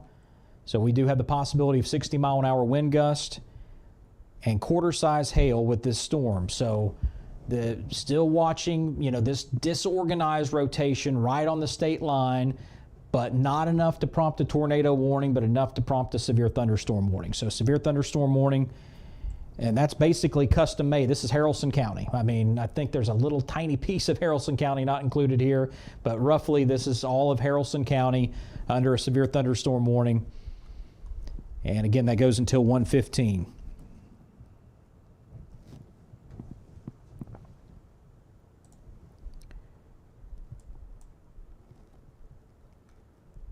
All right, so I think at this point we can maybe do some timing out of some locales.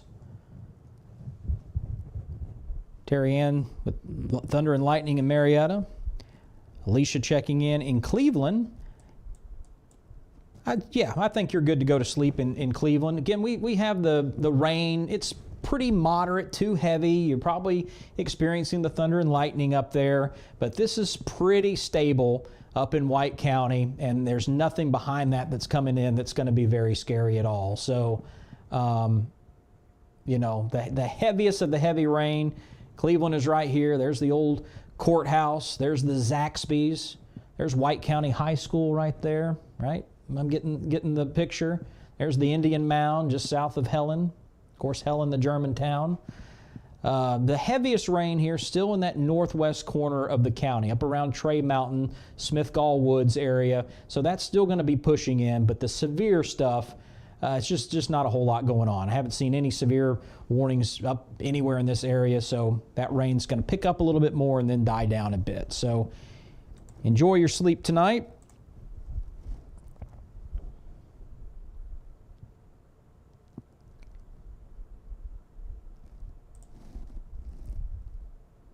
And let's see.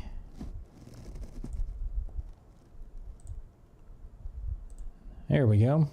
Radar playing a trick on me. So let's do some timing out of some things. What do you say? Because I just don't have a big tornado threat going on within the state at the moment. Flooding is now becoming a big issue in Polk County now. Standing water on the north side of Cedartown.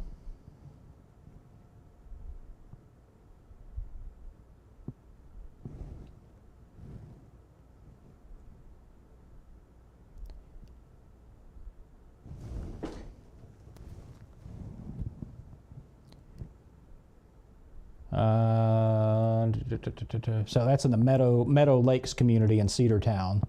So again, a lot of report of standing water flooding in Polk County, Floyd County,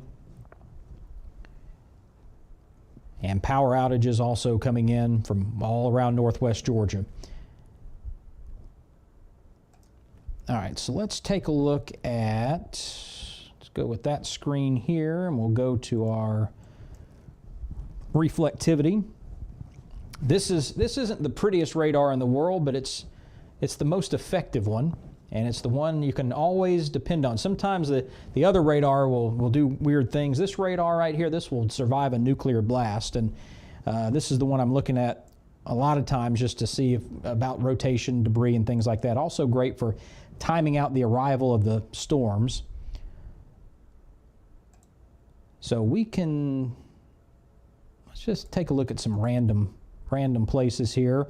Going to be seeing heavy rain start to move into Gainesville in about 15 minutes from right now. Heavy rain moving in toward Maysville, northern Banks County, up around about 30 minutes or so from right now. Going to be around Commerce in about 40 minutes. Looking at the Flowery Branch area, 15 minutes from right now. Should be in Jefferson, crossing I-85 in about 35 minutes from right now. Buford, Sugar Hill in about 15 minutes. And South Jackson County, around South Jackson Elementary School, should be about 45 minutes from right now. Near Arcade, around that same time. And then should be in the Athens area in a little less than an hour, so about 1:35 or so, we'll see that line. And again, it's just continuing to weaken. This is just not nearly as impressive as it was as it moved out of Alabama into Georgia. So we're just continuing to see improvements in this line, but we're still going to have the heavy rain moving in toward Athens, Oconee County. Going to be in Winder, looks like about 30 minutes or so from right now. And how about Atlanta? So up, around Georgia 400 and 285. Should be in that direction in about 15 minutes to 20 minutes or so. Continuing to move over Spaghetti Junction, about 20-25 minutes from right now. Continuing toward Monroe in about an hour, so about 1:40 for Monroe. Downtown Atlanta, we're looking about 30 minutes from right now. Moving into DeKalb County, we got about, the east side, 285, around Stone Mountain Parkway there in about 45 minutes, and then moving into northern Rockdale County near Conyers in about an hour. So these times are about right from what the model was saying. Again, the storms are running just a little bit faster pace than the model, but pretty close. And we're showing the storms nearing the Atlanta airport, probably in about 35 minutes from right now. Crossing I-75, maybe around the racetrack area in about 50 minutes or so from right now. So those are just some rough times to look at for the next hour or so of where the storms are going to be. We can take a look at the model here in a second as well. But before we do that, let's get back to our current severe thunderstorm warned storms. Again, a big warning here for portions of Paulding, Cherokee, DeKalb, Forsyth, Cobb, Gwinnett, Dawson, Hall, Fulton, and Pickens counties. That's that big yellow polygon there. Got the possibility of 60-mile-an-hour wind gusts, quarter-size hail.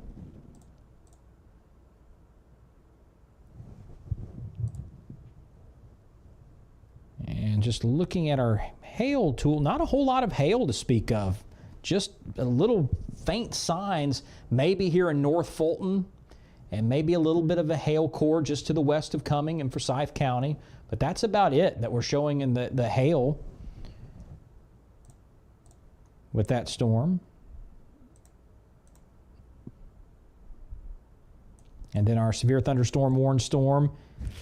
Still, sorry about that, my facial expression there. I just hate to see these notches like this form. I mean, you look at that and you just kind of go, no, we don't do that. This storm is trying to spin. It is trying to pull that air in, coming in from Tallapoosa and coming around and spinning around here in northwest Haralson County. We go back to the velocity and we can see that is indicating it's true. There is some rotation going on there, right on the verge. Again, some people would call this a tornado warned storm. Others are saying just not quite there. So that's why we have it severe thunderstorm warning, not tornado warn. But you see a little notch like that, you have to watch it very, very carefully.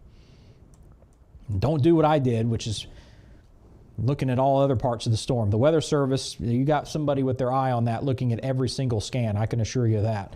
And this storm, we see our notch here. So obviously, you know, this notch actually looks a little bit more impressive than this one. But we have it here, and that's why we have our spin. This is around Weaver, Alabama.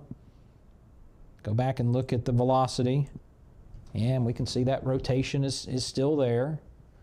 A little bit stronger than what we have up in Haralson County.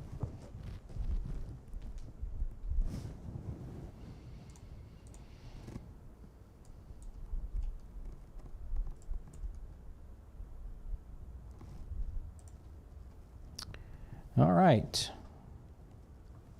So Cedartown. Well, Cedartown's a little bit inland, right? But yeah, your bulk of your storm there has moved out of Cedartown. We do have some cells on the backside.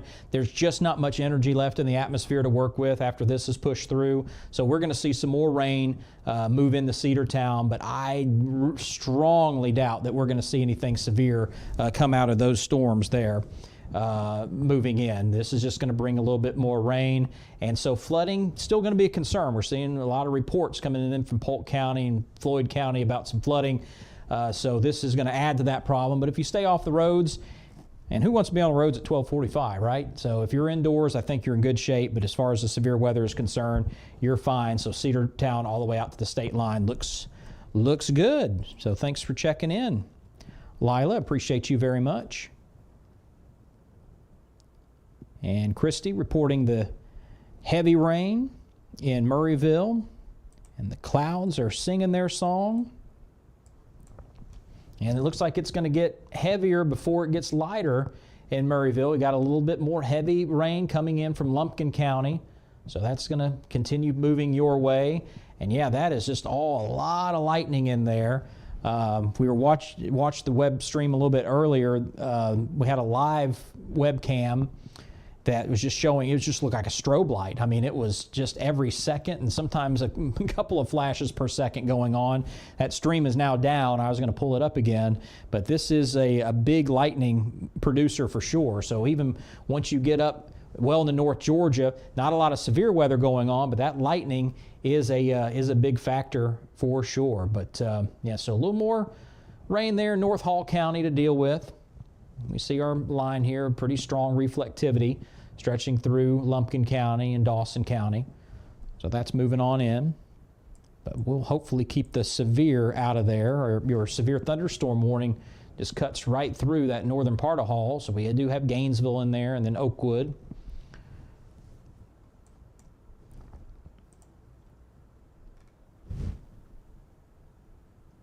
And more counties are about to be cleared from the tornado watch here very soon.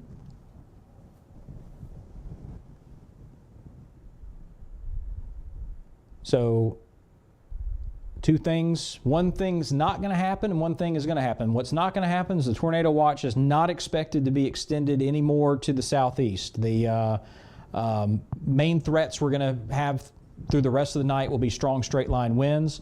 The tornado threat cannot be ruled out, but it's just not going to be strong enough to warrant any expansions or extensions to the tornado watch. That's good. And the other thing that's going to happen will be some of the counties, more counties up to the north are going to be dropped off, which, as I mentioned, that makes sense. Again, there's no reason for Floyd County to be under a tornado watch anymore. The threat's over, so we're going to see a bunch of those counties dropped off here soon. Got a report coming out of Cherokee County with 2 houses with trees on them. Reinhardt College Parkway and Dena Drive.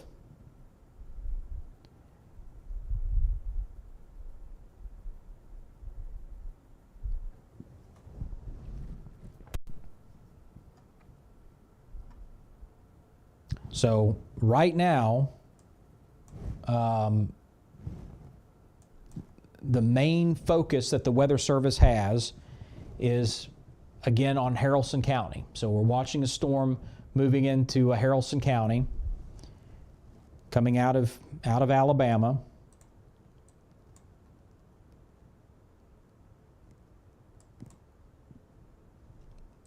And if we see another tornado warning, more than likely, it's going to be for Haralson County.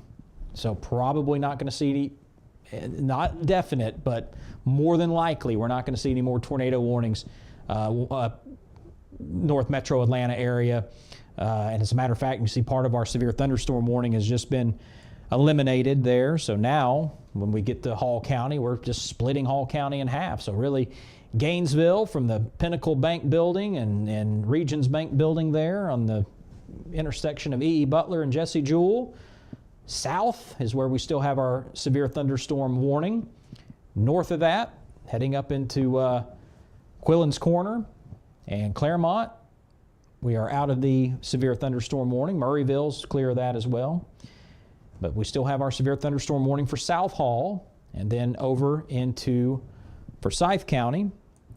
North Fulton's still in there. Cherokee County, Paulding, portions of Cobb County, Gwinnett County, and DeKalb still under this now abbreviated severe thunderstorm warning. So another good sign that we are seeing that more stable air up in North Georgia taking over. The threat of severe weather is reducing just, again, ever so slightly with every single radar scan. And hopefully we'll keep the folks at the Greenville-Spartanburg office happy and they won't give us any warnings up around the Toccoa area. But there is heavy rain up in Toccoa, then right along the Tallulah Gorge, along the Rabun County line heading into South Carolina. We do have some very heavy rain up there, but not severe.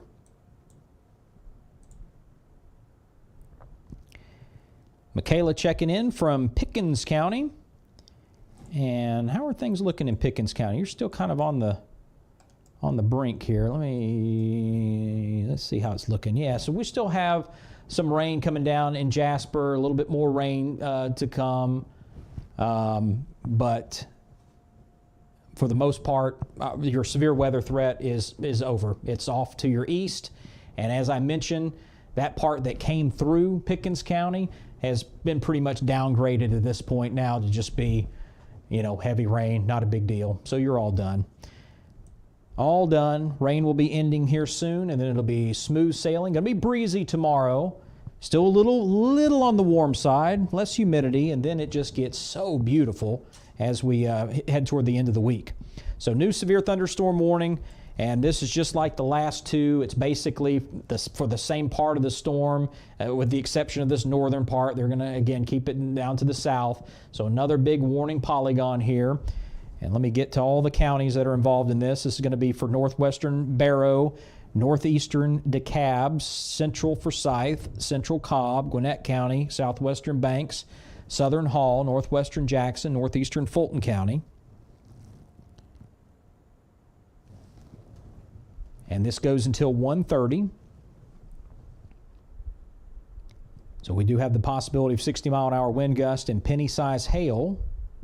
So we're even downgrading the hail size, right? Last time, the last warning we had, that was quarter-size hail. Now we're talking about penny-size hail. So the hail is 24 cents less impressive as it moves into that part of the state. But Atlanta, really from downtown Atlanta all the way north, well, it looks like maybe more like midtown Atlanta, north, up I-85, Spaghetti Junction, and then stretching on up into Gwinnett County, South Hall County, Smyrna, Alpharetta, Suwannee, Buford, you're in there. Powder Springs, you're in the severe thunderstorm warned area.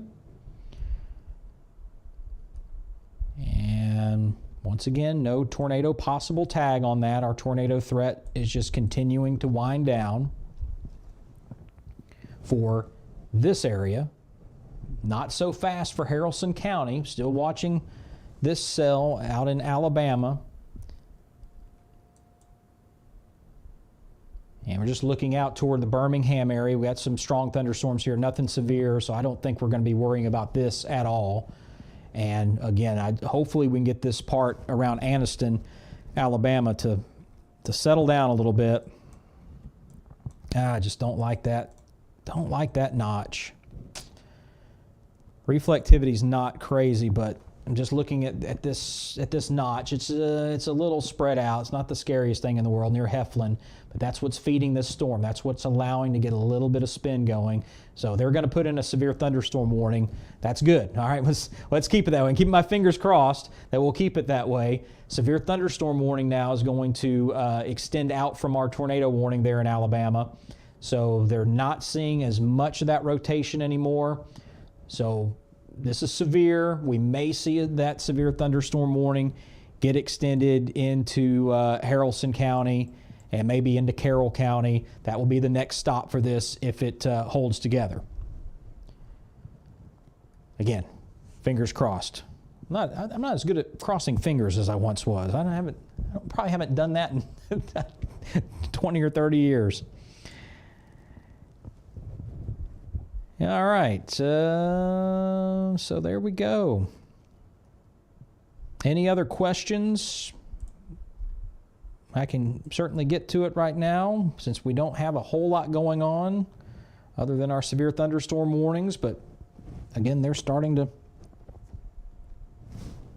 calm down a little bit. We can take a look at the modeling.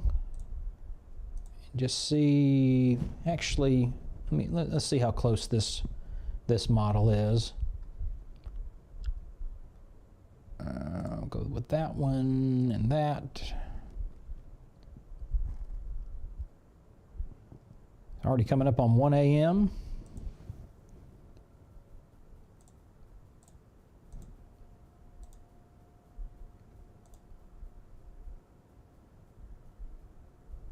Yeah, this model's still not great. Still running behind, so we're going to scrap that. I'm going to look at something else here. And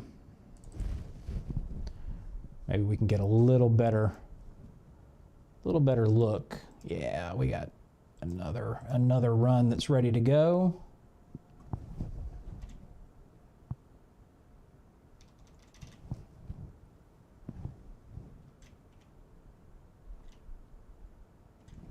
Yeah, they're all running behind. So really not going to get a good estimate on timing as we continue through the overnight hours. But I do want to show you this. Again, don't pay a lot of attention to the time because the storms are just outrunning this by about an hour. So this is basically what it looks like now, but this is what the model says it should look like in an hour. So these storms are about an hour ahead of schedule. But I do want you to look at, as we continue moving through the overnight hours, look what happens to the storms. They just fade out. So by daybreak tomorrow morning, and just after daybreak, there's just not much left. Maybe a few isolated storms here around Albany and Bainbridge, southwest Georgia. Maybe a couple of storms. This is what's left of the line of that frontal boundary. And it's going to continue pushing on down toward the coast. Maybe it gets a little bit of fuel going again after the sun comes up, but according to the high-res model here, every time it comes out, it just keeps showing these storms fading out. So I'm just kind of looking here. Again, this is probably going to be more, around 5 a.m. or so, and we see our, by 3 a.m. rather, and we see our storms really spreading out. Still a few cells that are trying to stay isolated here coming in from Alabama. But we're just showing this line just fade out. And that's what it's been looking like as I was looking at the convection, the CAPE, what we call the CAPE, the convective available potential energy. That's that juice in the atmosphere to get the storms going. It just wasn't terribly high here in Georgia. It was pretty high and pretty scary in Alabama, Mississippi, and Middle Tennessee, West Tennessee. But here in Georgia, it just started running into a wall that the storms just don't have a whole lot to feed on. So basically, these storms kind of had to bring their own party because there just wasn't a whole lot of party here in the state of Georgia to deal with. So it brought the energy with it in from Alabama, and that's why they're still hanging on. But eventually, it's just going to run out of luck and run out of steam, and that's going to happen pretty noticeably, especially as these storms move south of I-20. Again, we're seeing the storms spread out here in North Georgia. A lot of lightning still there, but nothing severe, so that's stable. A little bit of instability still helping these storms hang on for dear life, but we're going to watch it just fade as it continues pushing to the southeast. So 3, 4 o'clock in the morning, not going to be a whole lot left. So that's all right. So our severe thunderstorm warning for now the eastern part of Haralson County, still including Bremen, remains in effect until 1:15. That thunderstorm near Buckhannon, still holding together, still the possibility of quarter-size hail with that one, 60-mile-an-hour winds. So you get the quarter-size hail in this part of the storm. You get the penny-size hail up in this part of the storm.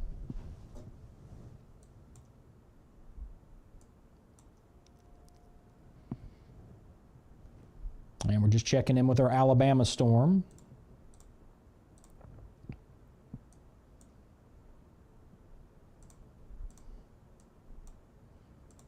This storm may over to the east of Anniston. This is in the old polygon, but this one may actually be getting a little bit of a rear inflow coming in to the backside of this storm, feeding this one a little bit. So kind of a odd situation in this part of the line. The main part that we've been watching, starting to move toward Fruithurst. There's our new scan. Little bitty inflow right there, trying to cause mischief. But we go back to velocity and we're not showing much. So there's just not as much inflow coming into the storm anymore. It's still going to be strong. We're still going to be looking at heavy rain, possibility of some hail. But that strong wind coming in to get it to rotate around, that's no longer as big of a factor as it was. So that's good news.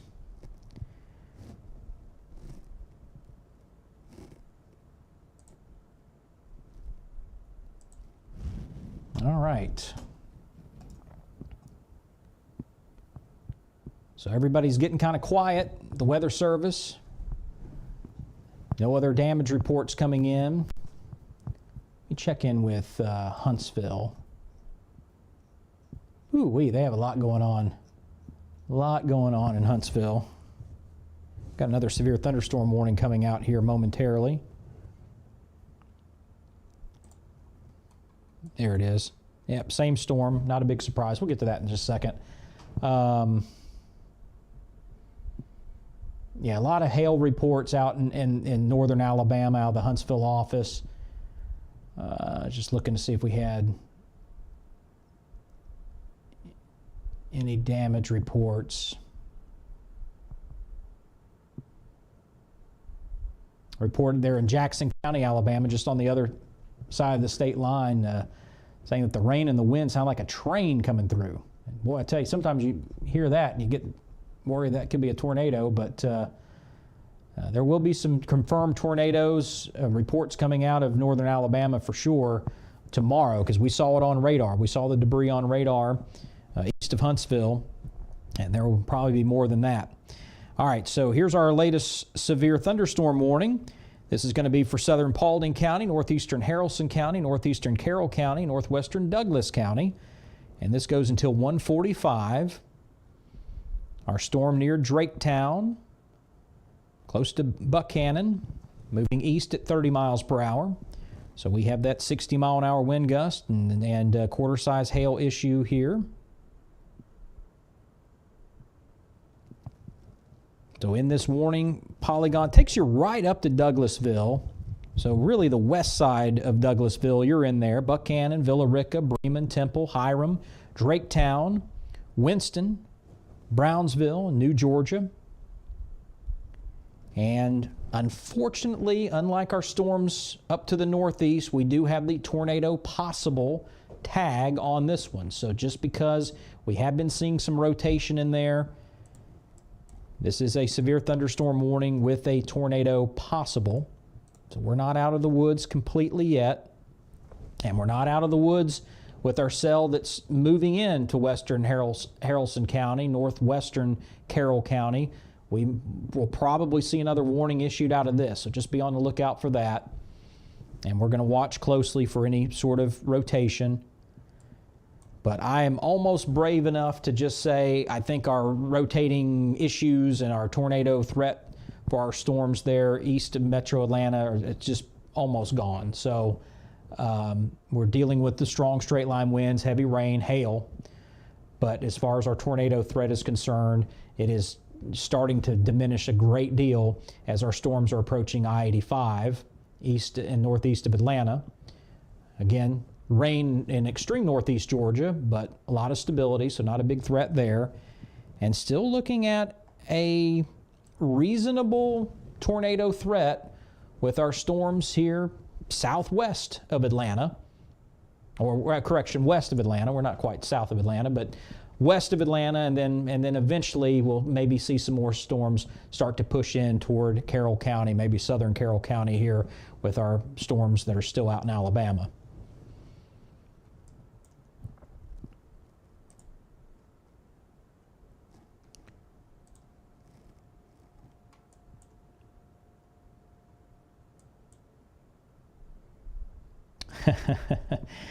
Well, I was talking about this a little while ago, and there it is. They did this last time. We're looking at all this stable, relatively stable activity up here in North Georgia, and the Greenville office, again, they're just a little bit more sensitive when it comes to the strong to severe thunderstorms. So they have put out a severe thunderstorm warning in the upstate of South Carolina. So surprised we didn't get that for Rabun County, but they waited for it to cross into South Carolina, and they're calling that severe. Again, here in Georgia, we don't call that severe, but in the upstate of South Carolina, I'm not being derogatory. I'm just saying that it's a different way of looking at storms in different parts of the country. Quite honestly, I'll tell you a funny story. Do we have time for a funny story? All right, I'll give you a funny story. So here in the South, if you've lived here for any period of time, you know that these thunderstorms are just a way of life. When we get into the summertime, they happen just about every day, and sometimes the thunder will just rock your house and, whatever.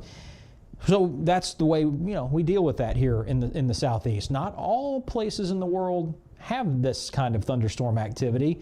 Not all places here in the country. So if you get up into the Northwest, up in the Portland, Oregon area, even Seattle, Washington, They have more of that very stable rain because their weather is impacted by that cool water from the Pacific. So they rarely get thunderstorms like we know of thunderstorms. Now they get what they call thunderstorms. But anyway, when I was finishing up my meteorology certification, there was a person in my class that was from Portland. And I was, trying to be nice. And I said, yeah, I guess you guys don't really get thunderstorms. I hear people call 911 if you hear thunder. And she just got so angry and said, that's not true, That night, there was one of those big thunderstorms that came through Starkville, Mississippi. Just boom. I mean, it was a loud one. And so the next day, she came in. I don't think she got any sleep. She looked terrible.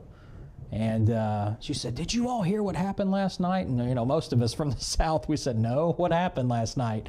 That thunderstorm. And I was, oh, yeah. That's what I meant by a thunderstorm in the South. That she'd never heard thunder like that before. So anyway, all that to say that we treat these storms a little differently in different parts of the world. And I think that young lady understood what I meant by thunderstorm, because she experienced one firsthand. All right, so anyway, I thought it was a fun story. So we still have a couple of our severe thunderstorm warnings here in Georgia. I got the big one for northeast metro Atlanta. It stretches all the way over toward Barrow County, into Jackson County, Banks County, up to the northeast. And then our storm that we're really keeping an eye on here, moving out of Haralson County. It's now in northeast Haralson County and starting to move into Douglas County. So this warning is set to go until 1:45. We have the possibility of that 60-mile-an-hour wind gust and quarter-size hail, and still possibility of a tornado. We're looking at some rotation within the depths of the storm here, just above Temple. So this is going to be part that we're going to watch. I just want to stay with you here and keep an eye on this in case it starts to spin. And then also out in Alabama, what's left of that rotation looks like it's near Heflin, but there's not a whole lot going on with that anymore. But that is severe that severe threshold. So that should be moving in toward Haralson, Carroll County here over the next few minutes. Should be crossing the state line in about 20 minutes from right now. And near Bremen, it looks like about 148. Severe, but hopefully we'll keep the tornado threat at bay.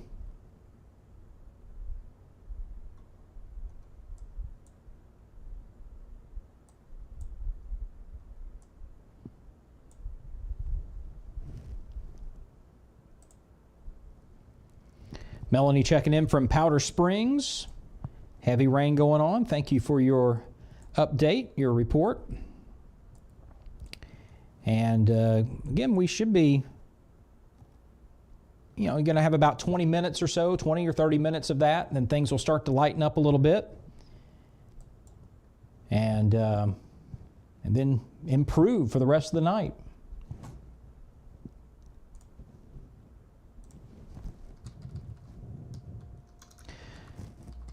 Did want to say hello to everyone. We're on our YouTube stream now as well. I know I'm interacting mainly with the Facebook because that's where our page got its start, and we've been Facebooking for quite some time. Let me check in with...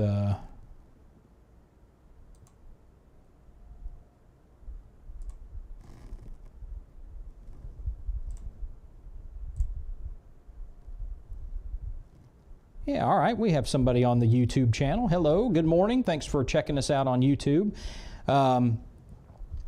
It's a little bit easier now for us to do the multi-stream. Before, we were sort of limited to Facebook only. But now with a little added technology we have here in the Weather Center, we can get the multiple streams out, and just another good way to help keep everybody safe and informed with being on as many platforms as possible. All right, another severe thunderstorm warning here. This is our warning from our storm coming in from Heflin, Fruithurst, crossing the Alabama state line, moving in to Georgia. And as we mentioned, Haralson County, Carroll County is going to be in this triangular-shaped severe thunderstorm warning. So this is going to go until 2 a.m. for southern Haralson County, northwestern Carroll County. Storm is moving east at 25 miles per hour. Got the possibility of 60-mile-an-hour wind gusts, quarter-size hail, and there is that tornado possibility with this storm. Also keep in mind the tornado watch remains in effect for this same area until 2 a.m. And the Weather Service says they do not plan on extending the watch.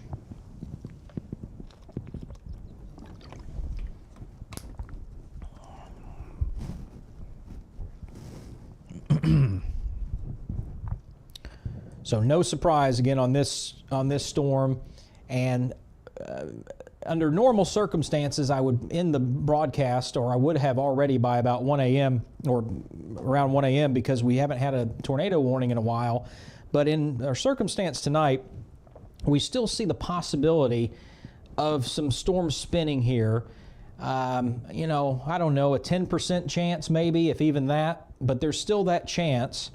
And so I would rather just stay here with you until we at least reduce that chance down to very, very low levels, or get rid of it altogether. And we're getting there. And there's another little piece of good news. That big warning that we had that covered northeast of Atlanta, that's all gone now. That was allowed to go away. So we're seeing the storms continue to spread out, so we're seeing more stability there. We still have heavy rain, a lot of lightning to deal with, but we're no longer severe threshold, so that's good.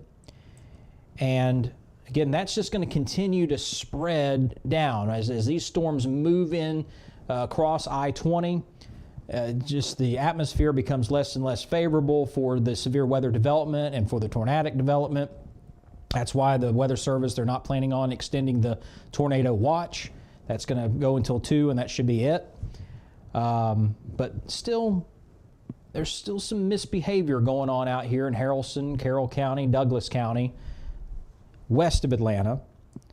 And so we just want to kind of watch that and see if we can get it to simmer down a little bit. If we can get these warnings and at least drop that tornado possible tag, and get rid of some of these notches that we see that continues to build up in the storm. We got a little pendulum trying to form here south of Villa Rica. I don't like that.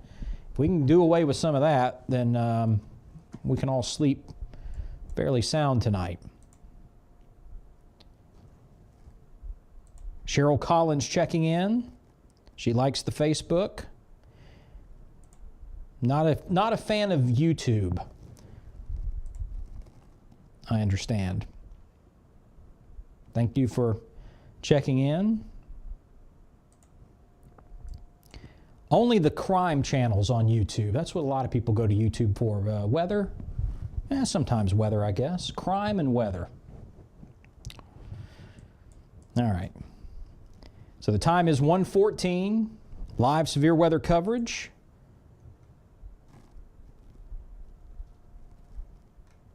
Trying to see what hour we're on now. What time did we start? About 8:30, something like that. All right, so not setting a record tonight, but still good to have you along. Good to be here.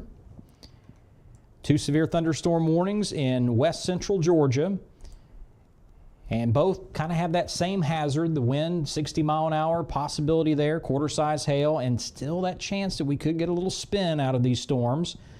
So our warning up toward the north, that's got portions of Paulding County, Haralson, Carroll, and Douglas County. And then our warning to the south, that's Haralson County and Carroll County. As we watch our storms come in from Alabama. Had a tornado warning on it out around Anniston, Alabama, and then they took that down the severe thunderstorm warning.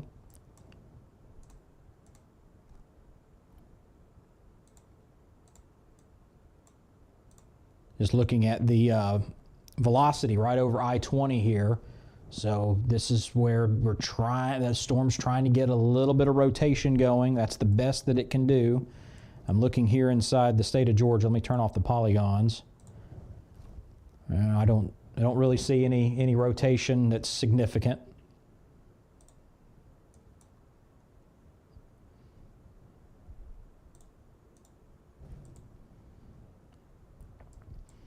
So I'll tell you what we're going to do. We're going to stay here until 1:30, unless anything gets completely out of hand and gets worse, especially with our storms here west of Atlanta.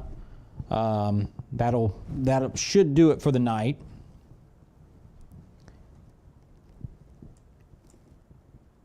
But we'll just stay with these storms a little bit longer. We'll take it to 1:30. Between now and then, we can look at some weather models. And specifically, here's what I want to look at. If you're just joining us, this is my favorite weather model, maybe of all time.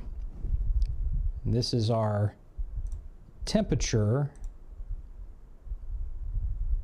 for Friday afternoon.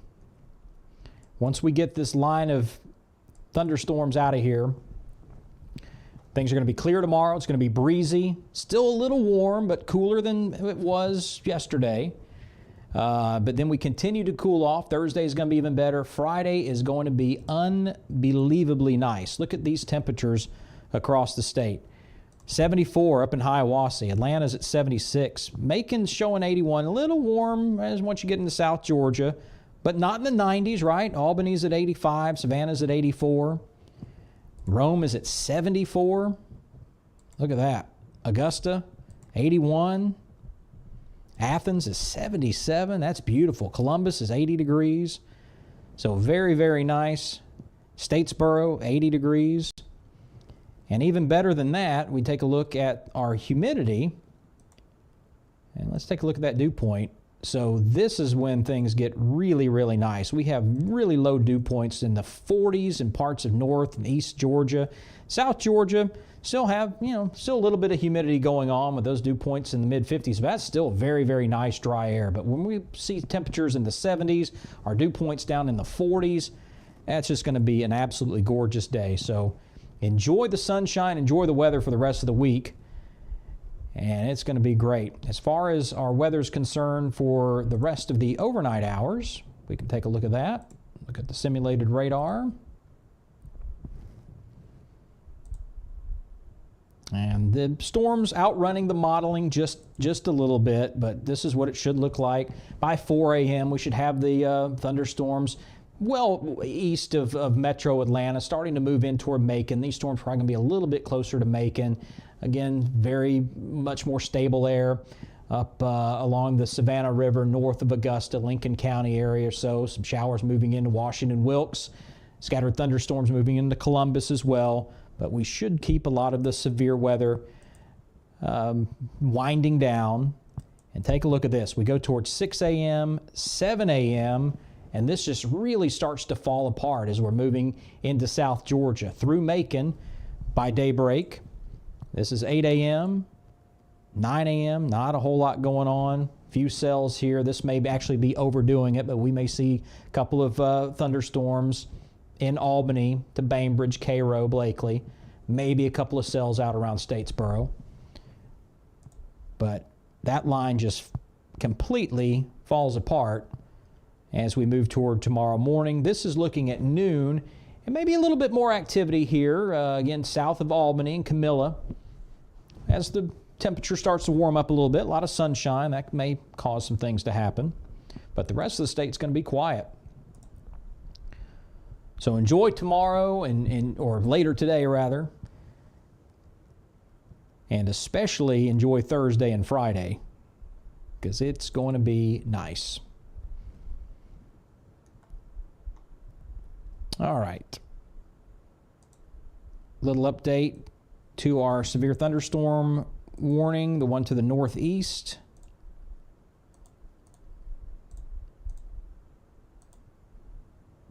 So the portion, this warning here stretch back into Haralson County. That's been canceled now.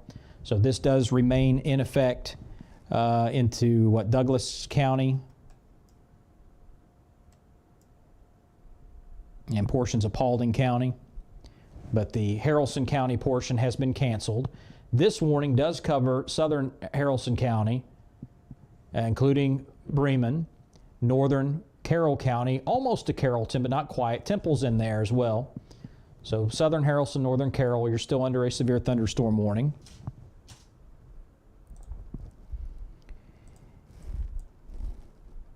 And we're just seeing signs of these storms just continuing to lose its luster with this main part here that we watched that moved into northwest Georgia. We had a confirmed tornado. I can't tell you exactly what part of the storm it was when it moved into Alabama, but probably roughly somewhere, near the Jefferson area here in Jackson County, somewhere in this part of the storm. When it was up in Alabama, it dropped a tornado just to the east of Huntsville.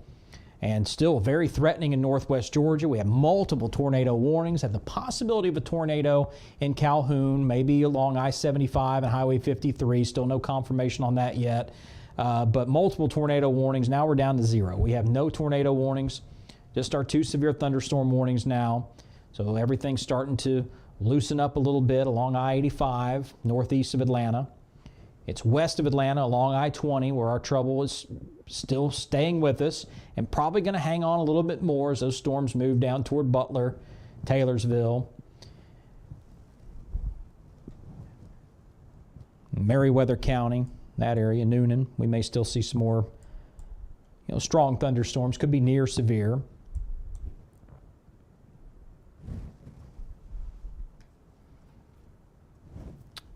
And we should have some more counties drop from the tornado watch as well.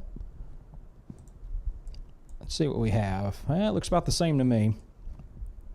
But the Weather Service said they were going to drop off some more counties. So, again, we're in the clear in Rome and in Calhoun. Once you're behind this main line, everything's fine. So we're going to continue. We may see a few more counties drop off before 2 a.m. And then at 2 a.m., the whole thing's gone.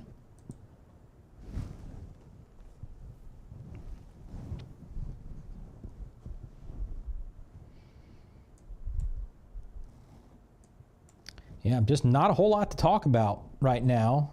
Let's see. We could take a look at what's going on around the rest of the country while we wait for another scan. We do have 5 severe thunderstorm warnings throughout the country. And where are they? Let's see. Okay, yeah, we have, so we account for 2 of them. I have our 2 here. We have one right on the other side of the state line in Alabama. We have the one up in Greenville because they get concerned with thunderstorms. There's one up in Winston-Salem, North Carolina. And that's all part of that same squall line. So 5 severe thunderstorm warnings. And as you can see, it's all part of this same system. Obviously have a low pressure that's, if we put this in motion, we could almost spot it on the map.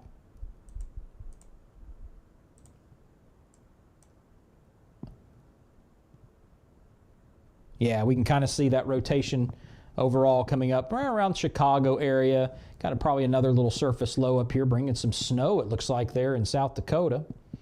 May even be seeing some snow, that cool air dipping down into Colorado in the mountains. So how about that? Snow in the middle of May? It can happen.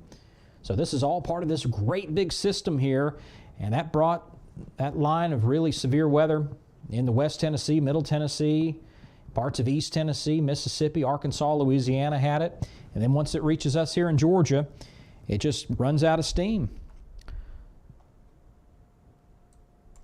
For 2 reasons. Number one, it's the middle of the night, so we don't have the solar heating anymore. The atmosphere is not able to get charged up as easily. And number 2, we just had a little more stability in the atmosphere leading up to this event than what we saw out west. So that was a key component. I looked at that on the weather models today, of just not seeing a really bold amount of convective energy available to keep these storms fed. And so that's why they're getting tired. They're ready to go to bed. So we're going to keep our broadcast going for another 4 minutes here, probably break off at about 1:30, unless something crazy happens. And just a reminder for you, tornado watch still in effect for a good part of North Georgia till 2 a.m., even though that threat is continuing to diminish. And the Weather Service says they do not plan on expanding it or extending it.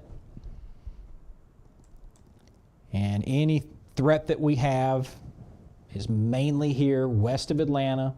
So this is going to stay mainly to the south of the city, but also lose some of its ability to produce tornadoes as well. We have no tornado warnings out in Alabama. We have no tornado warnings anywhere in the United States. So these cells, even though they're discrete and they would like to spin if given the chance, they're just not happening. So we are going to get another severe thunderstorm warning issued here. Maybe.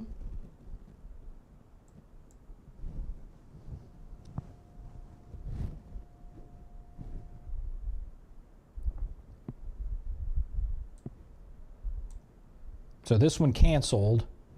Our one into Douglas and Paulding County is off the board. Still have our Haralson, Carroll County. And I got pinged that we're getting a new warning. Oh, is this going to be in North Georgia? There it is.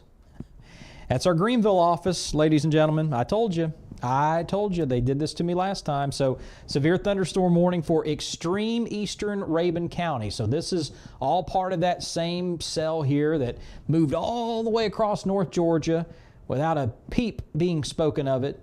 But just as it's moving out of Georgia, moving into the upstate of South Carolina, we do have a severe thunderstorm warning. So technically this does cover a very small piece of Georgia, east of Highway 441 and then south of 76. So that's covered Tallulah Falls right down to the gorge and then up to 76, but east of 441. Tiger is going to be in there, Rabun County High School area. But you can see the bulk of that has moved into South Carolina in Anderson County. Is that Anderson County or Oconee County? That's Oconee County. Anderson's to the south. So the bulk of this is in Oconee County, South Carolina, but we do have a little piece of Rabun County under a severe thunderstorm warning issued by the Greenville office. Fair enough? Fair enough?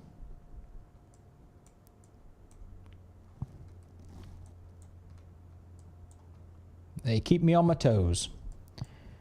Let's just check in with our Bremen storm. Not showing any rotation to be terribly concerned with. If there's anything to look out for, it's going to be northwest of Bowden, just inside Alabama. That's Cherokee County, Alabama, I believe. Oh, is that Cleburne County? So just in Cleburne County, we see a little tiny notch here. And then when we go over and take a look at velocity, you can see it's trying to do something. So once again, there's that tornado possibility, not strong enough to warrant a tornado warning, but just enough to keep an eye on it. And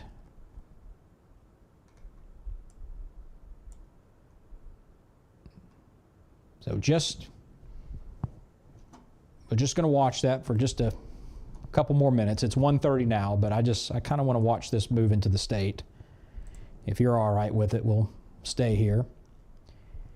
Mandy, good night. Thank you. Thank you for all your support of the page, too. I appreciate you very much. Good night. Sleep well. Melanie, thank you for staying up with me. You know, that's the thing about doing these live broadcasts. If I were in here and nobody was watching, I would be talking to myself, and, you know, that's not a good thing. So as long as you guys are up with me and watching and interested in what's going on, I'll be right here with you every step of the way. So I appreciate your kind words, and thanks for supporting the page. So we've got a new sweep of our radar. Yeah, this isn't the worst thing in the world. Let me turn off the polygons. and we'll talk about this.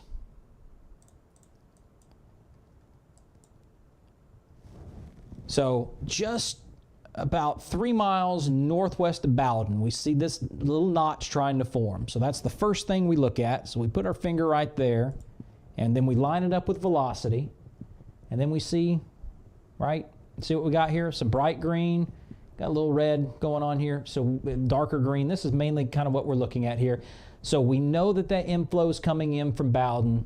It's going to wrap around the storm like this, and then our velocity is confirming that we're getting some spin. So that's, you know, I've been saying about a 10% chance that we could get another spin, but when you see something that looks like that, you got to raise it maybe to 20%. Still low, may not happen, but nonetheless, it's enough to keep you paying attention. But for right now, this is considered severe thunderstorm warn, not tornado. And we'll just watch this for another scan or two, and also checking in with the Weather Service. Right now, the main concern out of the National Weather Service office is flooding. And as I mentioned, we do have a flash flood warning for Rome. Pop that up on the screen here for southern Floyd County. So all that heavy rain that moved in, they had 1.5 inches to 2 inches of rain over a very short period of time. Looks like the rain has pretty much stopped in Rome. We still have some showers in southern Floyd County, a few showers up in central Floyd and up in the northern part and up toward Plainville. But at least the rain has stopped in Rome. We can get some of that water to drain off a little bit. But for right now, we do have a flash flood warning in effect. And we'll probably see a couple more popping up, especially around Metro Atlanta with all the concrete and all the issues there. So we may be seeing another flash flood warning. That's really the main focus that we have right now. Picking up a hail marker around Douglasville, by the way. Let's see if we can see that.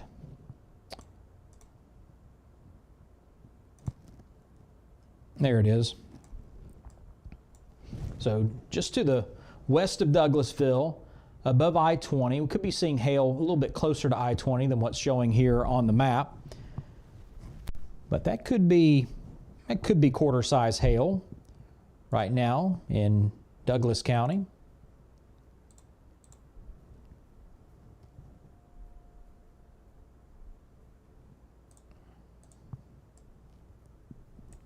Yeah, I just don't like that. That little pocket there near Bowden.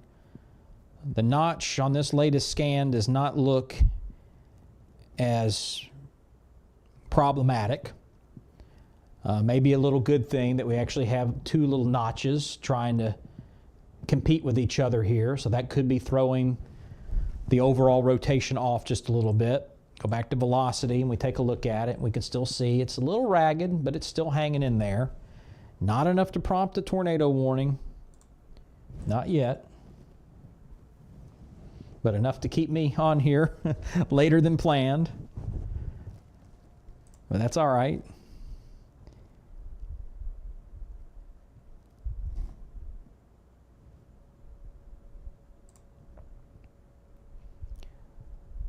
I want to say thanks to Stephanie McIntyre, Amy Fowler, Michaela Jenkins, R&E Portable Buildings of Dalton for following the page. Appreciate you all very much.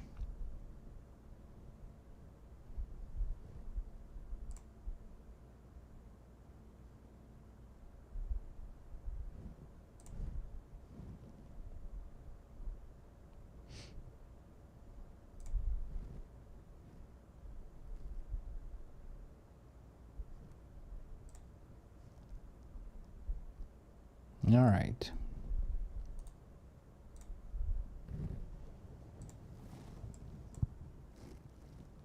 All right, we'll give this one more scan. And I'm still going to be here. We're just going to end the broadcast because there's just not a whole lot left to talk about at this point. You know, if this is not going to tighten up, here's our latest scan. So that already looks a little better. Our reflectivity is coming back. That notch is not as pronounced. Still showing some fairly broad but not terribly organized rotation here just above Bowden. So I'm going to keep an eye on that and watch it. If something gets a little more squirrely with that, gets worse, we get a warning on it. Or if it looks a little worse to me, I'll break in, we'll go live again. But for right now, I'm going to go ahead and end the broadcast. Again, thank you so much for watching. Thank you for your likes and shares. I appreciate all the support of the Georgia WeatherNet. Again, we're here just to bring you real-time, real information without the hype, so you can keep you and your family safe and informed, and always going to be here for you to do that. But as we end the broadcast, just want to mention again, severe thunderstorm warning for southern Haralson, northern Carroll County, watching the possibility of a storm trying to be a little mischievous there. And then, of course, our severe thunderstorm warning in extreme northeast Georgia for eastern Rabun County. And that storm has pretty much moved out of the state, moving into South Carolina as we speak. And so looking at some significant rain now south of I-85. And as this continues to push to the southeast, we're going to see it continue to lose some of its strength. But still a lot of rain to go as the storm moves through the mid-state and then eventually down toward South Georgia as we head toward daybreak. Again, thank you so much for watching. Thanks for your likes and shares. And I will see you on our next broadcast. Maybe in a few minutes from right now, we'll see. Otherwise, we'll be here for the next event here on the Georgia WeatherNet.